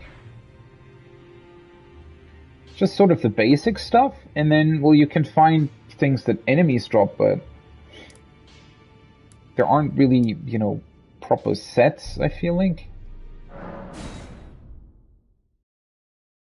Okay, let's see if it works like this. If it doesn't, I'll just use the Baldachin's Blessing again.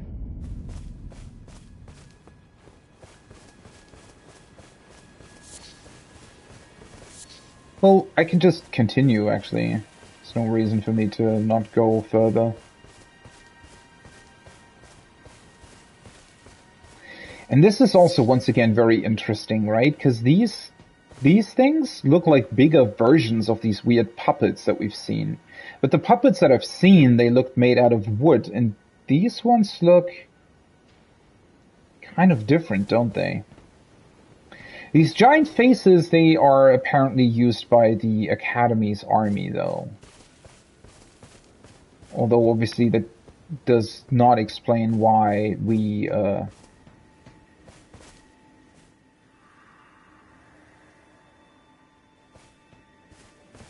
why they're fighting the puppets, even? Or are these, like, crystal mages or something?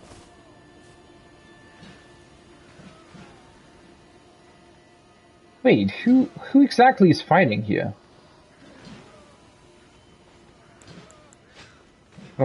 Let's just go with him, I guess.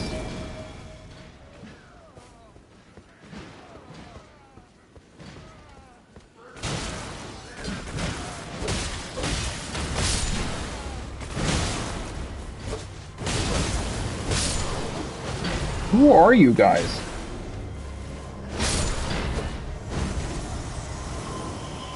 Why are they blue? Whoa, how many of them are here? What the fuck? Why?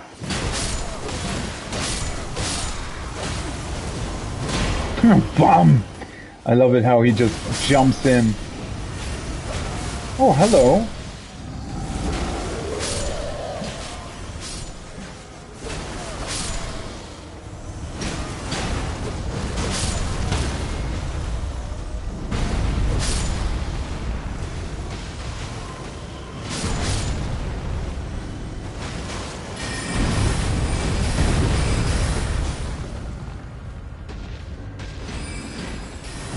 Oh, for fuck's sake.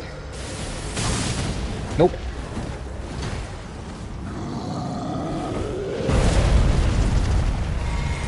I hate how he turns around like that.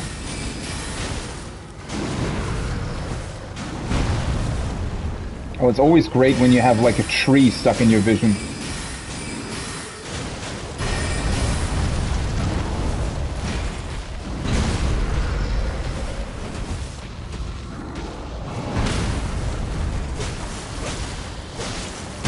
Ah, fuck.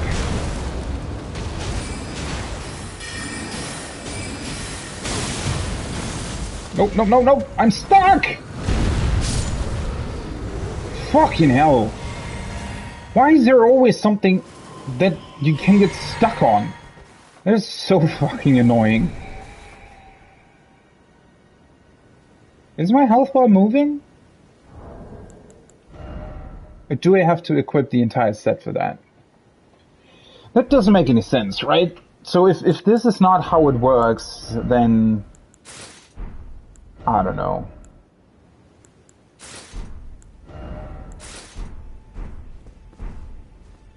Wow. Certainly a look.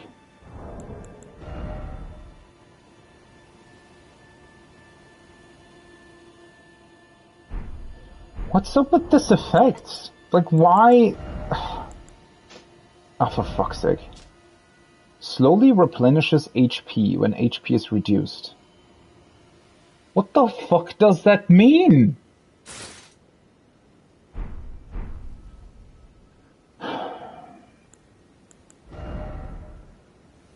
Yeah, no, it's not doing that. Like, at all.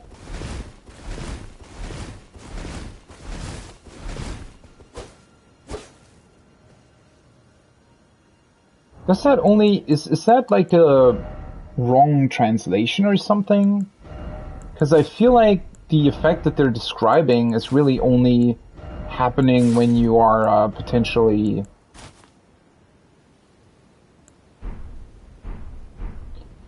utilizing that weapon that I got? Right? I mean...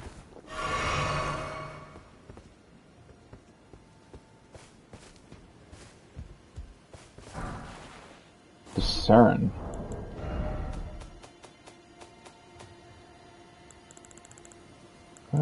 It's this one.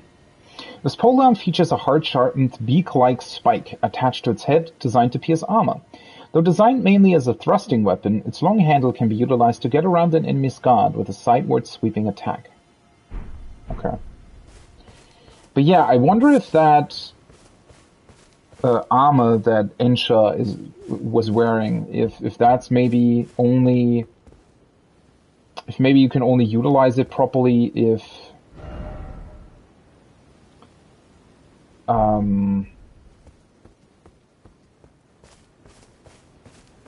if you're also using that weird bone arm that she was using when she was attacking the round table.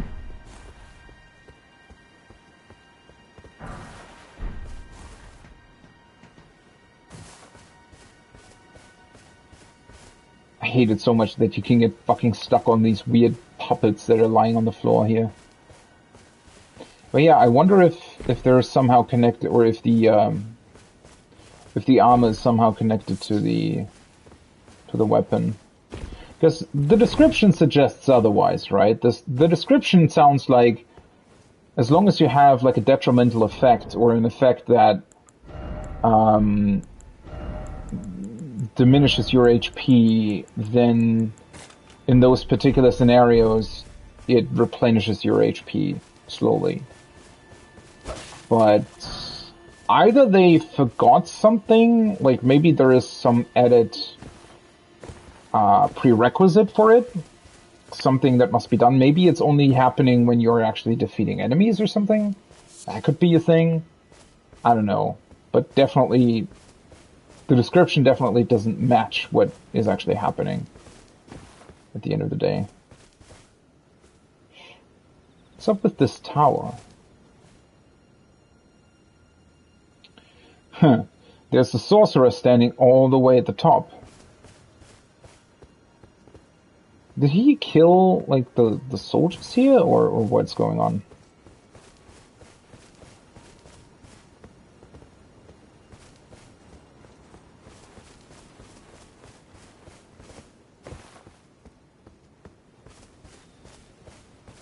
Is that the only guy here? What the fuck happened here?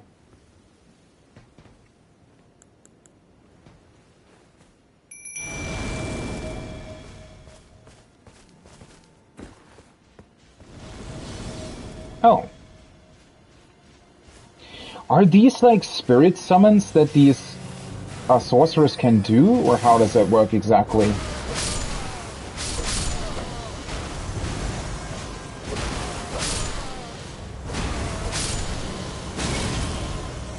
Hi.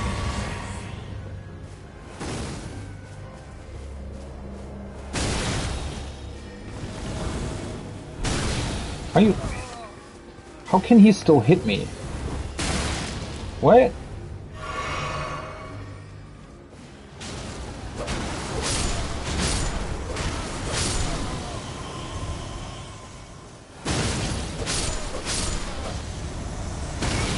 Are you fucking kidding me? How can you be this annoying? Like, seriously.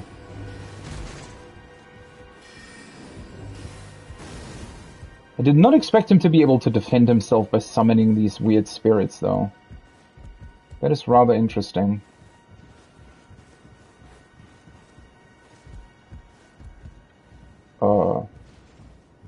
And now he just doesn't care? Bye.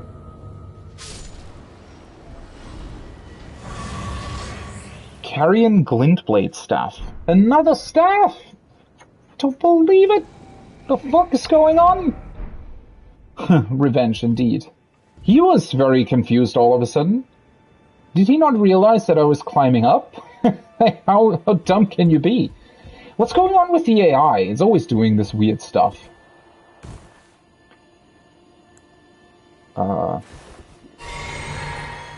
Wait, where's the chest? It's down here, right? Yeah. Weird. So can they, like, conjure up these guys? Hey, another sorcerer's book, cookbook. Can they just conjure up these spirits? Okay, let me take a look at this. So first of all, the key items. Albinoric pot. Okay, whatever that is. And another staff is here. Staff embedded with a blue glintstone. One of 2 types of carrion staff. Gifted to enchanted knights. It enhances glintblade sorceries. Wow. Feels like this actually has a pretty good scaling. 1 second though.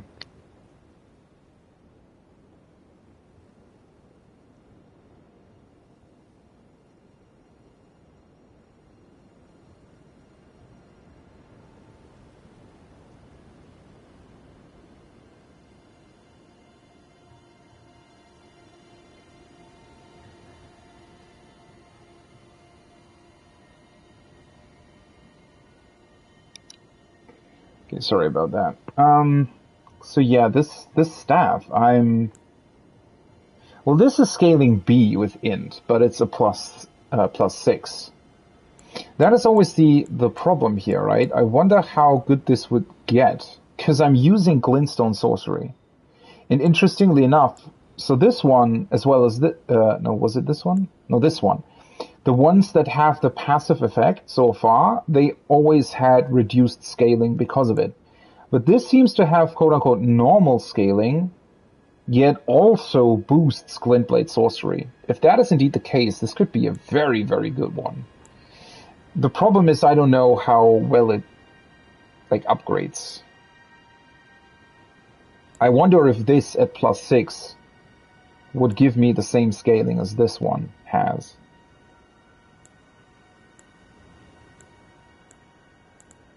This also requires dex, funnily enough, and a lot more intelligence.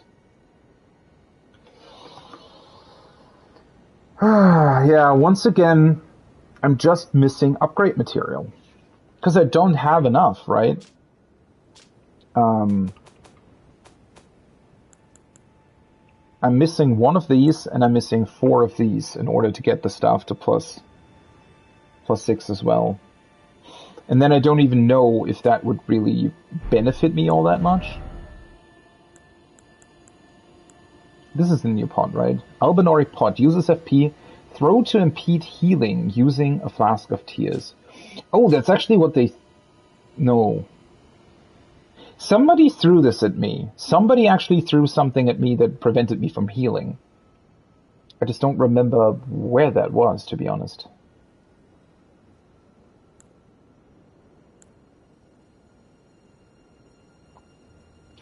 Also, the symbol on it, at the front, I don't even know what that would mean, but isn't... Wait a second.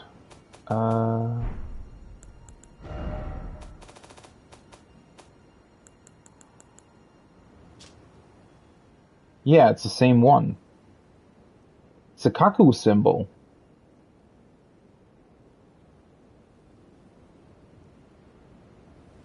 Strange.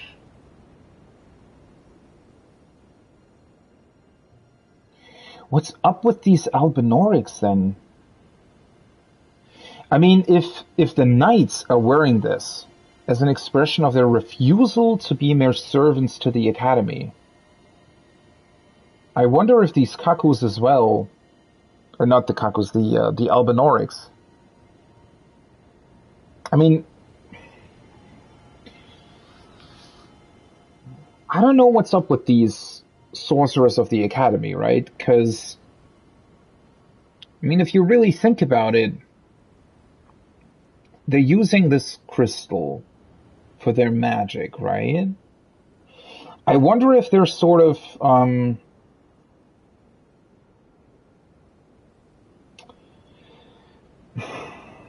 how would I put it? I wonder if they are potentially, what's the word for it? Maybe they are using these Albinoric creatures for their own gains or something. I mean, clearly there's something going on with the Albinorics here. The problem is that I can't quite make out who they even are. I mean, we've met Latenna, right? And she looks like a normal human, but also said she was an Albinoric. Then you have these weird alien-looking things that are in the swamp here surrounding the academy, where I'm not quite sure what they are. And then the people in the Albinoric village, or what? Wait, what was its name? Yeah, village of the Albinorics. The people here look different yet again. Yet the game seemingly refers to all of them as Albinorics. For whatever weird reason. I mean, maybe that's just sort of a... What's the word? Fuck, what's the word for that? Maybe Albinorics is a word for all of the races that are connected to the crystals here or something. But yeah, I wonder if the mages from the academy maybe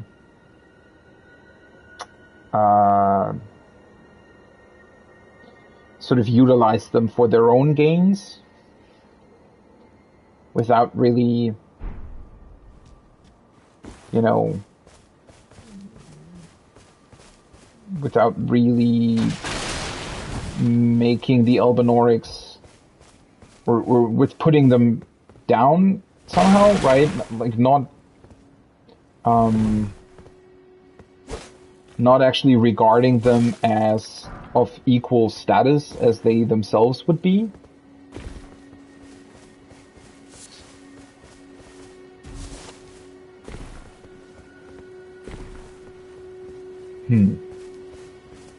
Just rather hard to discern when, well, the word is seemingly used for multiple different people. Really not sure about that.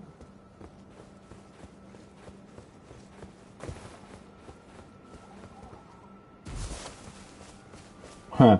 Yeah, that was a very shameful death, wasn't it? First, he's all high and mighty up on his tower, defending himself by summoning in these weird spirits.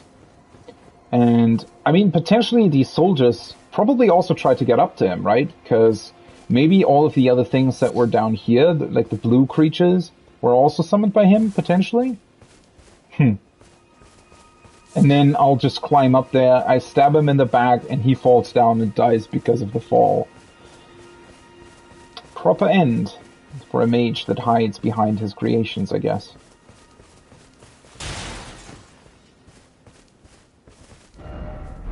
Behold, well done. Okay. Nothing else here.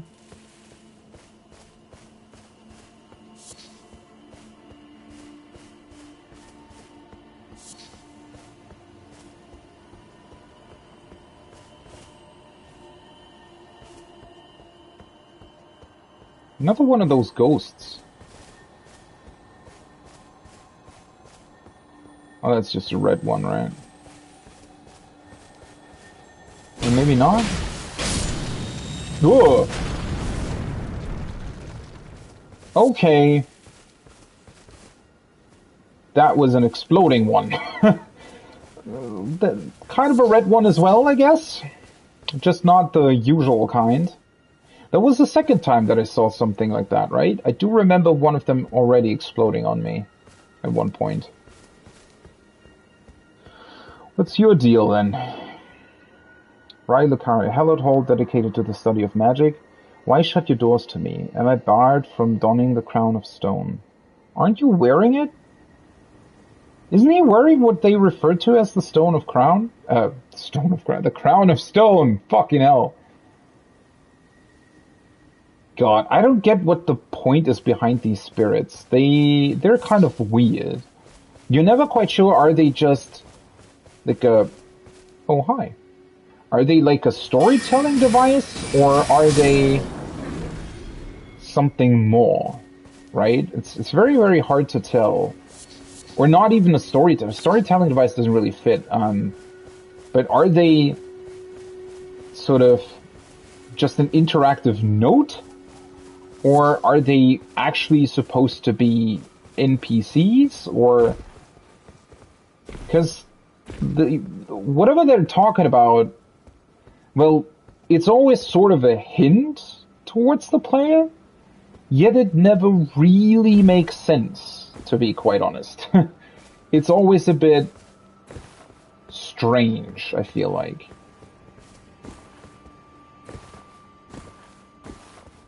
Well, that was disappointing.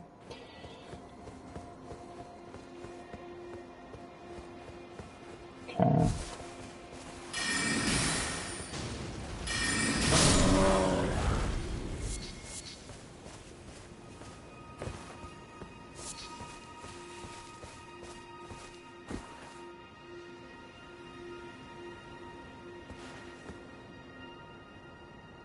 Oh. From a distance, it looked like some sort of weird skull or something on top, right? But it's just a hole in the ceiling, I guess.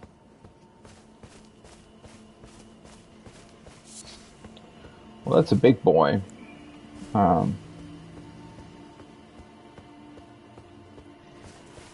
wonder if I can... Let's see if I can employ similar tactics to what the other sorcerer was just using. Whoa! Okay, I did not expect that from a bear.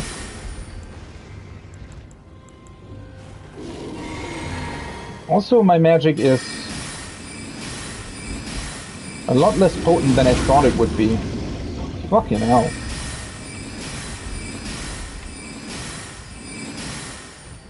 He's very confused, though.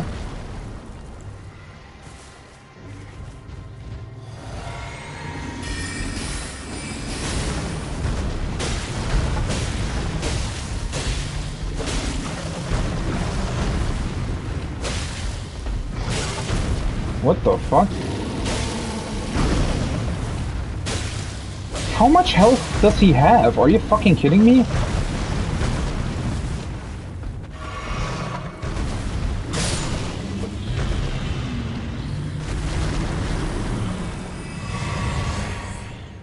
I still think that a lot of enemies just have too much health, to be quite honest.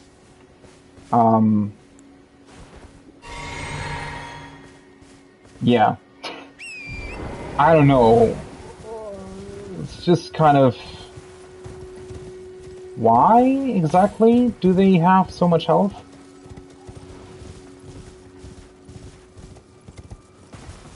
Don't really get it. Hey, there's another side of grace. Okay, do I wanna... No, I don't think that I wanna go up here yet. I wanna go to the academy first, because I feel like there isn't really a point to me, you know, venturing further, I guess. What's this one called? Gate Town Bridge. Well, you didn't really venture far, did you? Hi. Hello? Would you donate any? I'm on a pilgrimage, and when I eat one of those grapes... Okay. Well, she managed to go from here to here. And earlier she managed to go from here to here. So judging by that, the next stop is probably going to be here somewhere. Is she trying to get to the academy? I mean, it looks like it, right? Judging by the fact that she's standing next to the broken bridge that once led to the academy?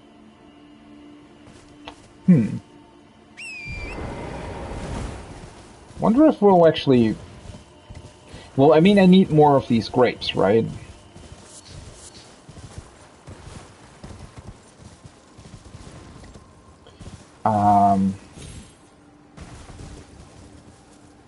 I could go up here. Is there a point to that, though? Nah, not really. Because I don't really need to go to the Divine Tower yet. I feel like that's only really useful after I've been to the Academy. And since I've pretty much done the entire south of Liurnia now, so everything south of the bridge, let's check out the Academy Gate Town, these ruins here, and then just try and finally enter the Academy itself.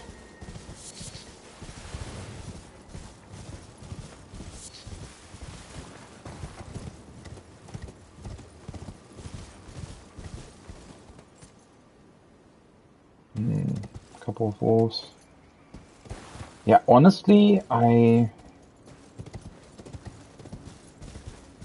don't really know what she's about, what her purpose is or whatever. What she's trying to do. It's just kind of strange that she doesn't say that either, right? She's just, yeah, I'm on a pilgrimage, I'm looking for light or whatever. She's talking about some light, but other than that, it's just literally, oh, yeah, we don't really know.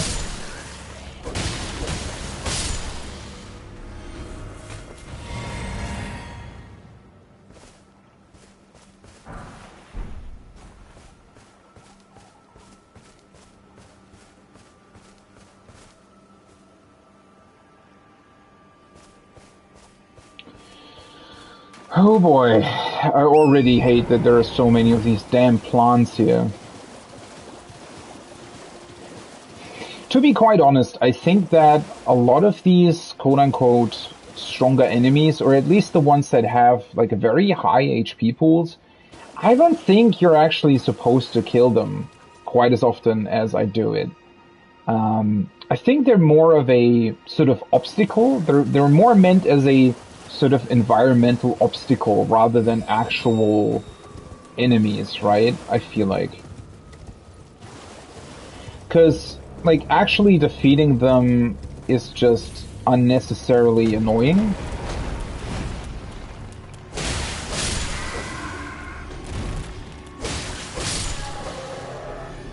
So I don't think that you're actually... Oh, oops. I thought I had my shield equipped. Oh. They're quite funny in their movement. But yeah,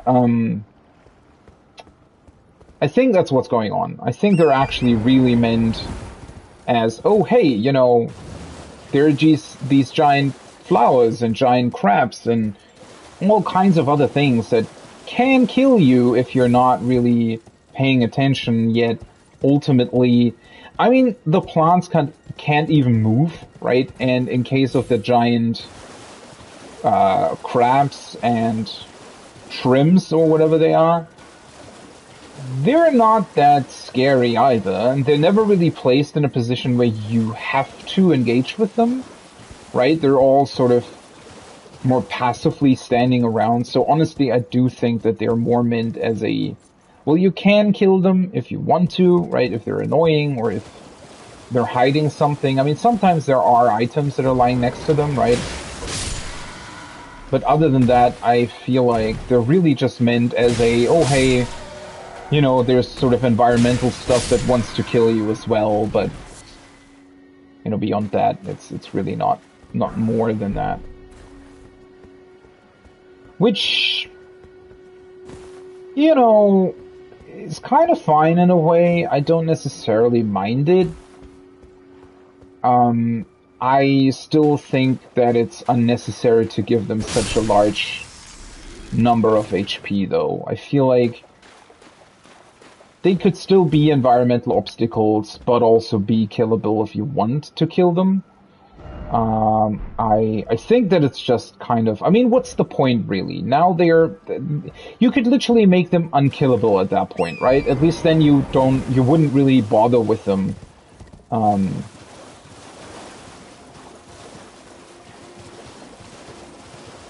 This way, it's just kind of, yeah, you can kill them, it's just really annoying, and I don't know.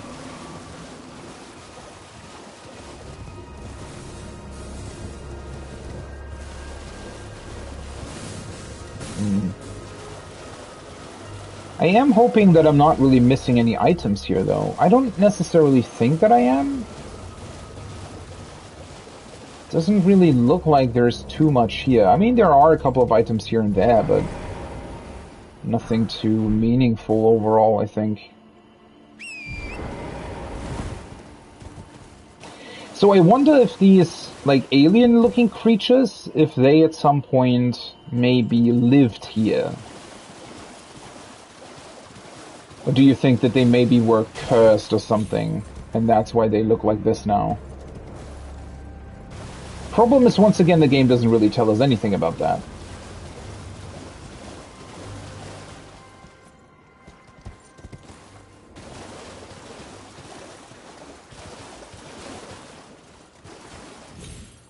No, seriously. Are you... See, this is what I mean. Like, the traversal in this game is just kind of awkward compared to something like Breath of the Wild. So, it's a bit unfortunate.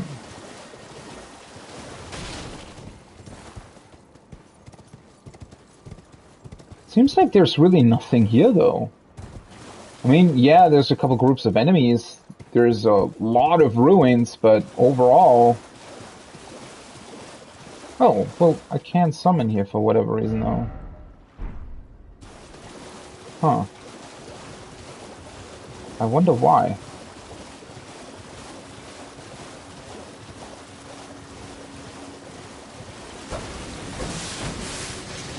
Oh, they have ranged attacks.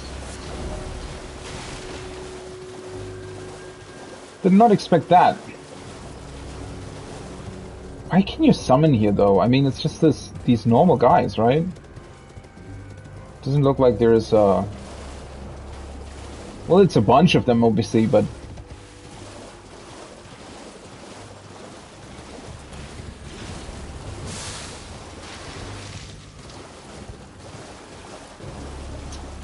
Well, I mean, I guess it's more than I thought. In terms of numbers? Oh, hey. Oh, no, never mind. I think I already got yours, right? Yeah. Already got that when I got here the first time. I do think it's just a bunch of these normal enemies. I think there was... Might have been an item over here, though. Yeah. An arterial leaf, once again.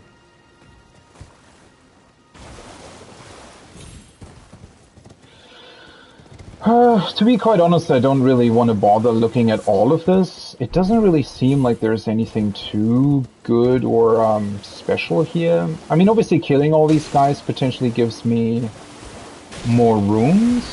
Whoa, hello. Why weren't you here earlier?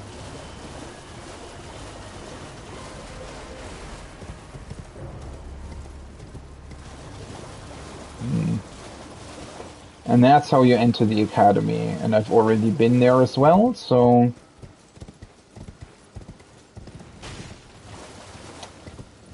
Yeah, I don't think that I'm necessarily missing anything. Well, I mean, I could just kill these guys, and potentially get a couple of runes or something. But I don't know if that's really necessary. Well, I mean, the runes are necessary. I still need to level.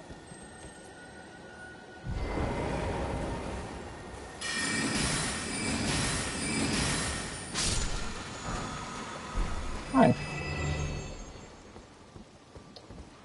But, that being said, though...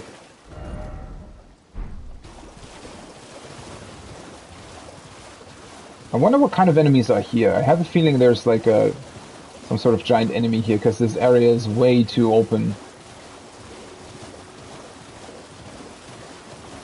Never mind, it's just a teleporter. Are you fucking serious? Another one of these things?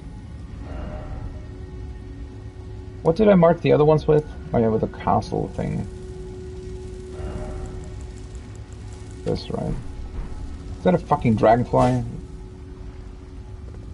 Well, I guess let's see where it goes. I can always warp back. At least I didn't kill all the enemies, so it means that warping around isn't really doing too much. The Orney of the Lakes. Where the fuck am I now?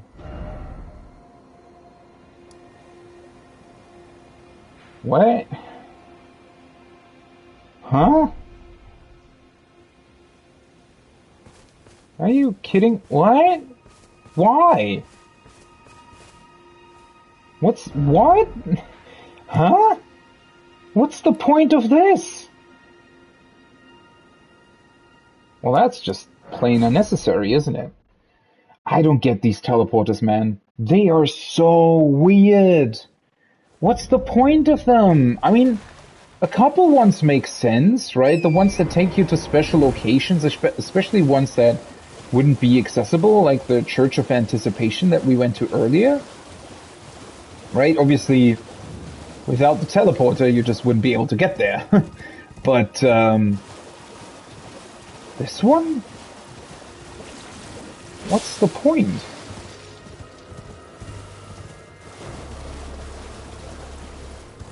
Weird. Okay, I was already here earlier as well. Hi.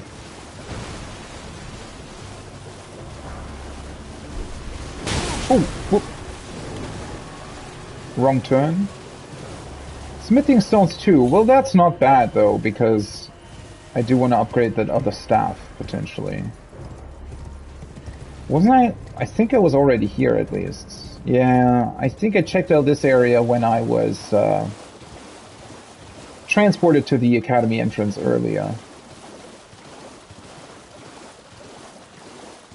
It doesn't seem like there's too much more here. These entire ruins, I mean, they're kind of cool. I wish that, obviously, we would have been able to explore this entire area when it was still functioning and not below the water surface. But, I mean, the area itself is quite cool, I think. I do somewhat like it. It's just a bunch of, like, it doesn't necessarily seem like there's too much here, though. I mean, there's really quite a lot of these ruins here, but it doesn't really seem like they have too much interesting stuff going on.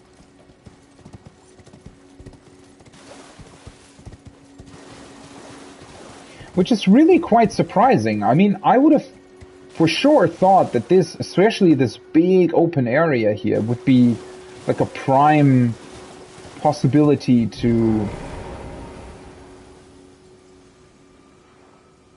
give you more, or to give you like a big fight or something, or big open world boss, but apparently not. Well, I mean, there's still a lot more to this area, though. I mean, there's this entire area here that I haven't really been to. And I also need to check out this forest over here. I've only really been to these ruin parts. But considering how big these ruins are in terms of their pure, like the amount of space that they take up on the map, I would have honestly thought that there was just more to them. Oh well. Okay, let's teleport to the gate and see if the academy lets us in. And what awaits us in the academy itself.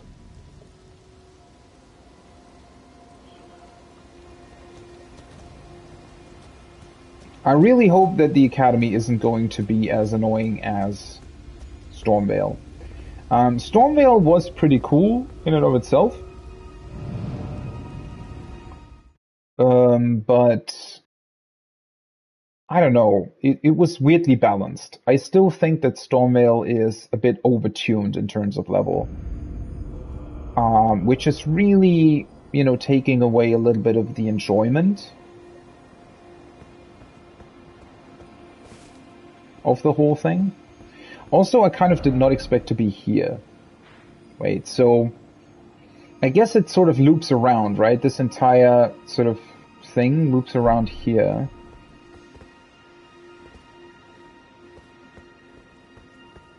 Okay, so that means that the other entrance... Oh yeah, the other sealed gate is over there, and that would transport you here. So these seals are sort of transporters, I guess. So I could, if I wanted to, just venture north, I guess. That's pretty cool. I could just go here, essentially.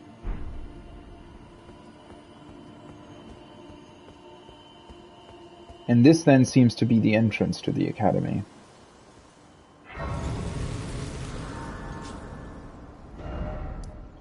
Main Academy Gate. Oh, cool. We can't take the horse into the academy. Well, that makes sense, obviously. It's also very cool how you can... I mean, I saw this platform from when I was up there on the Belfry mountain, rock, whatever. Looks pretty cool from here. I mean, clearly that is something that it was built by the Academy, right? So they... I wonder why, though. I mean, maybe they felt the need to travel a bunch, potentially for experiments, or just to keep in touch with other researchers and sorcerers and stuff. Why is there a summoning pool here? Huh. What an odd place for a summoning pool. But yeah, maybe that's why they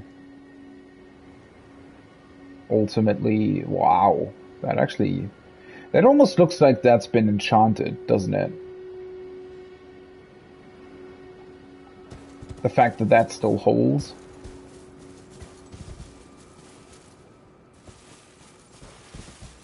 Wait, there is a tree there. Huh. What is that doing on the bridge? Hey, there's also one of these other mausoleum things. The moving stuff. It's only the second one that I've seen. This area is very open and very empty for whatever reason. I wonder why. I mean, it's kind of cool. As I said earlier, right? I do like open, empty areas because it's just... It makes the world feel... Well, not necessarily more realistic in this case, but just... The world makes more sense that way, because even fantasy worlds need open, empty spaces, because a world is more logical when it's not got, you know, interesting stuff every 10 feet, I guess. It just makes more sense that, you know, there would be empty spaces here as well.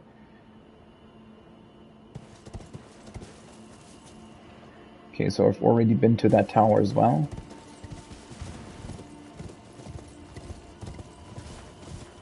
Can I go back up, or do I have to teleport? Nope. Can't go back up.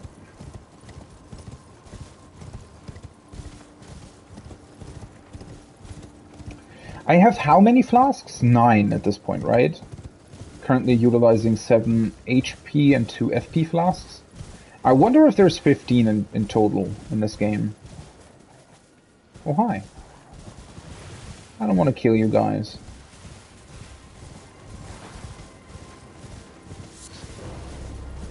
Okay, clearly this path wasn't really utilized for a very long time, right?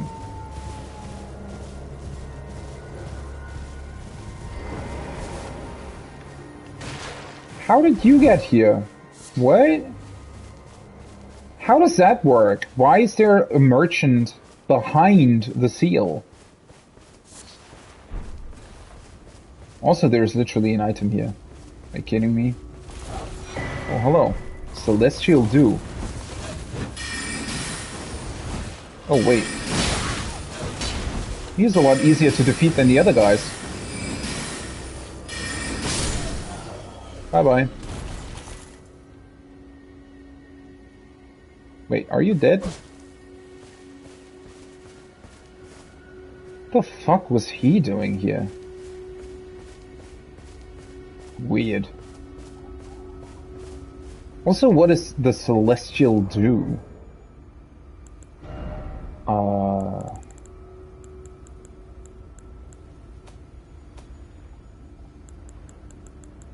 Is that like a key item?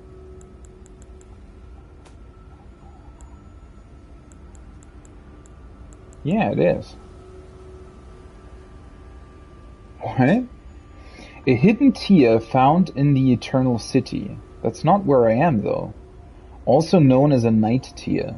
Allows one to carry out an absolution at the Church of Vows, reversing all Oh god. How do you pronounce that? Antagonizations. Antagonizations, okay. Once upon a time, the stars of the night sky guided fate, and this is a recollection of those times.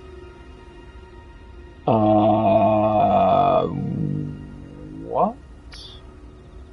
Reversing all antagonizations? What does that mean? The Church of Vows. So is that... Are there, like, covenants in this game as well? Or is it just...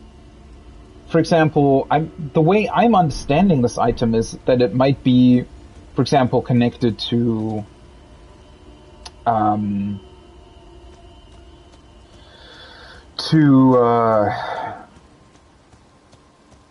PvP and stuff, right? So if you PvP too much, or if you kill too many quote-unquote innocent tarnished or whatever, then you will antagonize the round table, or something like that.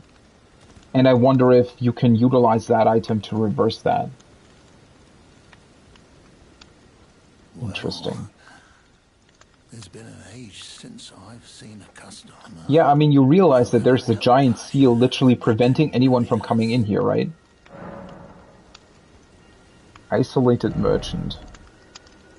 Why would you choose to stay here? Once again, he's just selling, like, basic crap. Fanged Imp Ashes. Why are you selling... Okay. Well, let's just get them, I guess. Bloody Fingers, Trina's Lily, Eye of Yellow. More Stone Sword keys. Lost Ashes of War. That's to duplicate them, yeah. Okay. Fab's Cookbook. Let's get that one. That's pretty expensive. Trina's Arrow, Meteor Bolt. Wait, are those arrows? Enchanted work of craft made in tandem with a full moon crossbow. The tip is embedded with glintstone. Like a shooting star, these bolts leave a beautiful trail when fired. Deals magic damage. You can just buy unlimited amounts of them here?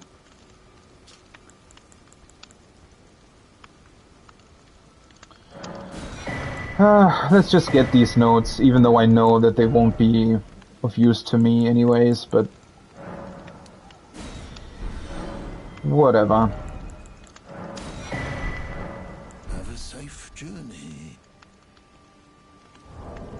You too, I guess. Alright, first of all, what's the cookbook giving me? Ah, this one. Soporific grease. With Trina's lilies. Hey, I can finally use them. Codes armament inflicting sleep. Okay. Cool. I still don't really know how beneficial that would be against PvE enemies.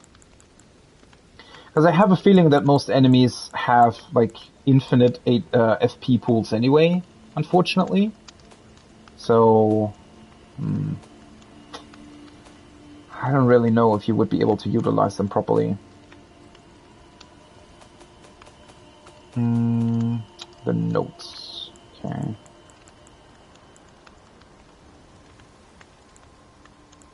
The Waypoint Ruins. Someone lurks among the Waypoint Ruins on the roads through Limgrave. Still no idea what what that means. The Waypoint Ruins? Maybe I should look at the map and figure out where that is. Maybe it's about patches? Wait. Was that where he was originally? No. It's Murkwater Cave. Where the fuck are the Waypoint Ruins?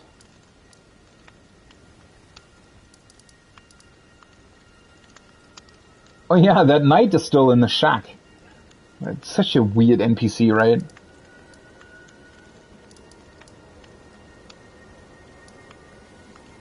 Oh, okay. Yeah, I think I read that at some point. So the Waypoint Ruins. That note is just literally telling you, oh hey, by the way, there's the Sorcerer NPC at the Waypoint Ruins. Great. Unless you know where the fuck the ruins are, this note is literally doing nothing for you. This is what I just bought, I think, right? Preceptor Saluvis is hiding a dirty secret in a cellar among the ruins not far from the Sisters 3. The vile graven witch seems to be a frequent visitor to that place. Huh? Preceptor Saluvis is hiding a dirty secret in a cellar among the ruins not far from the Sisters 3. Yeah, no idea where that's supposed to be. The vile graven witch. Maybe I've not been there.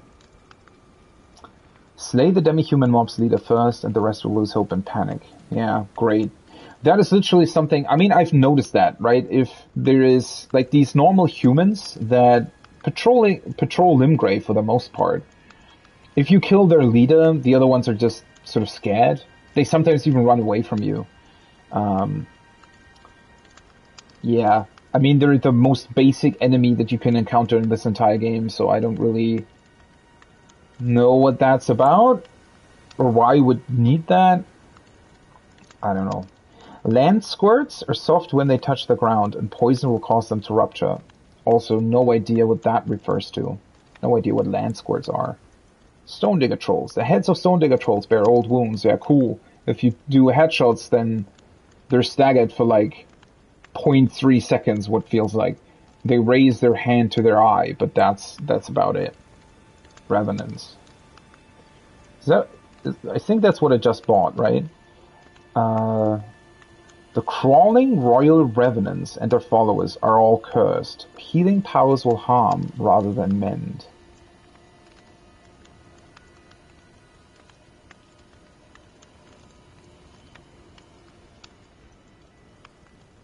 Okay. Wait, so the crawling royal revenants, that are the guys that we've seen all over the place here in Liornia, right? The ones that have the bells and can summon these yellowish golden skulls that follow you. They're cursed, okay, yeah, figured as much. What does it mean though when they say healing powers will harm rather than mend? Is that like a warning to me, meaning that when I heal or when I use a spell to heal, it will harm me rather than heal me? Or does that mean if I use a spell that heals, it will harm these guys? Strange. Once again, not really all that beneficial because, well, they're not really that hard to deal with, right? If he had a note telling me how to defeat the dragon, for example, and utilize one of, like, if there was some sort of secret that keeps the dragon from flying into the air or something, that would be awesome.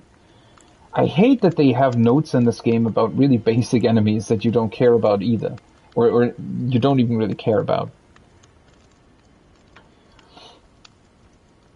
Oh, this I bought from somebody else, I think. This tells me something about the fire monks. I didn't even realize. Beware the fire monks' chariots bearing the faces of giants. Yeah, okay, we've encountered one of those. A well-aimed blow to the chimney on top may prove effective, but opportunities for a plunging attack will be rare indeed. Ah, okay. Interesting. So I've seen one of these protecting the entrance to the academy, though I was approaching it from the backside.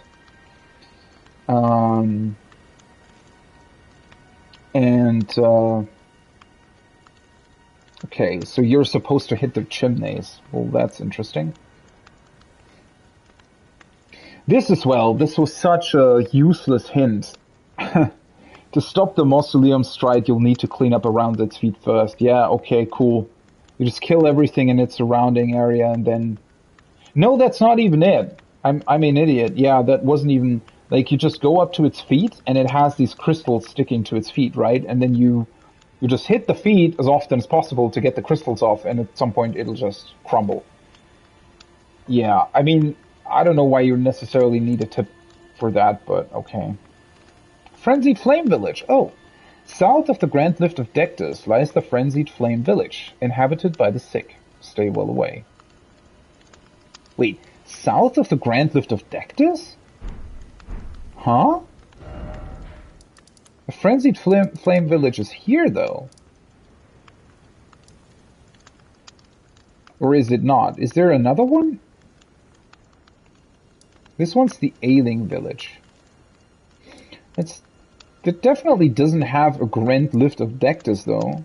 It's not that I know of.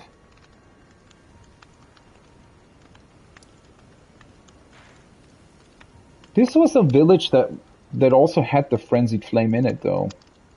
Well, I mean, maybe they brought it here, but I suspect there's going to be another one somewhere, potentially.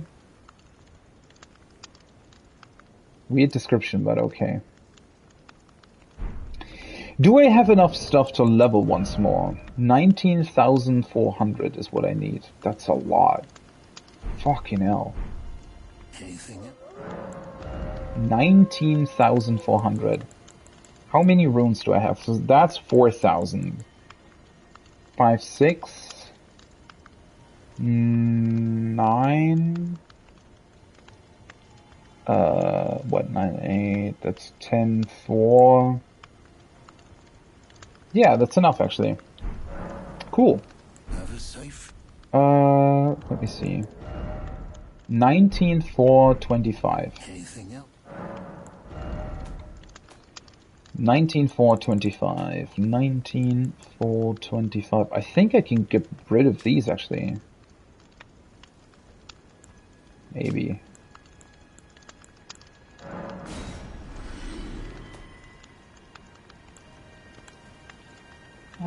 These I'm gonna keep.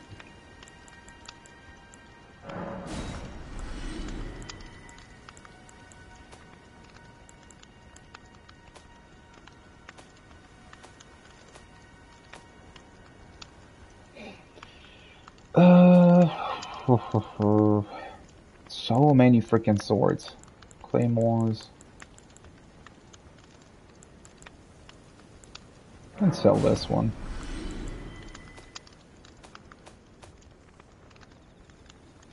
I can sell this, even though it's a key item. Well, that's kind of funny. I literally need one of both of them to upgrade the other staff. Are you fucking kidding me? I can sell this, I can sell these as well.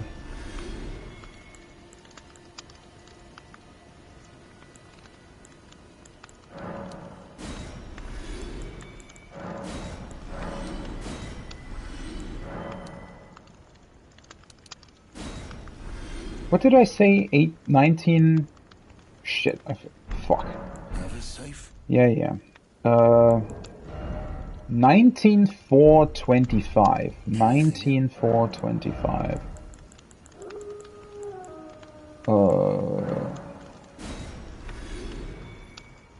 I still have a lot, but not enough.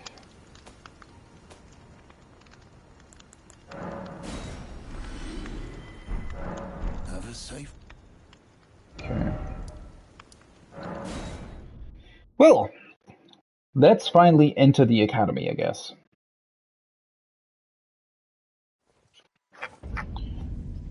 Um...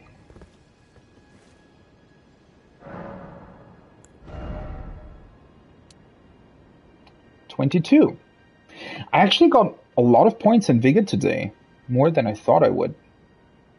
So another one, and then I'm gonna go for a little bit of Arcane. Just a tiny bit. Although it's going to be a lot of resources spent on that, but... oh well.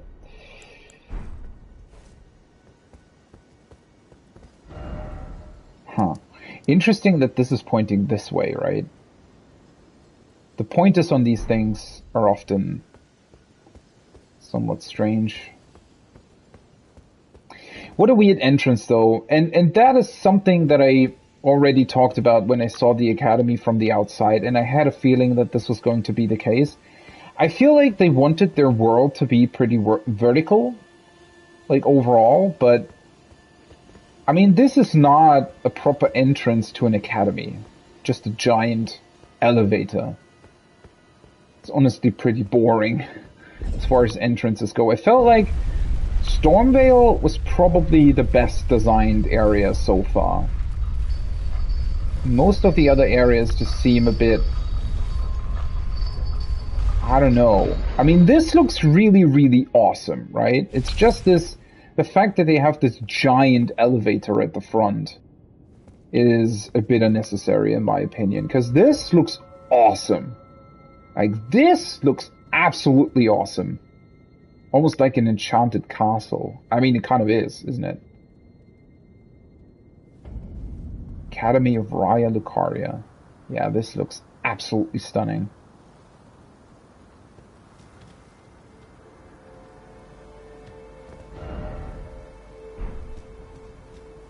Really is beautiful.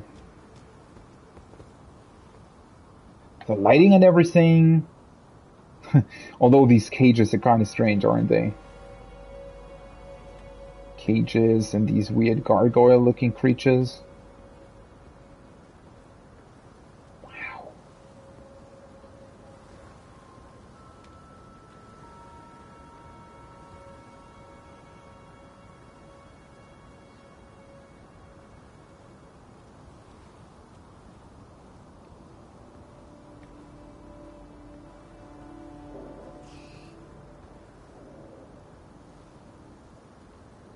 What am I hearing?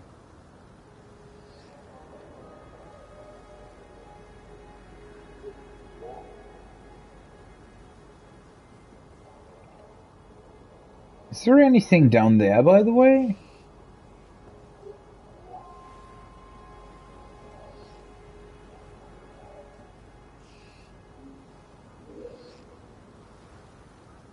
What is that weird sound? Why do they also have gravestones? Strange. I see a skeleton or something.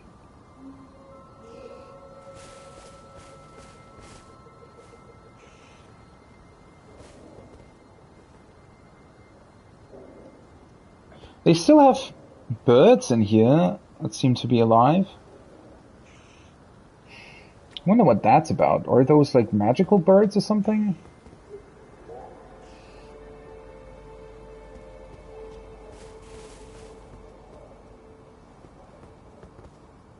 Huh. Magic race.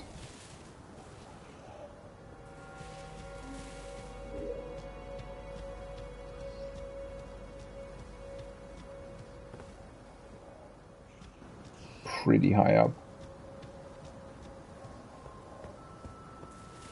Yeah, I don't know. I mean, maybe they thought that they had to put it higher up, not only to make it more stunning from a distance, but also to potentially stop people from sort of bugging the way into it or something.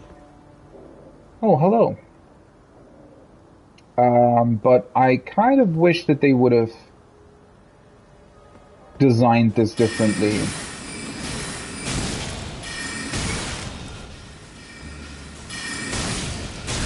Are you... Yeah, well, that's kind of bullshit, isn't it?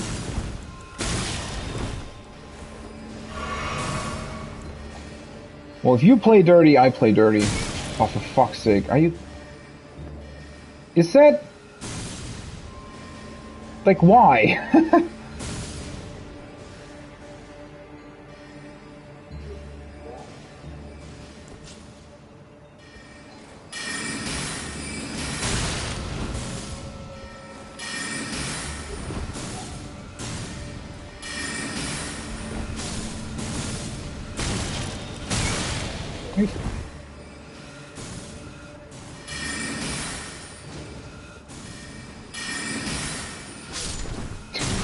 Oh, for fuck's sake. Well, that's kind of unnecessary to have two people shooting at you the entire time, but okay. I guess. Well, let's take a peek inside, shall we?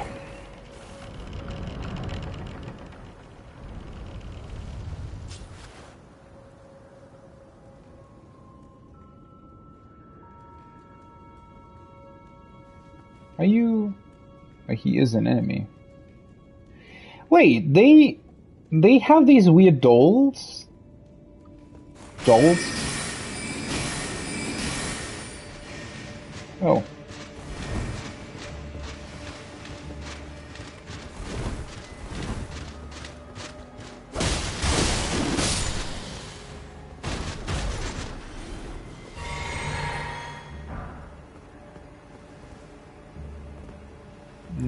Well, that was a bit unfortunate.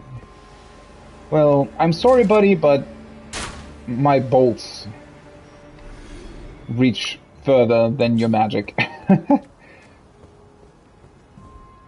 Okay, so they designed these puppets, apparently. Oh, seriously? I hate that they can stun you. That is...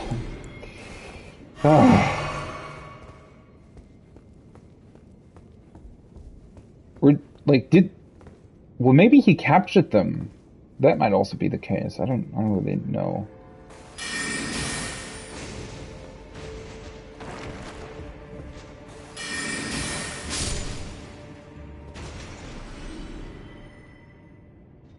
Because on the outside, it looked like these puppets, or whatever they are, were actually fighting. Although, maybe that's what happened here? I mean, if they let their army... I don't know, a couple of hints that we've gotten from the description of the armor from the Academy's army to the hint about the flame heads and stuff that they're utilizing here. I wonder if the reason why they ultimately decided to close up the Academy was maybe because they felt like their own army was maybe trying to, I don't know, do something with them? I'm not really sure. This floor looks weird. Like the reflection on it? It's not a bad one, it's just a very, very low resolution. Oh, I get it. So they have like a screen space reflection this way, which also doesn't really properly work with the small objects on screen for some reason. And then they have like a fake ray traced, or not, well, not ray traced obviously, but this is like a fake reflection, but a very, very, very low resolution one. Holy fuck, that must be like, what, 64 by 64 or something? Awkward design choice, but okay.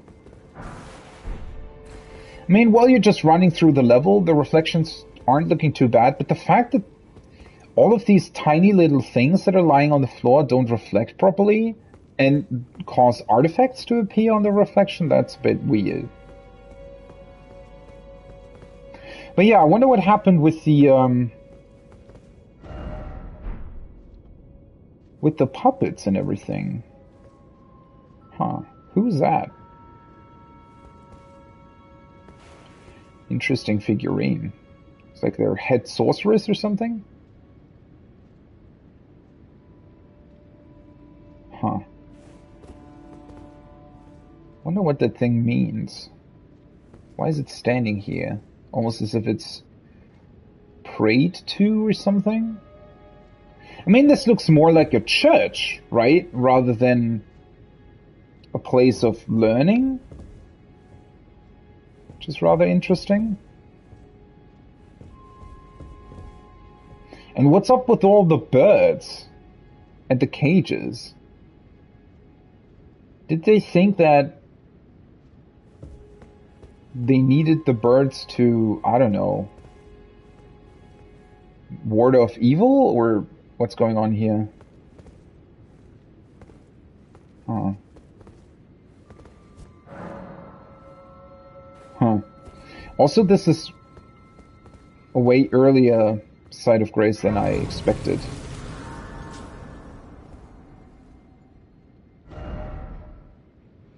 Monarch.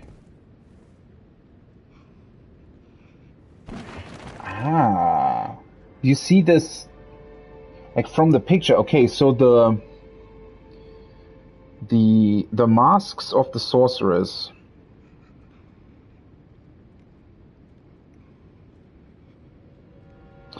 I wonder if they're modeled maybe after this guy.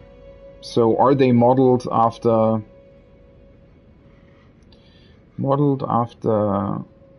after painting? Question mark?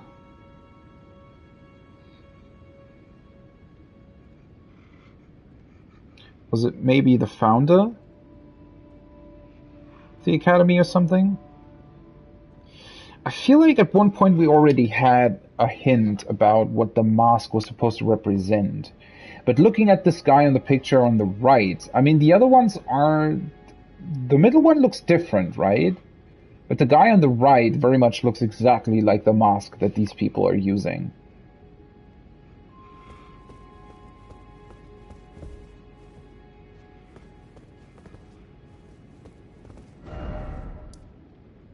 Church of the Kaku. Oh, it is supposed to be an actual church. Interesting.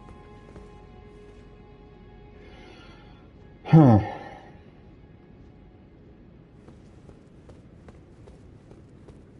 Not exactly what I expected, to be completely honest.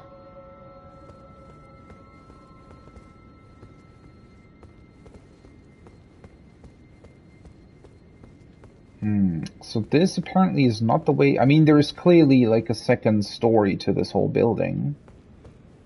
Doesn't seem to be accessible from here, though. And this leads outside to the graveyard area that I saw earlier, right? Whoa! The fuck is that? That looks awesome! It's like a giant, well, elevator wheel.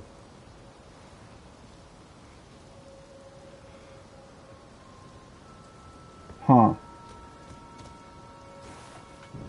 Turn on a little bit of a light.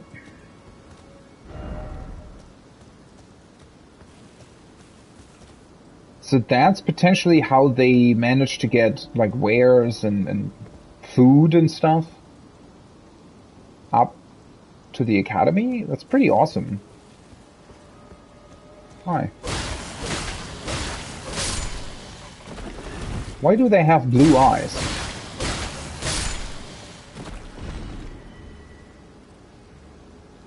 They're not getting back up, though. I mean, the blue eyes could be a hint that they maybe got resurrected or something.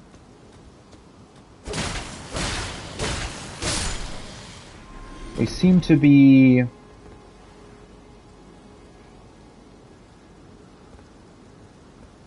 Well, I mean, if this is a graveyard, right, they do seem to be sort of corpses, potentially. Are you fucking serious? I already pressed...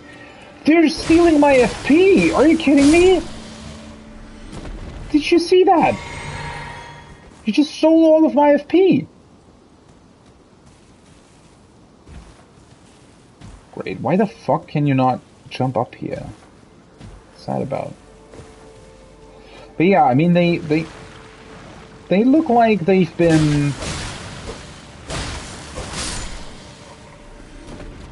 I don't know, resurrected somehow? I mean, certainly this is not natural, right? This is not necessarily something that should be this way. 3 Grace Mimics. Not found that item in a while.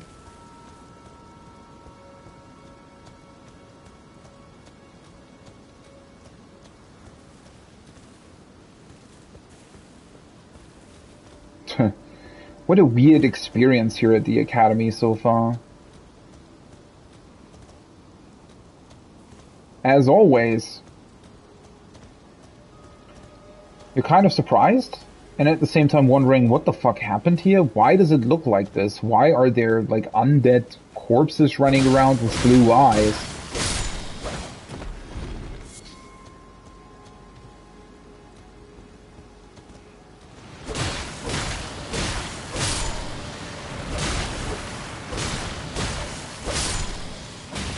Oh, for fuck's sake. Well, maybe I should just use... He's got a lot of health for some reason.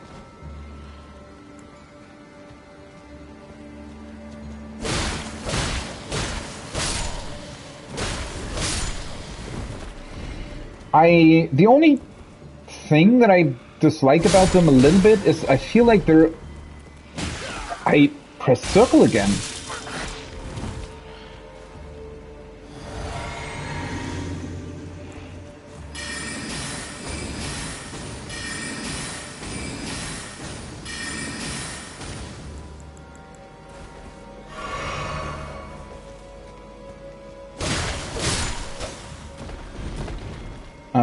Yeah, the only problem that I have with these guys, I mean, they're always changing them up a little bit. Now they have blue eyes, right? Before they were a little bit different as well. And now they also, like, they drain your FP. So clearly, they're not exactly the same enemy. But this type of enemy, they have been reusing a bunch of times now. Like, a lot of times. Oh, wait, what the fuck? This goes way further than I thought it.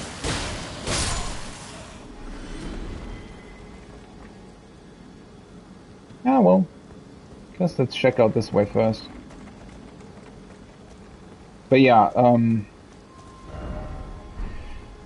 I wish they would have, because I feel like a couple of the instances where they use these enemies were a bit unnecessary overall. So I honestly wish that they would have maybe held off on using them in the beginning more, and you know, so that maybe this time it was sort of the first time of them actually appearing in a way. Hey, marionette soldier ashes.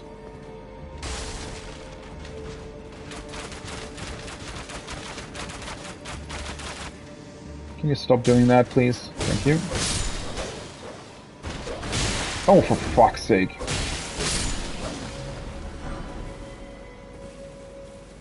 What's even the point of doing like this sort of awkward backwards maneuver here if everything's just gonna attack you anyways?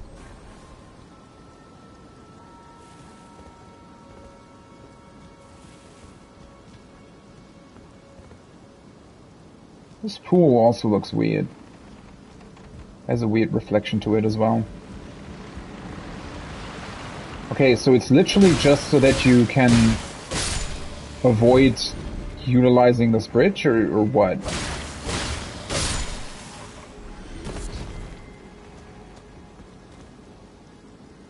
This is where I came from, right? I think. Yeah. I don't think I missed anything. It's just literally for this one item up there. Wait, what? There's two guys, or a couple more guys on the other side of the bridge as well?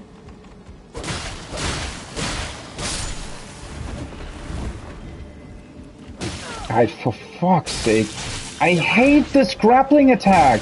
That is so dumb! Like, it has... You can't escape it properly if you don't react to it, like, the split second they start running towards you, they always grapple you. There is no way you can escape it. It's very, very annoying. It's not a very strong attack at all. I mean, except for the fact that they drain your FP, but, you know, other than that, it's not that complicated. to deal with.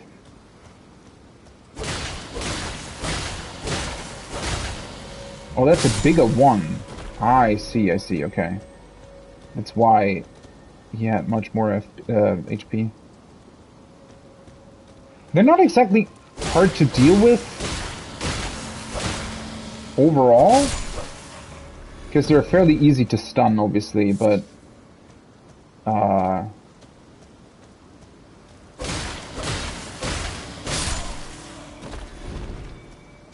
thing is, they can sort of overwhelm you very easily, right? I am wondering, though, I mean, what the fuck happened here? What exactly is going on?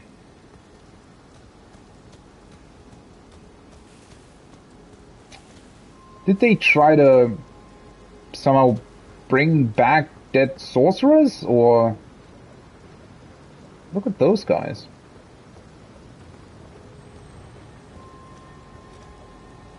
Oh fuck, I don't have...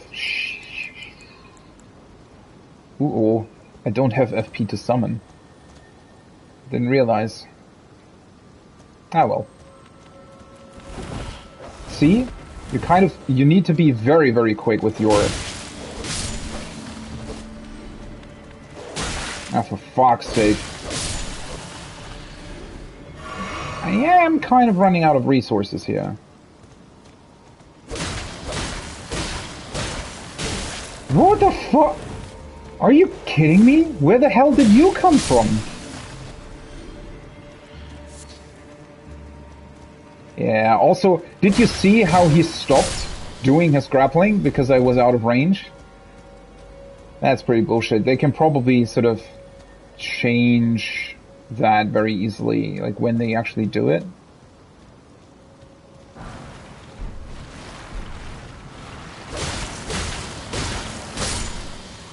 At least you can already attack them while they're climbing themselves out of the ground.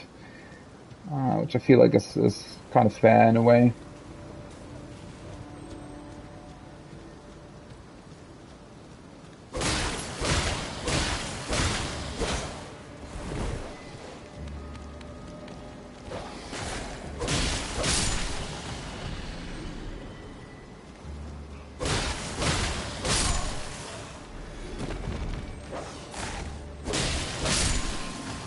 A lot of dogs here.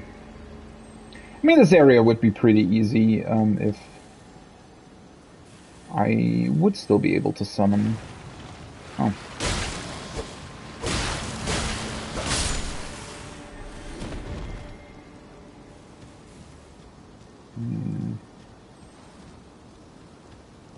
So, I feel like that's the way to continue.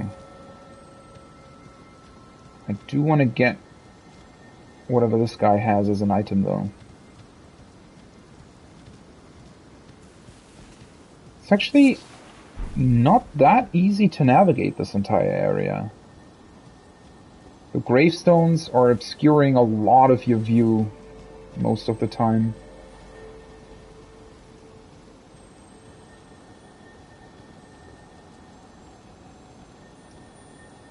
Do I just want to try and use ranged attacks for that?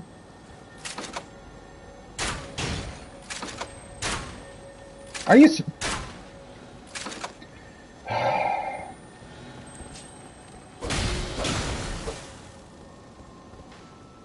Should still... yeah. Why does it always need to be this complicated? Huh. Weird. I kind of thought this would be a way to get to the other guys that were praying to the gravestone on the other side. Apparently it's not. Well, it went... Okay. Well, this continues onward, though. Ah! It loops back. Okay. Well, then.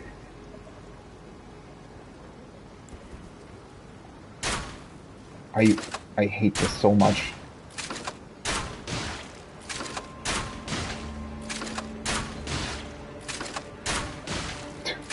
See how many bolts he's got sticking in him. I just don't want to deal with all of them at once.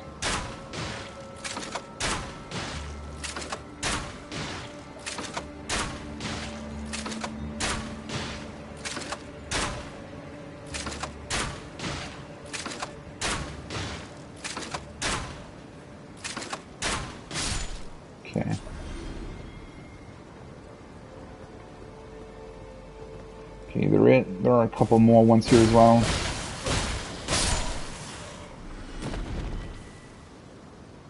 I do think these were all of them, though. Praise the ruin. Can I sneak up on him? I can.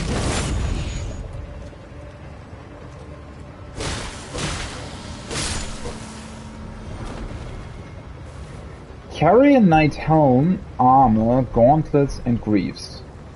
See, this is what I was actually expecting a lot more of.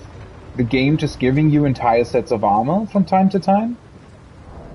That would have been cool to have something like this earlier, to be honest.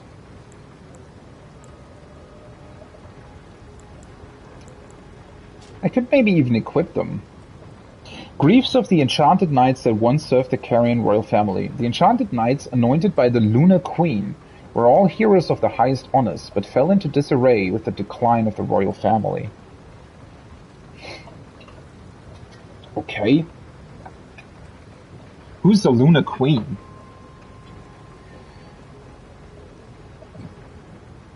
I guess Lunar Queen was part of the royal family then, huh?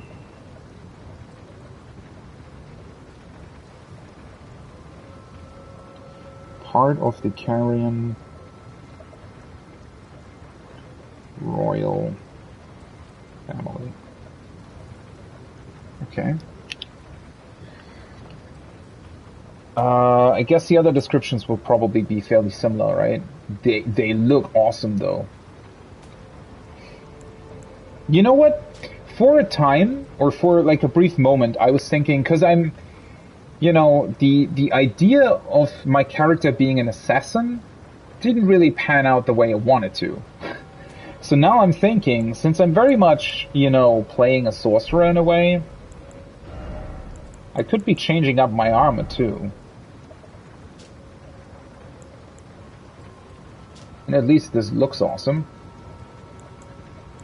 It's pretty bad in a couple of other ways though. Well, the problem is that I obviously... Well, more poise could be good, though.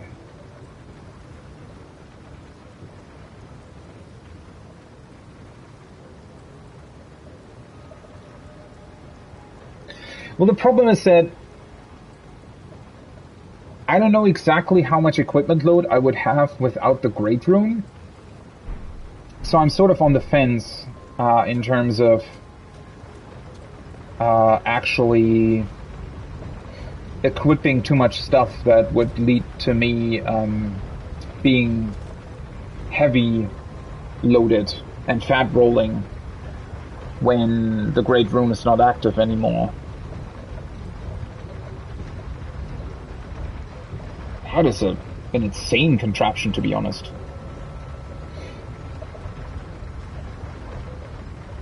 Okay, that's a way to get back.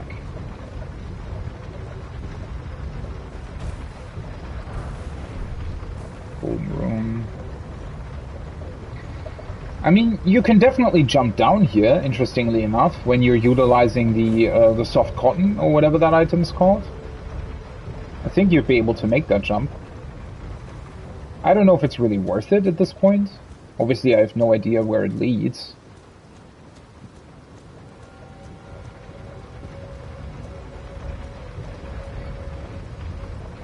I guess it could just be a way to skip the elevator or something?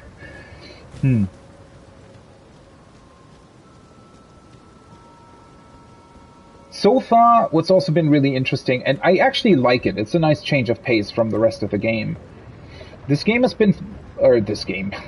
area has been pretty much entirely linear up until this point. I mean, there have been like 2 optional side routes that very quickly looped back into the main area, sort of.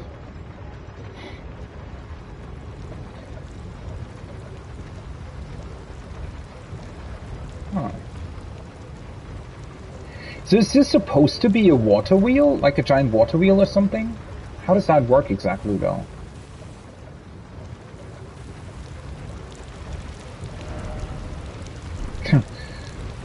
Hey, let's clean ourselves up, huh?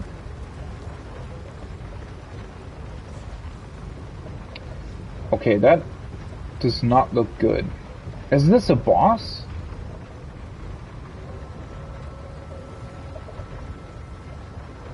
Kind of hope it's not. It looks like one, though. Huh. Oh, well, I would be able to jump down on it and just go somewhere else if I wanted to.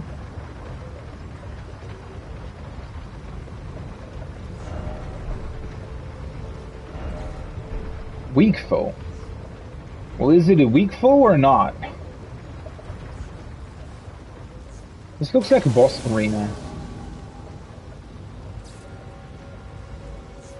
Oh, it's like one of those dudes that use the gravitational stuff.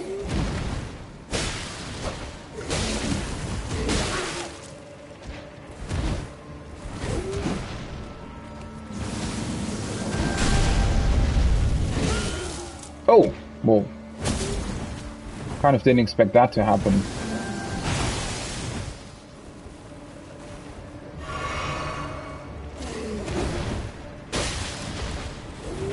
Oh, fuck. I hate fucking roll catches or...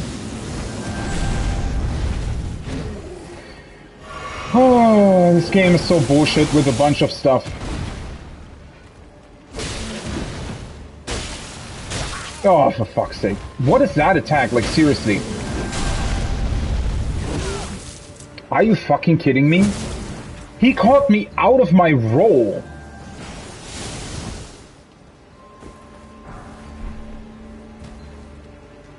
Is he even... I think there isn't even anything here.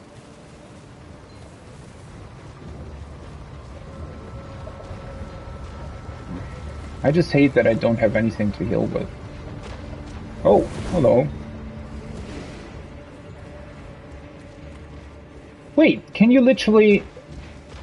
I can literally pull him back here. Well, that's strange. Now. Not any further, apparently. God, I just hate that the game... Hi.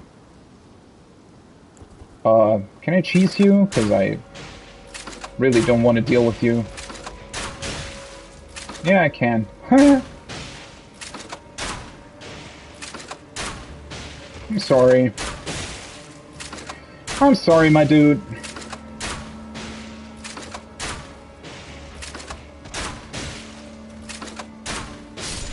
Bye.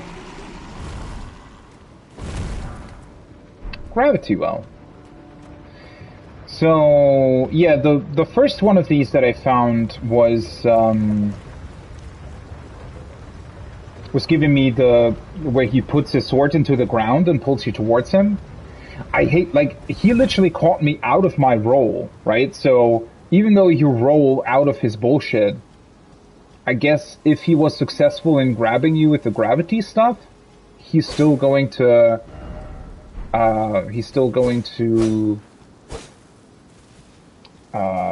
fuck, what's the word? Spike you up on his thing, on his sword? What's with this? It's just empty. Interesting. Do you think there's going to be another side of Grays up top?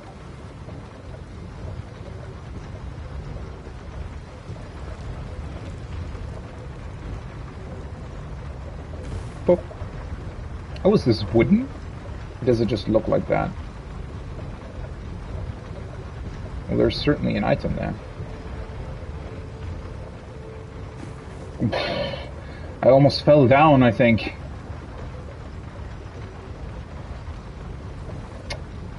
Well, is there no side of Grays? There's a bunch of normal enemies here, apparently.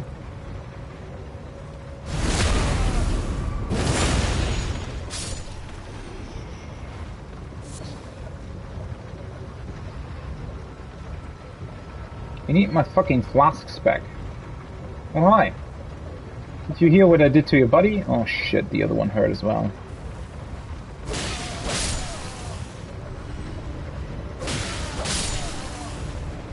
Suddenly, just normal enemies. Gets weirder and weirder, huh? Well, this doesn't necessarily look like the way to get to that item. There has to be a way to loop around.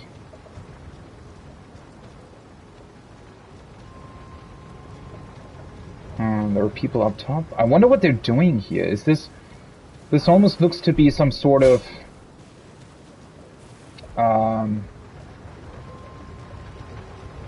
as if they're utilizing this giant wheel to potentially... grind up the stone or something? Like to... you know, they potentially mined... Oh, this is the way to get down. Oh, okay. They potentially mined the crystal, and then they have to have some way to grind it into usable pieces potentially, and that's why they're doing what they're doing here, I guess. Ah, that's where the Site of Grace is. Okay, well, let's activate it first, shall we? Don't want to accidentally die here. Okay. Summoning pool. Let's go back first, though.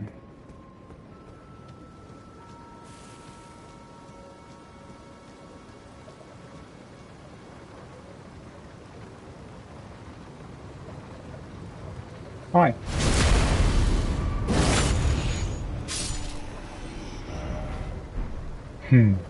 I don't know if it would be so, you know, intelligent to jump onto this thing from here.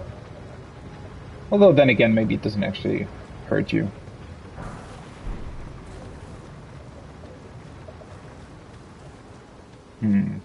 So I need to remember that this is a way to jump down. Let's rest. I need my flasks back and everything. Also, I could potentially level once more. Who the fuck are you?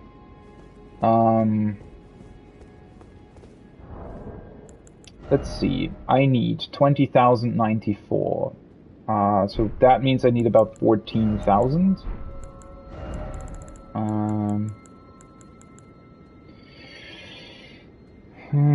Yeah, that's not enough, right? These are only... What are these? 4,000, 5,000, right? 5,000, 8,000, 9,000, and 11,000. Oh, it's close.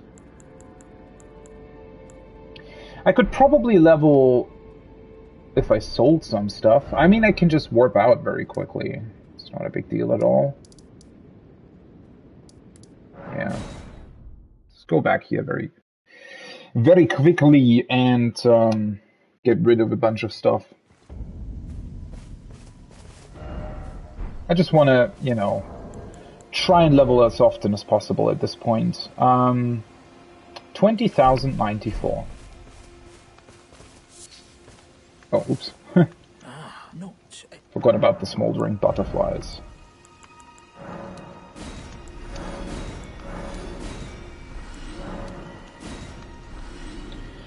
Okay, 20,094. I can sell these again. I can sell these again. Yeah, that's gonna be enough.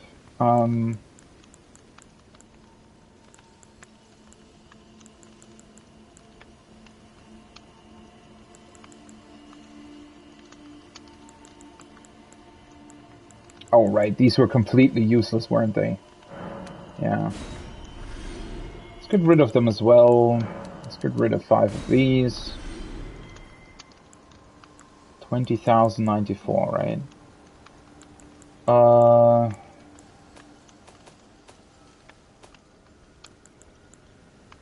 Sage trousers.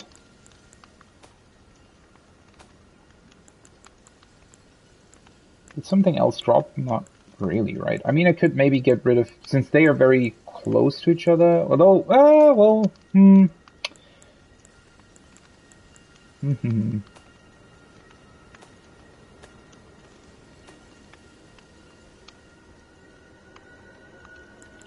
Well, I do have a bunch of stuff that I would kind of like to sell, yet at the same time kind of like to hold on to.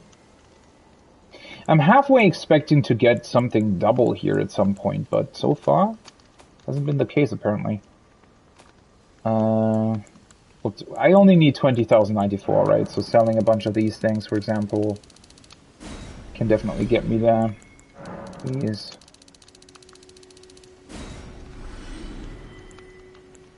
Um,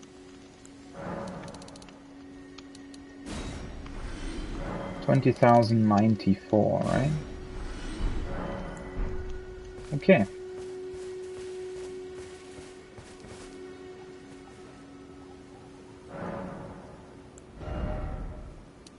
Okay. So Vigor is a 23 now. That's good. That means the next thing that I want to do is Arcane to 13. Then I'm going to invest into Faith a little bit more, and then sort of alternate between Vigor and Faith, I feel like. Well, the good thing is with the Great Rune active and my item, I now have 31 Vigor, which is not bad. Also, although still not really good either, I feel like.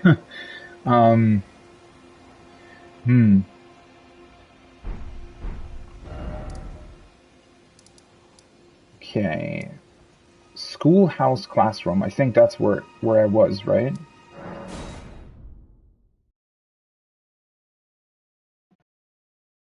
I do like the design of the academy so far. It's a pretty awesome level. I think.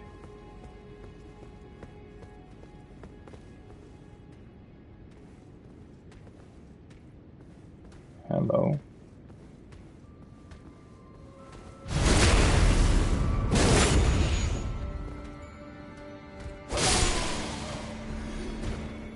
Of course the other idiots heard that.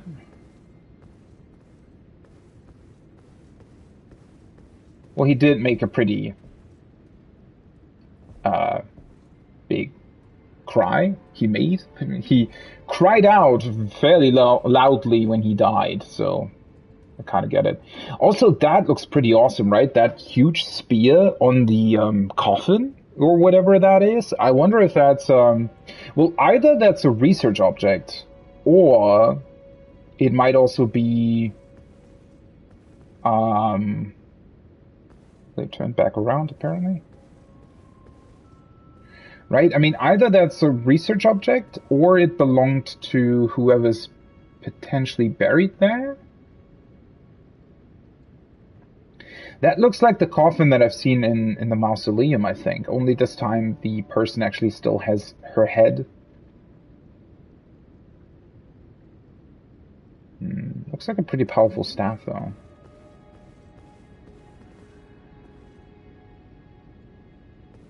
So this is supposed to be a classroom, then. I wonder why this guy looks different to the other ones. Either he was an apprentice or he was the teacher. Either or.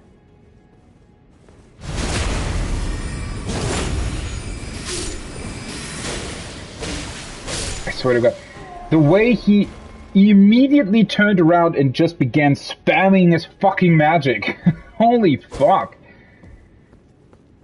Chill out, guys.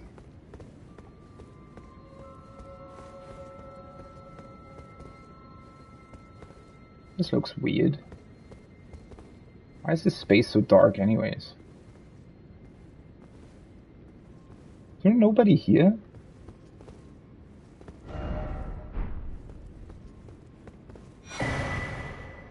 Hey.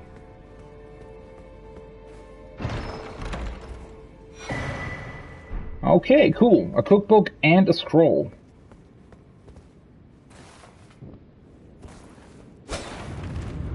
Ah, well that was kind of obvious. I mean, well the messages gave it away as well, but it being the only thing without books. Smithing stone 4-1. Cool. Hidden path. Oh! Aha. Well, yeah, that's certainly a hidden path. Do you want to take it? I mean, I'm still pretty close to the side of Grace. Huh. Oh, you think this... Yeah, I think this loops around to the other item that we saw earlier, right?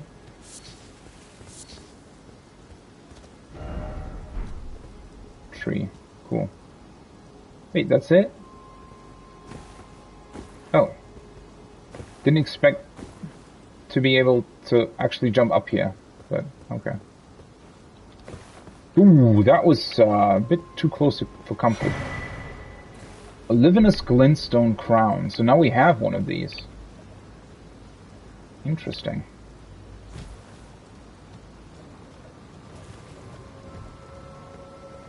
Also, a lot of these guys aren't really paying attention to me, right? I mean, they're, I don't know, these normal guys out there, they're probably just there to, I don't know, mine, or not mine these crystals. They're obviously already mined, but, well, somebody has to, well, work with them, right? I mean, the scholars, they're only there to do their research, you would think, right? Whereas these normal guys are probably here to transport the stuff here and, you know, get everything going, put the whatever the scholars actually need or what they want to research, the normal guys probably put it up for them, right? Sort of helping everywhere. Also, I didn't read these. Used to summon the spirits of two marionette soldiers. Spirits of marionette soldiers created to serve a sorcerer. These marionettes are archers, each equipped with a pair of bows. On the verge of falling apart, they are ill-disciplined and attack without warning. Okay, so the marionettes were created by a sorcerer. Or by sorcerers.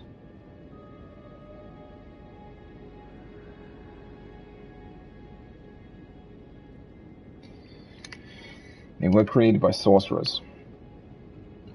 Well, yeah, that is definitely weird, right? The fact that they seemingly fight each other, almost. Or at least the army of the academy, the soldiers outside of the academy are fighting with these marionettes. So something must have happened, right, to, I don't know, bring them against each other. That is certainly strange. And then these imps, I think I've also not read them yet. These spirits are well suited to causing a disturbance, moving nimbly like pests and hurling magic pots. These two imps seem fond of each other's company. That's kind of cute. And then I also got this thing. A Livinous glintstone crown. One of the glintstone crowns bestowed upon Raya Lucaria's scholars whose pursuits were deemed worthy. It's interesting that a lot of them are wearing this though, right? Either they're the only ones left and everybody else was killed or what? But, Increases intelligence to the detriment of HP. Well, that's cool, I guess? I wonder by how much. The lineage of the Livinous Conspectus began with the sorcerer Lusat, and its adherents continue his study of meteors. Okay. Shit, I kind of don't want to start a new page. Well, I mean, I don't know how important that information really is, to be honest. Lusat.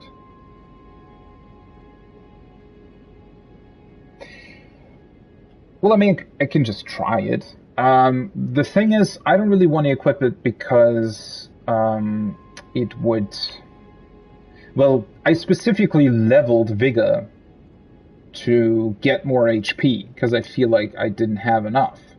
So, equipping this then would probably be not that great. Currently, with all the effects on, I have 28 intelligence. Let's see what happens. It's 31, right? Okay. Increases intelligence by 3. That's not bad. Not bad at all. And it only decreased my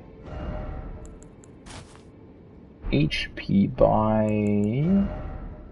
Well, it decreased my HP by 94. That's a lot. It's almost 10%.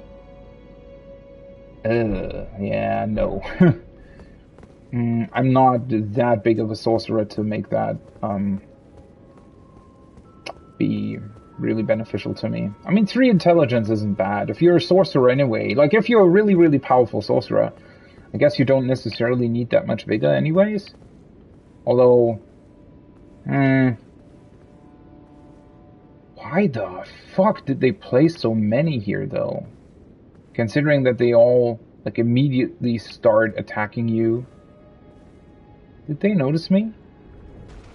That guy noticed me.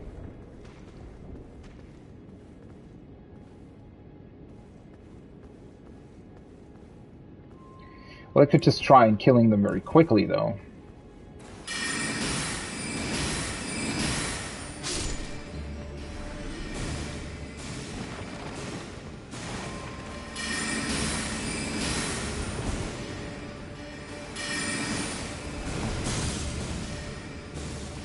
Wait. What's going on with the pot? The fuck is his deal? Is he attacking the sorcerers, or is he, like, scared of them? Well, now I think he's trying to attack me. Yeah.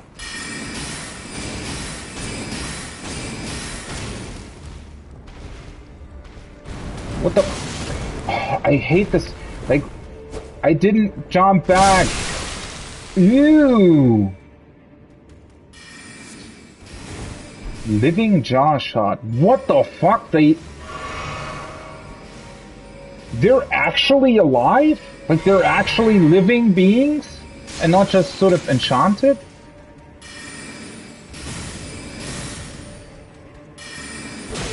Stop it. Wow, that looked... Wow. I did not expect him to explode in like a big blood splatter or something. Holy shit. And was that a crafting material that he dropped? Or was it something else?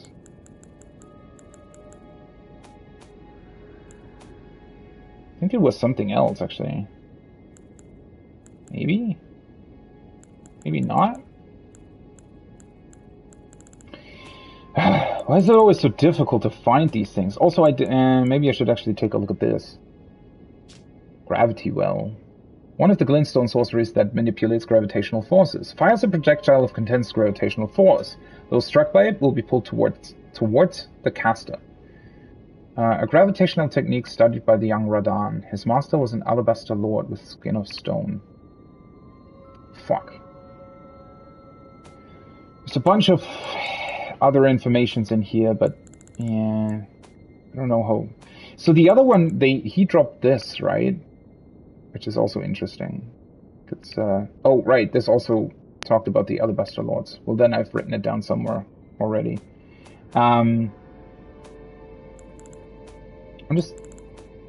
Where's the item that I just got?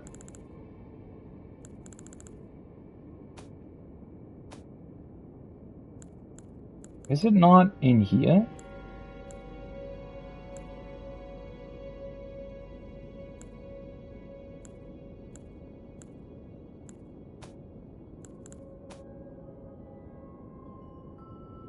I feel like I'm overlooking something. Oh, there it is. Okay, yeah, it's a crafting material. Living jar shard. A fragment of a living jar hardened after its death. Such fragments command a high price due to the magical power locked within. This leaves the living jars unfortunate targets for poachers. Yeah, I didn't really want to kill it, but it attacked me, so what am I supposed to do? It looked like it was trying to go for the sorceress, though, for a moment.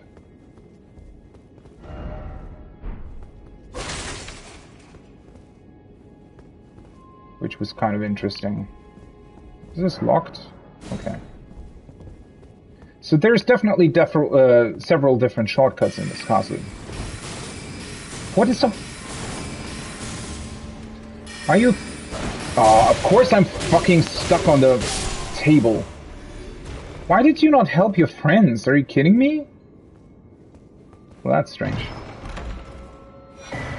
Hey, another one of these. It's the second one that I got. Not that I'm really utilizing them at the moment, but you never know. Oh, hi. That's one of these sundials that I've seen several of. Well, it would make sense that they would be utilized here, considering that they also... Oh, I see. Considering that they also restore FP.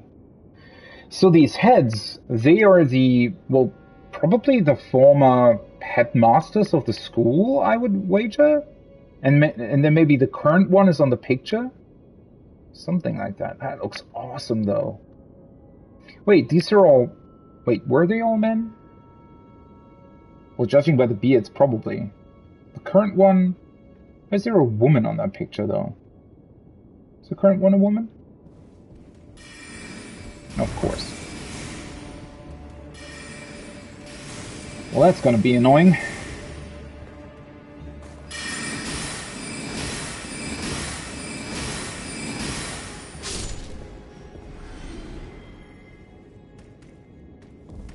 Hello.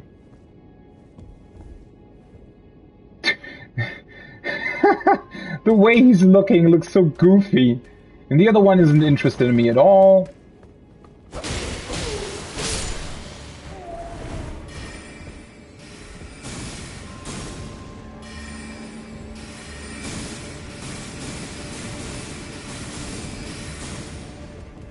Oh, for fuck's sake. I hate the targeting. Because, I mean, you have to target, right? Can you...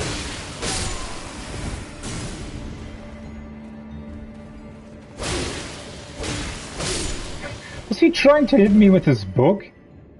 Although, judging by his voice, it might have been a her as well.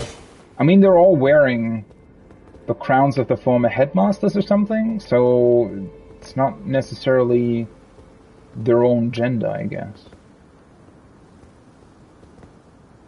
Interesting. So they must be studying, I don't know, something with the sundial here.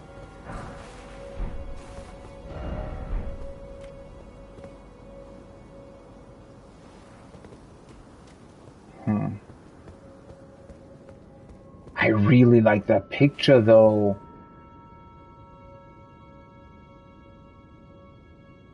Especially the frame. The frame looks awesome. Could be the headmistress or something, right? Wait. There is a boss. Oh, there's... Ah, okay. So these would be the former headmasters then, potentially, right? Maybe even two at a time, and then they apparently were, or they were made into masks, or their faces were made into masks once they left the school, or once they died, I suppose. And then the masks were used to, I guess, reward very powerful sorcerers if they utilized whatever those guys were teaching. Why are there dead birds here? What's wrong with them? Did they kill the birds?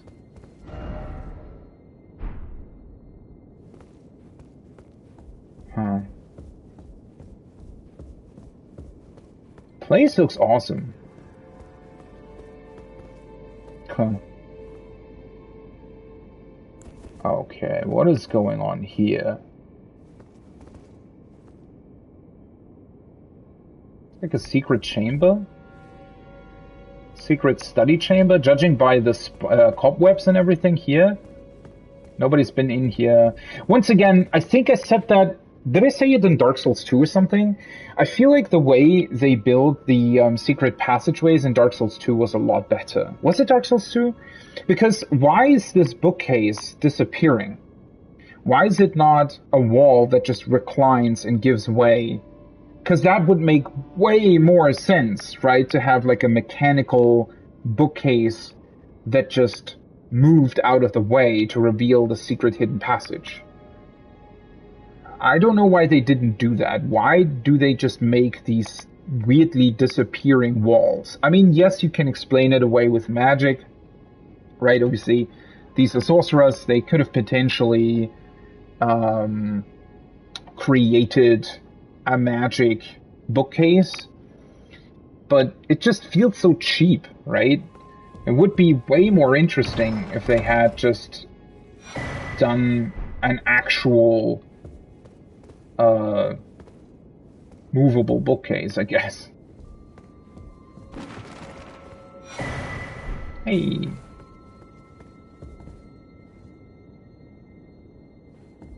I wonder if she's the figure that is depicted on this wooden thing here. Although, nah, she has a different head. I think they would have probably used the same head.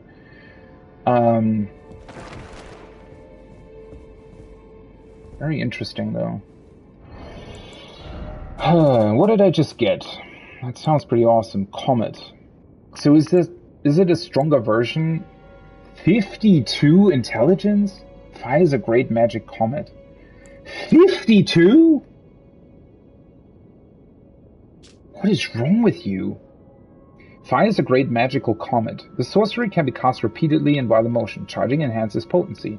The greatest of the Corollas Conspectus' sorceries that only a very few sorcerers have ever mastered. Yeah, I can see why. So that's like a really, really big version of this one then, right?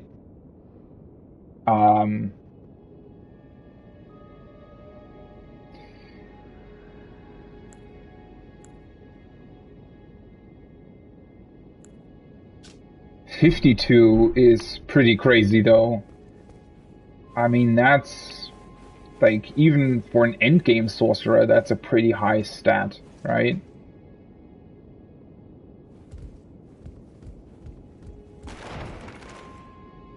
Huh. I really like this area.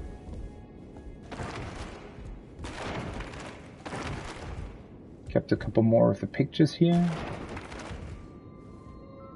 Oh, you can... Oh, there is a secret room behind the picture. Well, that's awesome. See, a passage like this is much more interesting than just a disappearing wall, isn't it?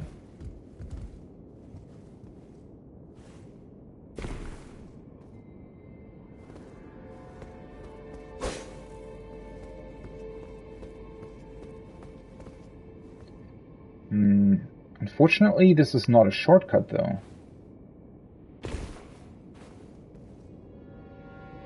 Oh. The fuck? How many of these giant secret rooms do they have?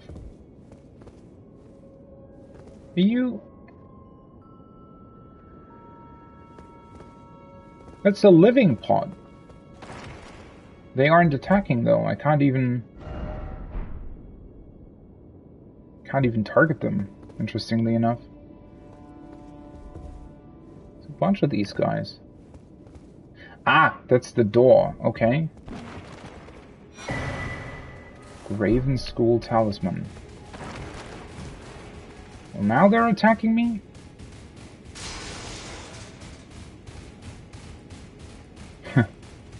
Didn't want to kill you. What are the other guys doing? That looks kind of weird.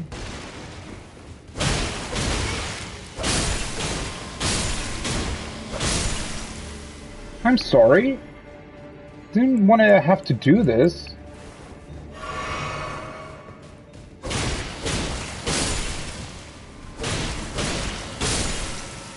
That looks pretty brutal.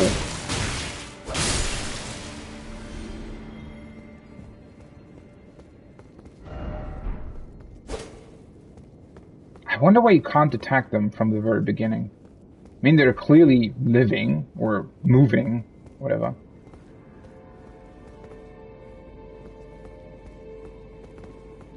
Okay. What is the talisman doing, then? Which one is it? This one. Graven School raises potency of sorceries. A talisman depicting a school of graven mages. The nightmare of the academy. Oh, that is that weird ball that I saw on the Weeping Peninsula.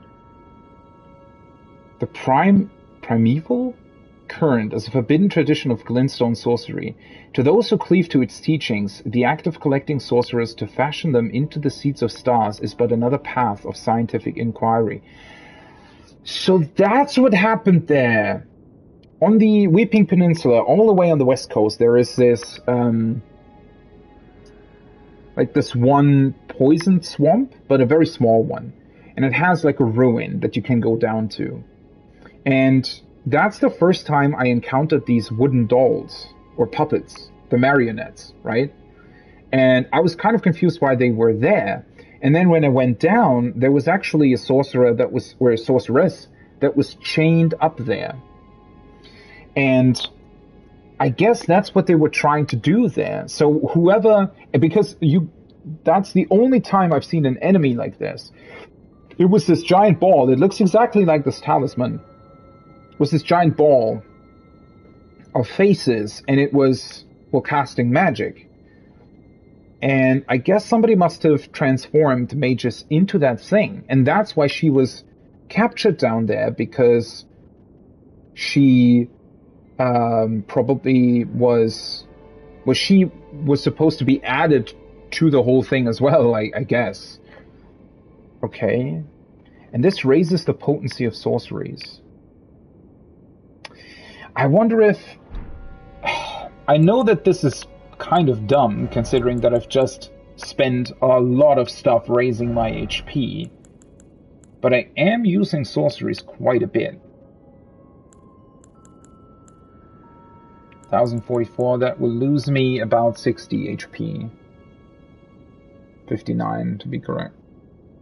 I mean, it's not that much, but it's technically still like 2.5 levels or something of HP.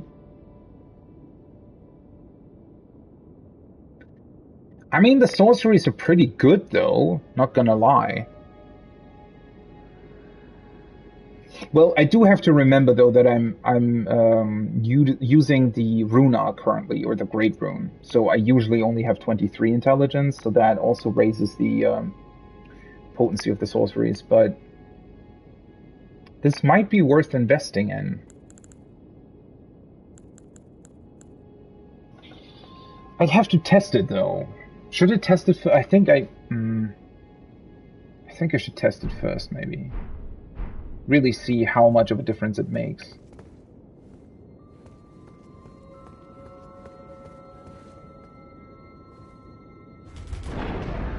Wow, yeah, this hasn't been opened in a very long time. Everybody's still dead. Well, the only issue is, though, it's not really a shortcut, is it? Because I dropped down here. Well, fuck. That means if I want to attempt the boss, this is kind of an annoying run back, isn't it? Because I'd have to go up here. That's just the secret passage. Well, it's just 2 flights of stairs. It's not too difficult, but you have to remember that everything in between is mages trying to kill you. So, do I still have... I have 3,000 runes. Well, that's not that much, but I don't know how difficult this boss is going to be. Well,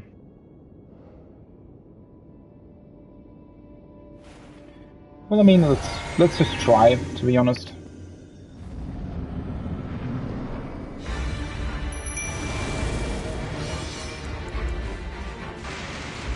Okay.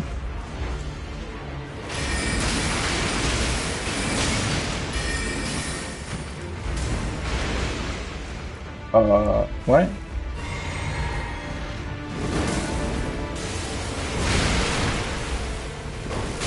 Not.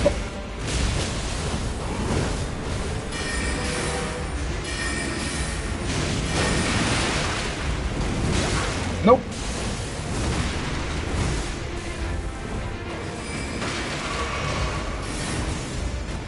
What is...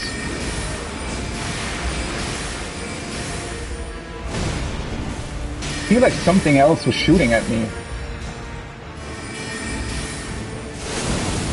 Oh yeah, he can do this comet thing.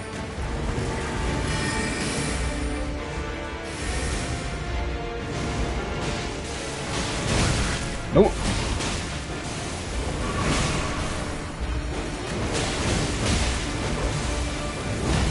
I think this would have been...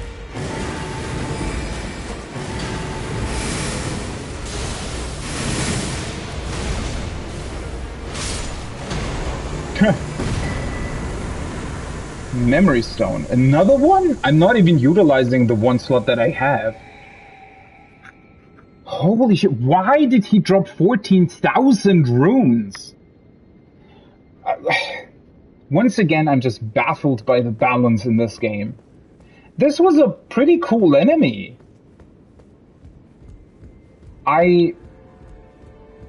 This was probably my favorite boss out of the ones that I fought so far. It was a little bit, well, on the easy side. I expected something way more tough, which is why I summoned right away as well. I mean, well, I have been summoning my spirits throughout the entire game, so I'm gonna keep doing it. But yeah, I definitely... This boss is a boss that I would think would be pretty cool to fight on your own. He had some very, very cool moves. His sword, this magical sword that he can put into his mouth, and then combined with the like comet sorcery and the fact that he later on did this where it's like 5 sorceries at once that can hit me. Pretty awesome. I'm really confused by the balance in this game. I feel like this academy here is actually easier than Stormveil, to be honest. I mean, well, I need to remind myself, I'm using the Great Rune, and I've leveled a bunch since Stormveil as well. So obviously, you know, but wouldn't you say that this is easier than Stormveil? Almost to the point, I feel like the game, overall, kind of wants you to maybe leave Stormveil for way, way later.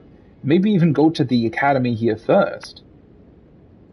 I mean, I don't really know. Obviously, I've upgraded my weapon quite a bit yet, now, but... It's just a bit strange. The reason why I'm saying that, right, is because... Well, ultimately, at the end of the day, wouldn't you want every boss to be somewhat challenging, or somewhat equally challenging, right? But I feel like, especially with the HP, this boss had way lower HP than Margit, for example, I think, right? I'm pretty sure this boss has less HP than Margit.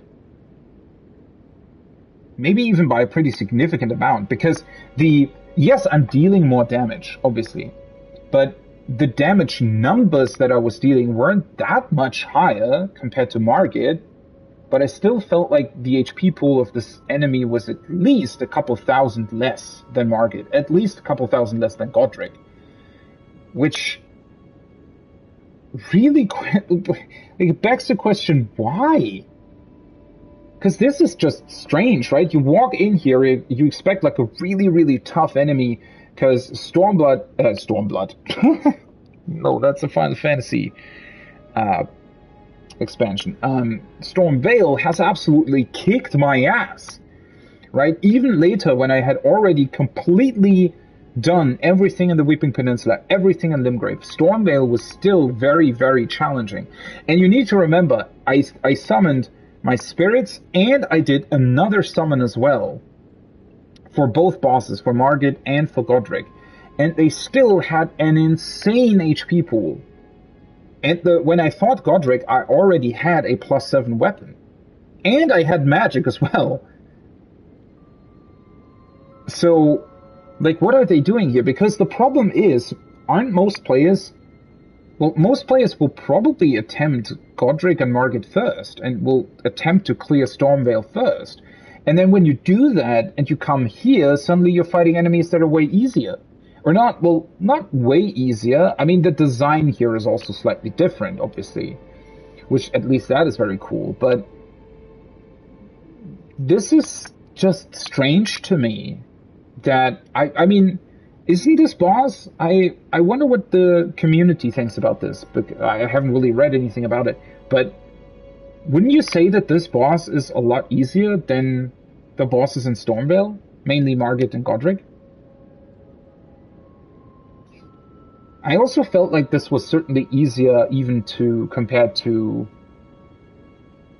a couple of sort of optional bosses in a couple of dungeons. Certainly easier than the weird poison worm all the way down in the catacombs from the start of the game, next to the tutorial cave. So, like, what were they thinking, honestly? Why is this game all over the place in terms of balancing? I really don't get it. Now I almost feel over-leveled for this academy place. Yet, you know, I sometimes go to other places and they're just fucking kicking my ass. I mean, think about even those like basic flowers that live all the way like close to the academy, right? Or the dragon even. They're much harder than this boss. Way, way harder. And they also have way more HP. And now I'm standing here wondering, well, you know, and this was an actual cool boss fight, which is why I'm honestly a little bit angry at the game for that. I mean, this was probably, like, design-wise, I felt like, even though the fight was obviously very, very short, from what I saw, this was probably, actually by far, my favorite boss design in this game so far. And the fact that they give this boss a lot less HP than Margit and Godric, which weren't nearly as fun to fight as this. Like, what the hell is up with that?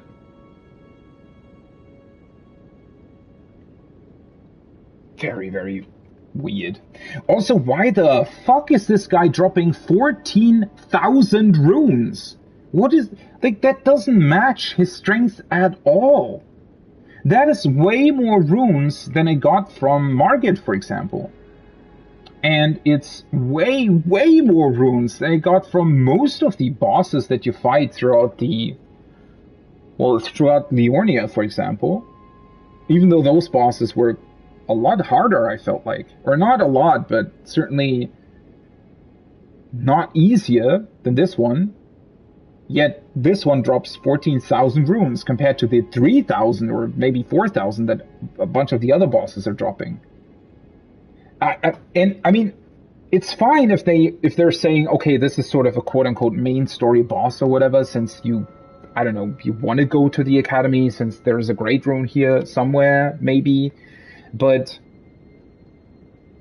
that's just a bit too much of a discrepancy, right? If they would say, okay, let's say we have two bosses, they're somewhat equal in strength, right? And one is quote unquote main story and the other one is optional, right? In some, I don't know, random catacomb somewhere. And the main story one would maybe drop, let's say, 30% more compared to the other one, right? So one would drop, I don't know, 10,000 runes, and the main story one would drop 13,000 runes or something, or 14,000 as evidence here, right? That would be fine with me. But why does this guy drop 14,000 runes compared to the, I don't know, 4,000 of a bunch of other bosses that are way more difficult to fight?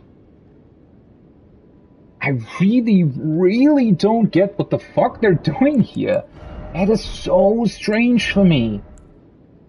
This game is all over the place in terms of balance.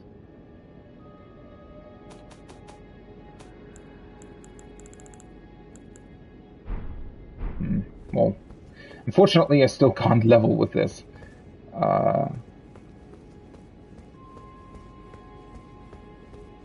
And then there's the summoning pool behind the boss room. Well, at least this time they don't have an awkward, like, double side of grace or something. For some reason, this opening reminds me of Bloodborne, of the healing church district, all the way at the top of Yharnam. I can summon again? Why can't I summon here?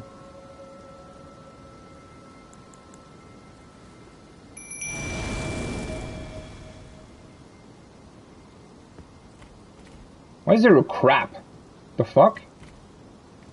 Oh, this is a huge place.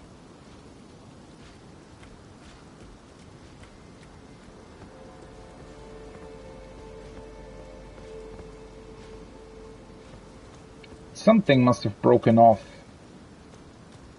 this area.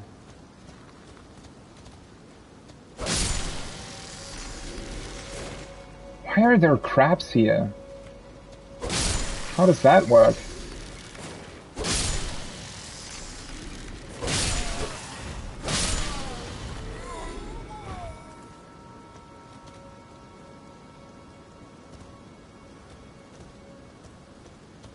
There's also a bunch of ways that you can go here.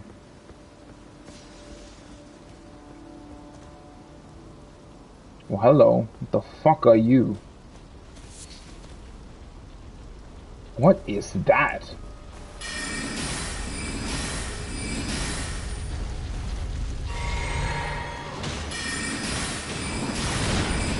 Ooh, that's way further than I thought it would be.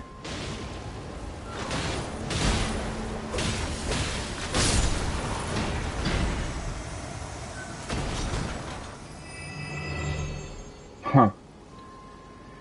That is rather interesting as well, that they're employing these... It's like the other, it's like the other weird things that we found, right? The, well, this, fuck, what was it called? Like the flame chariot thing?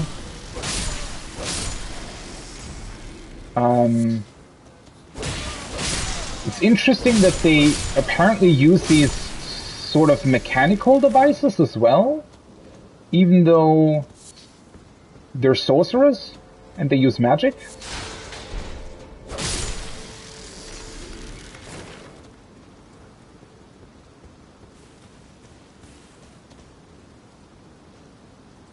There is a bunch of items on that bridge. Oh, hello. There you are.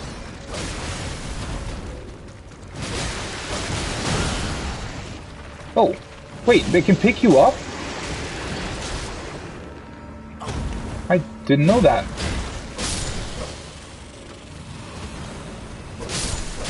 This guy as well, he had what felt like way smaller HP pool than what those crabs usually have.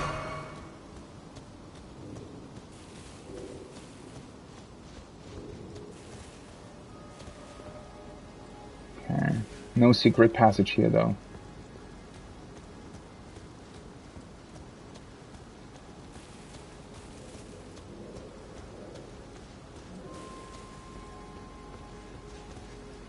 This is a pretty awesome place, though. I really, really like this open courtyard.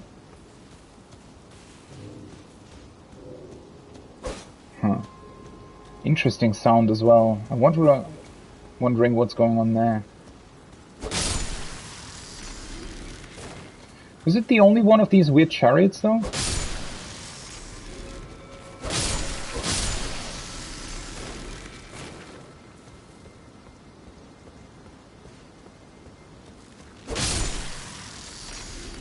Also, it's permanently raining at the academy, which I wonder how that happened. Guess that's more of a stylistic choice, maybe? Another one.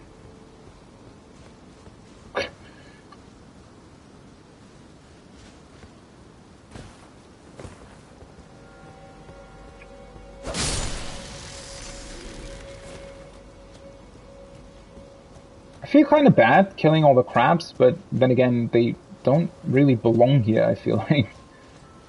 Okay, so there is a way up here. I'm not really sure what it does. There is a way up here. There is a sorcerer there. There's a couple of sorcerers there. Well, and the courtyard also continues, right? The problem is if I go up here, I feel like my knight's gonna disappear. Yeah. Well, that's kind of dumb.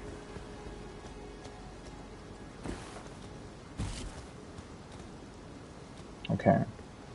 He's gonna disappear here as well. Well, that's kind of weird. Why? So they only let you use your summon in the courtyard itself?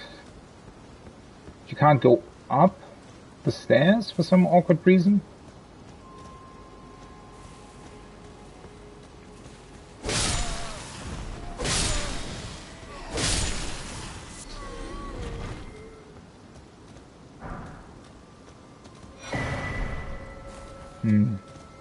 One more golden seed and I get another flask.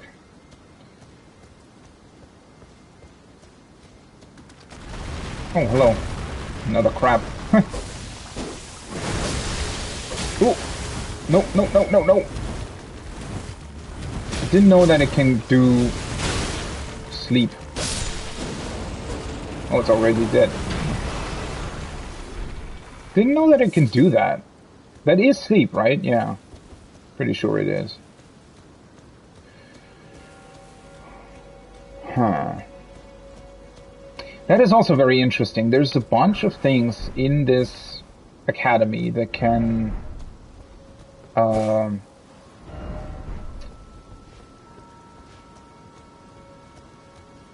that can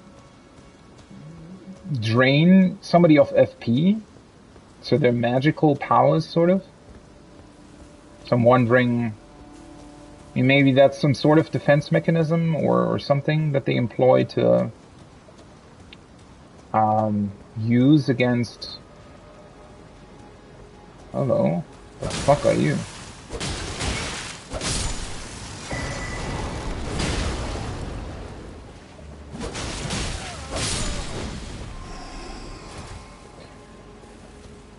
What the hell is this? A crystal crab? Are they experimenting on these crabs? Is that why they're here? Maybe, huh? So we get actually a bunch of different headpieces then. Increases intelligence to the detriment of stamina. Whoa, okay. Well, that is interesting. So there's ones with different effects. Well, I don't know. I don't have that much stamina, to be honest, so... The Carolus Conspectus is the oldest of the Academy's lineages of study, beget by the sorcerer Azur.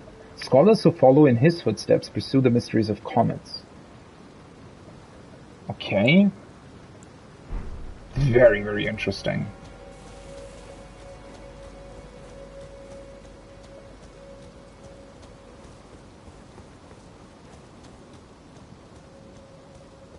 It's a giant area. Problem is I have a lot of runes that I really don't want to lose.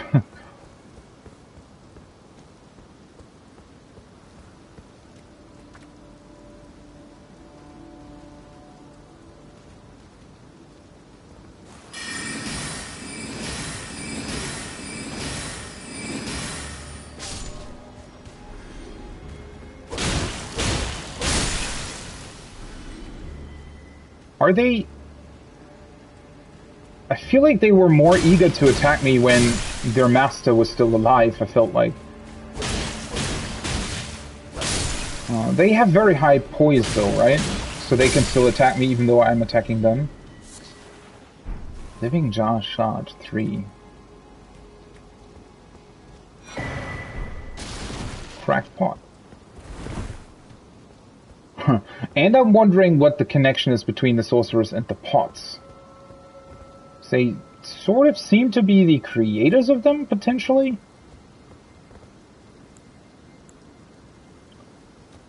Well that's... That part there looks kind of iffy.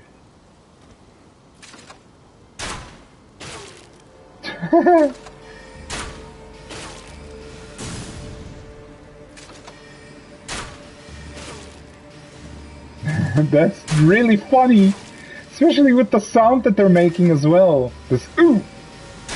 Can I hit him? Ah, shit. Oh, well, he's coming back.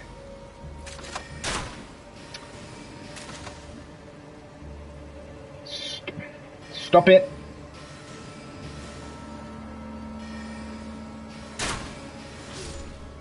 Okay, that's one of them gone. What is he doing? Is he confused by his buddy's corpse, or...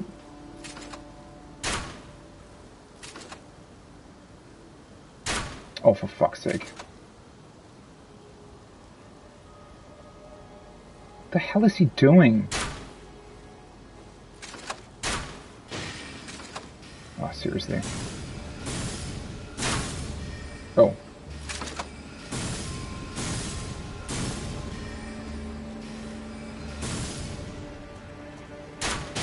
No, I want... Thank you.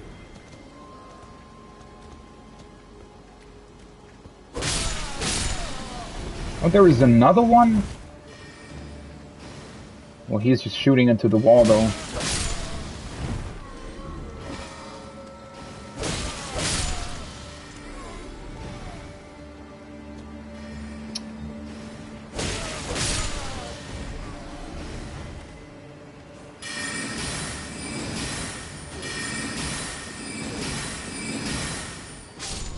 Fine.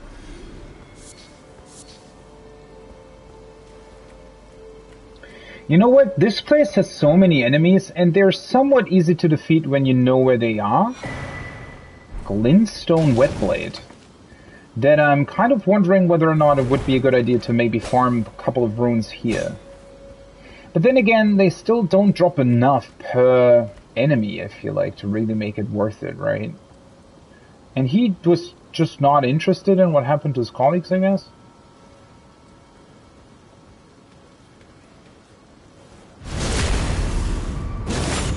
Well, bye-bye.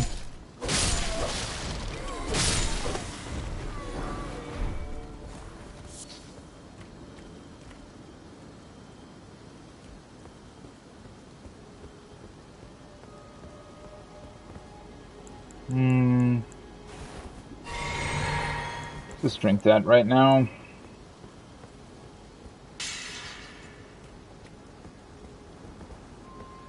Alright, yeah, I should look at what I got. So that's a key item, isn't it? The wet blade? Wait, is it? Yeah, it is. Grant's choice of affinity upgrades the weapon. Grant's choice... Wait. Huh? When applying an affinity using Ashes of War, an additional affinity of Heavy, Keen, or Quality can be chosen. When applying an affinity using physical or magic type Ashes of War, an additional affinity of Magic or Frost can be chosen. Okay. Interesting, but then at the same time, is that like actually a difference to what I was already capable of doing? Also, how do I get up there? Is there actually a way to get up there?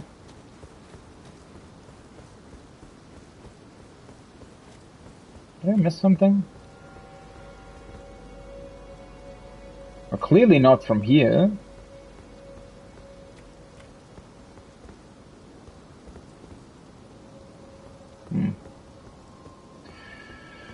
Yeah, that has to be accessible from somewhere else. What happened to this staircase, by the way? That's not how a staircase would crumble. It's way too much mass, I guess.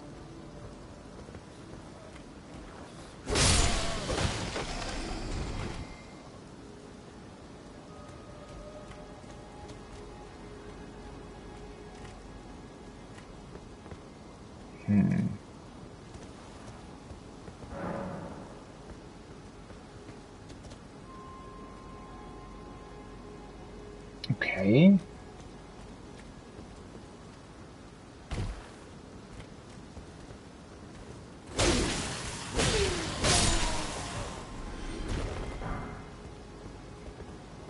Wait, is this an actual shortcut that I just didn't see earlier? Huh. I guess it is. Also, wait, there's still a crab? I thought I killed everything because my spirit isn't here anymore, but I guess not. Well, I didn't even see that shortcut. That's cool. Guess I just must have missed it. Okay, let's wait for the other guy to turn around again. Oh, he just turns around right away?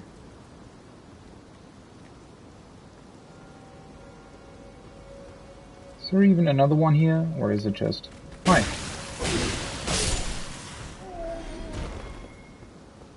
Wait, it's a dead end though.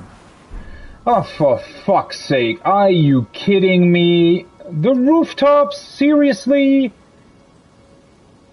I don't know what FromSoft has with rooftops. They're certainly not my favorite part ever.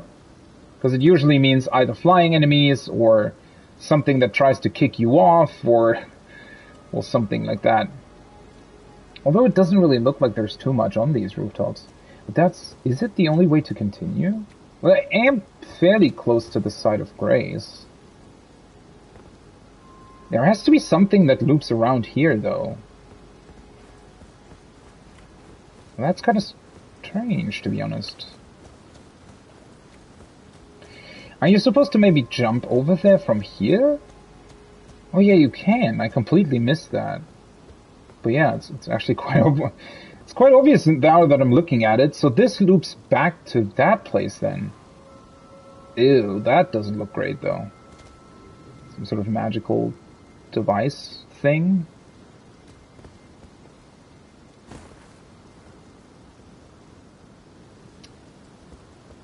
Okay, well I guess since the academy is destroyed, or somewhat destroyed.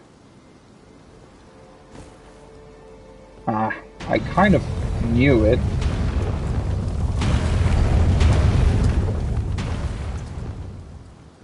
As soon as I saw, like, how that enchantment looked like, I kind of had a feeling it was something like this. Okay, well, how does this work then? Am I not supposed to go up here yet, maybe? But I have a feeling I have to if I want to loop back to it.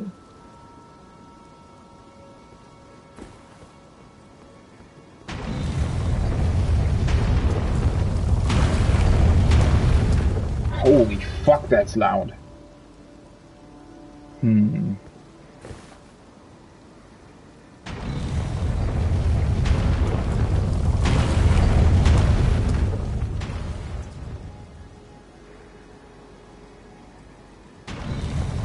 Well, it's certainly something new. It's the first time we've seen, like, a magical version of this, I guess. The problem is I can't even go back, I just realized. Fuck. Wait, shit! That means I can't even... Oh, well, I could teleport. Yeah, true.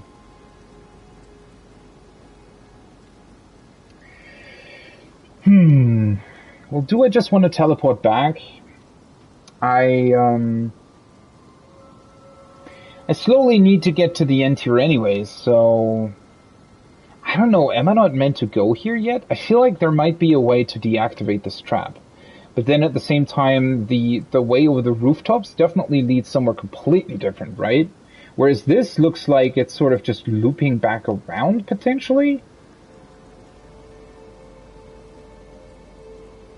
Am I missing something here? Is there like a... Oh, is there a platform on the right over there?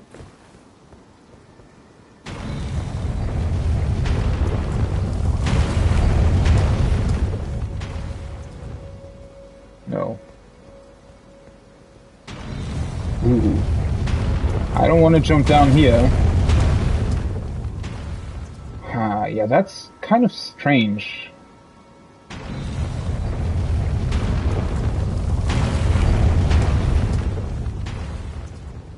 What exactly is the idea here? Can you stop spawning in those...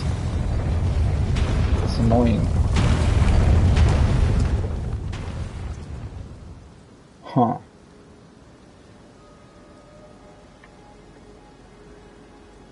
Well, that's... Do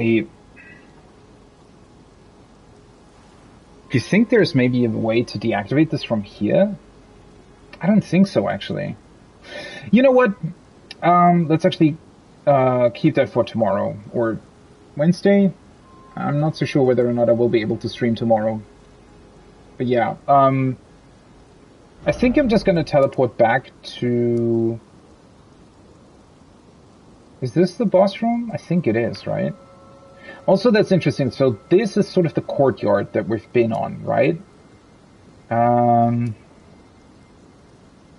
This is the church place.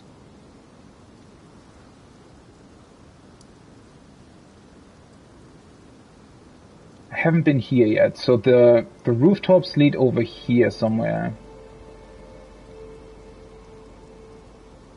I mean, maybe they also loop around in some form.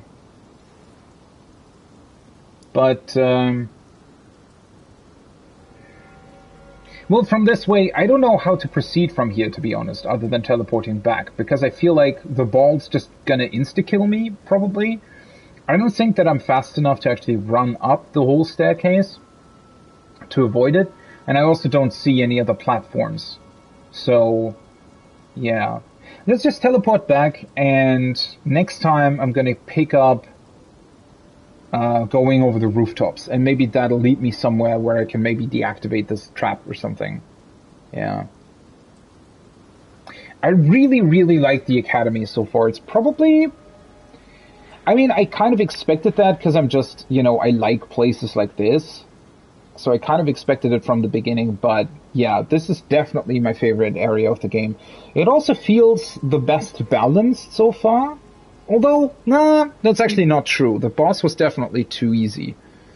I feel like even without the summon, it wouldn't have been too difficult. I mean, his attacks were fairly easy readable. He wasn't dealing too much damage, which is sort of the major thing why I think that it wasn't too difficult. But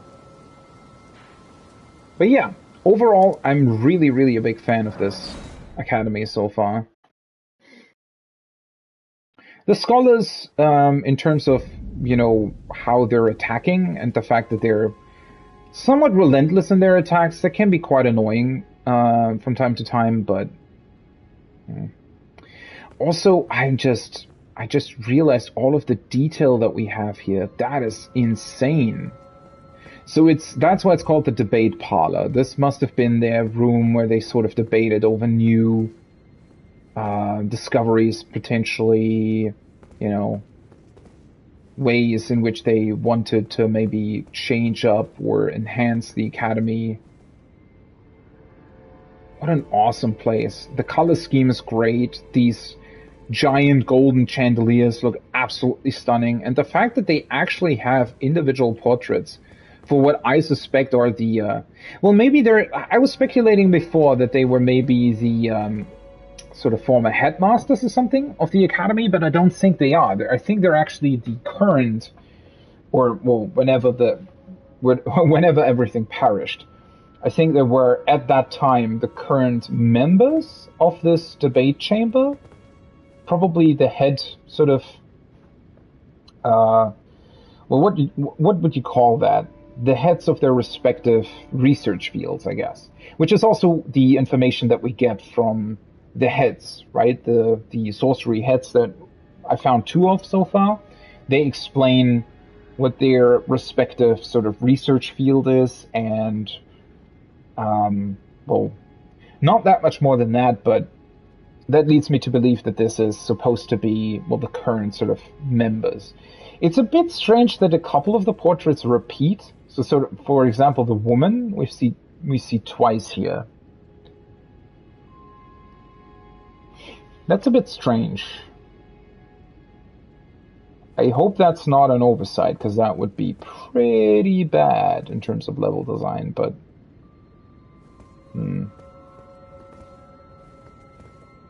Yeah, a bunch of the portraits repeat. I wonder what that's about. Actually, they all repeat. It's actually... How many unique ones are there? I think like 6 or something? Or maybe 5? No, I think 6. There are 6 unique ones. And then they repeat for whatever reason.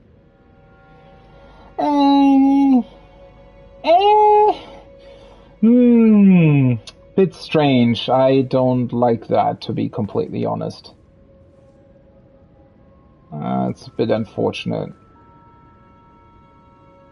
It's especially strange considering the amount of masks that we see over here. So if I come back here, I think all of these masks were actually individual, aren't they? Or are they similar? No, I think they're individual people. And there's like, how many? What is this? 4, 8, 14. That's kind of strange. It looks so good though. Also the globe at the top. It's interesting that they're mainly studying the moon, apparently. I mean, the moon is a very prominent feature in the sky, at least at night. Huh. We've heard a bunch of stuff connected to the moon, although not many explanations so far. And also sort of half of that information, I think, was referring to the... what was it called? The moon that's apparently down in the well, where the ancestral beings reside. I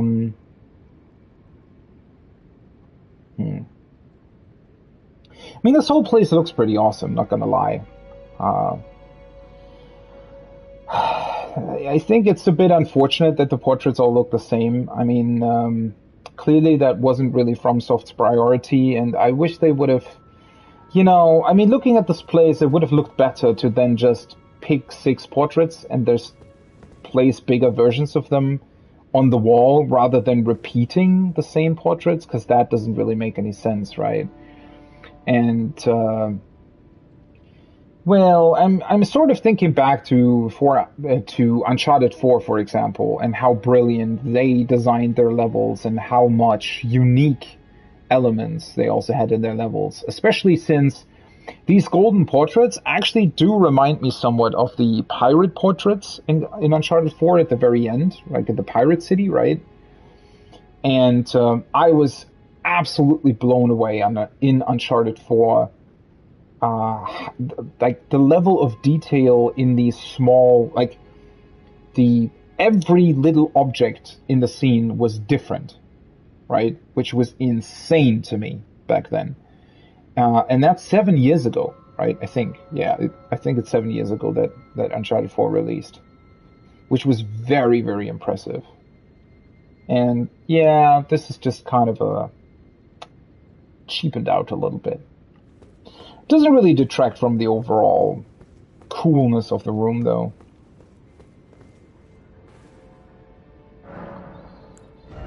Well. I guess I'm gonna level Arcane now, huh? At least to 13. Also now I'm level 60 and I have 100 defensive powers. Nice. Yeah, let's get Arcane to 13, just so that I have a bit of a sort of basic start there, and so that I'm able to use the dragon incantation stuff that I have. And then I'm gonna get Faith to 23, and then alternate between Vigor and Faith for a while. And then after that, probably just invest more into Vigor, because that seems fairly beneficial overall. I mean, kind of makes sense that it would be, but I also wish that it wasn't so necessary.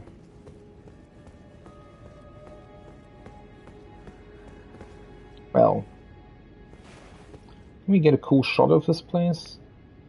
Unfortunately, the telescope is always zooming in a little bit too much. Maybe like this. Still looks awesome. Yeah, that's gonna be it for now. I really like this Academy place. It feels much more like your typical tightly designed Bloodborne / Dark Souls level. It's also the aesthetics that it's got going on. Oh, for fuck's sake, does there have to be a bloodstain exactly at this spot? Oh well. But yeah, the sort of aesthetics that it's got going on, the overall feel of the level, it's reminding me a lot more of Bloodborne and Dark Souls. In a good way. Definitely in a good way.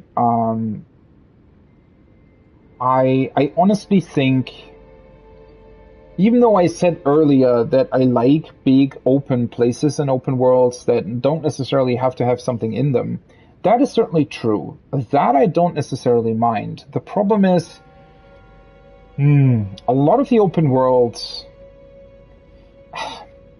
it's very hard to describe because I don't think that the open world looks too similar. That's actually not the problem. And as I said multiple times as well, it's actually pretty cool and awesome how many unique items and those kinds of things there are throughout the world, right? There's a bunch of unique talismans, a whole lot of unique weapons and sorceries, incantations, what have you, right? There's really a lot that's going on in terms of items, in terms of rewards for exploration, and also the coolness factor. I mean, there's certainly surprises throughout the whole game. I mean, take the cave beneath the academy, for example, where suddenly, well, the cave looks very similar to other caves you've been in, but then there are these sorcerers there, and then suddenly it leads into this big open room with the two crystal enemies as bosses, right? So suddenly it's very, very unique, and it's very different, right? And, well, I don't know what it is, but something about the game, maybe it's just... The game can be a bit exhausting, and I don't know why that is, specifically. Maybe it is because enemies have high HP pools, or they... I mean, arguably, the problem is that the game so far has very, very rarely actually presented me with a challenge, right?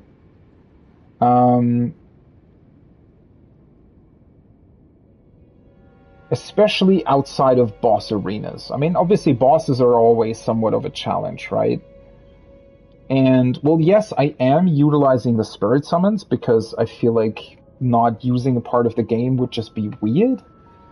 But the game itself, and I said this before as well, just doesn't seem to be suited to actually cope with the spirit summons half the time. It's just a very awkward thing that sometimes ensues with the AI when you spirit summon. It's a bit strange. It honestly, yeah, for the most part, the thing is the spirit summons feel very much like in the older FromSoft games when you called a cooperator, right? When you played multiplayer with friends or whatever.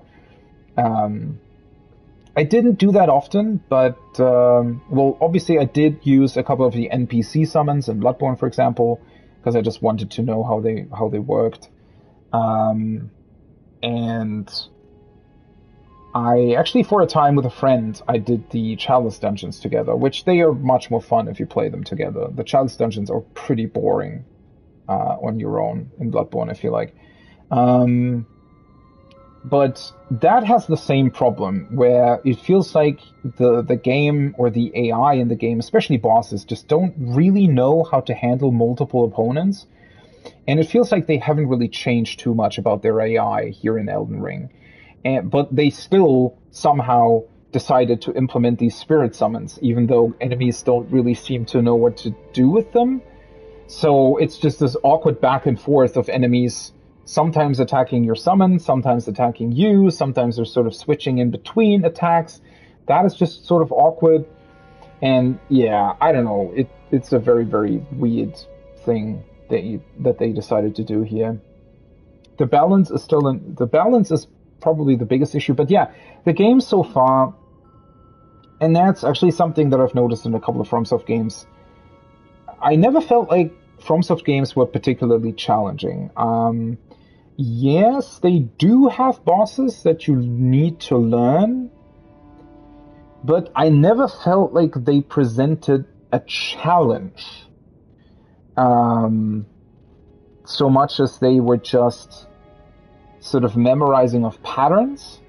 And in a way, yeah, that can be a challenge, obviously, but I don't really know how to put it. It's just kind of... It's very, very hard to describe what I mean with that. But it's with this academy as well, right? A lot of the enemies... I don't know, it's just this awkward back and forth of like trying to pull them individually, then you're sneaking up on a couple of them. Some of them are just very easy to defeat, sometimes you have your summon with you. It's just this overall gameplay loop just doesn't feel as tight as something as Sekiro, right? It feels like in Sekiro, FromSoft really thought about, okay, what kind of game do we want to create? And then they put their whole effort into creating this very, very tight experience. And of course they limited your options with that, but at the same time, everything worked, right? Everything felt like it had a purpose, and it was this like really, really tight experience where everything worked together really, really neatly. And you also felt like you were properly, like, the way enemies were placed, the way levels played out, the way you could utilize your grappling hook, together with the fact that you can one-shot enemies if you sneak up on them. All that kind of stuff together makes Sekiro a very, very tight and awesome gameplay experience. And the problem is that I've noticed in Dark Souls and also here in Elden Ring, not so much on Bloodborne. Bloodborne is very unique in a couple of other ways. Bloodborne does have problems as well, but Bloodborne is sort of in between the tightness of Sekiro and the sort of more openness of Dark Souls / Elden Ring / Demon Souls. But what I've noticed with Dark Souls 1 and 2 and also Elden Ring is that they present you with a bunch of options, and at least in the case of Elden Ring, all of the options actually seem viable, which is sadly not the case, at least from my experience in Dark Souls, where a lot of the options just felt way less, or well, way worse than other options that I had. But I don't know if it is this openness in gameplay or whatever it is, but it feels like the gameplay experience is not really tight. It feels like there is no real sort of purpose behind everything, right? It's just kind of, it feels like a lot of elements are sort of mashing against each other instead of together creating an awesome gameplay experience. And I know that that's a very broad way to describe it, but as I said, in Sekiro, sort of every move that you could do felt like it had a specific purpose in the fights, and the way the fights played out and the way, or the things you could utilize, you know, everything had sort of, it was this back and forth, not only in the fights, but also in the design elements that the game had. Everything felt like it was connected in a way. And here in Elden Ring, it feels like you have a billion different options, but none of them are actually really connected, right? There is no comboing, for example, between my weapon and my staff. Yes, I can use them both at the same time, and I can use them, you know, alternating between spells and the sword and stuff, but it's not an actual combo, right? The same goes for shields, for example, where you don't really feel like you actually have like proper combos between the shield and your sword, for example. And well, yeah, the same holds true for everything else as well. There's a bunch of items that you can use, but it doesn't feel like, it feels like they're sort of on their own, rather than being usable in conjunction with other stuff. Yeah. I don't know. It's... Obviously, that's a very, very hard problem to solve. And I'm not saying that it's necessarily bad because of that. It's just... You know, where Sekiro is very, very tight, has very few options, but the options that it presents are very, like, they're almost perfect in execution. It feels like Elden Ring is presenting you with a billion different things at once, but nothing really works, right? Nothing is really fun. It works out, it is somewhat fun. I would say it's sort of average fun, which is not bad, right? It's still fun. Like, the gameplay is still good. But it never feels like everything sort of properly comes together. It feels like everything is sort of separate from one another, and, you know, the roll is not connected to your sword attacks properly, the sneaking is not really connected to anything else, yes, it does work, right? I mean, you have like a sneak attack, and there is a special attack when you sneak, you stab with your sword instead of hitting normally or something, or instead of slashing. So it's not like nothing exists that sort of plays off of each other, but in terms of the actual experience that comes out at the end, I feel like Elden Ring is very, very broad. It's like this very shallow ocean, right? Whereas Sekiro is a very narrow, deep river, right? And, well, I guess it would be subjective what you really like. Yet at the same time, I feel like there is potential here that has not really been utilized as well as it could have been, right? I think that Elden Ring should take more inspiration from Sekiro than it has, and, you know, maybe ditch a couple of things, just a couple, right? But instead of having such a broad range where nothing really interacts, make some interactions or something. I don't really know. I would need to think more about that, to be honest.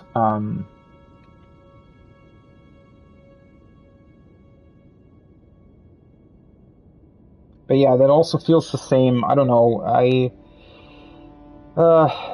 I'm still struggling with the fact that this game is open world. I wouldn't say like the open world is not bad. Don't, you know, I'm not saying that. I'm not saying that it's bad or anything. It's actually pretty good. It's fun to run through. It's, you know, the exploration's good. I mean, I've already said a couple of things that are pretty awesome about this game, actually. And I do want to keep playing it. So and that's sort of the biggest indicator that it's a good game. Yet somehow, while I'm playing it, I can't shake the feeling that it's sort of, I don't know, as if it's missing identity, right? Or like a soul? I don't know, that's a very dumb description, I feel like. But I do think that Elden Ring is, it's sort of everything and nothing. It's, in a way, the ultimate FromSoft game, yet also not.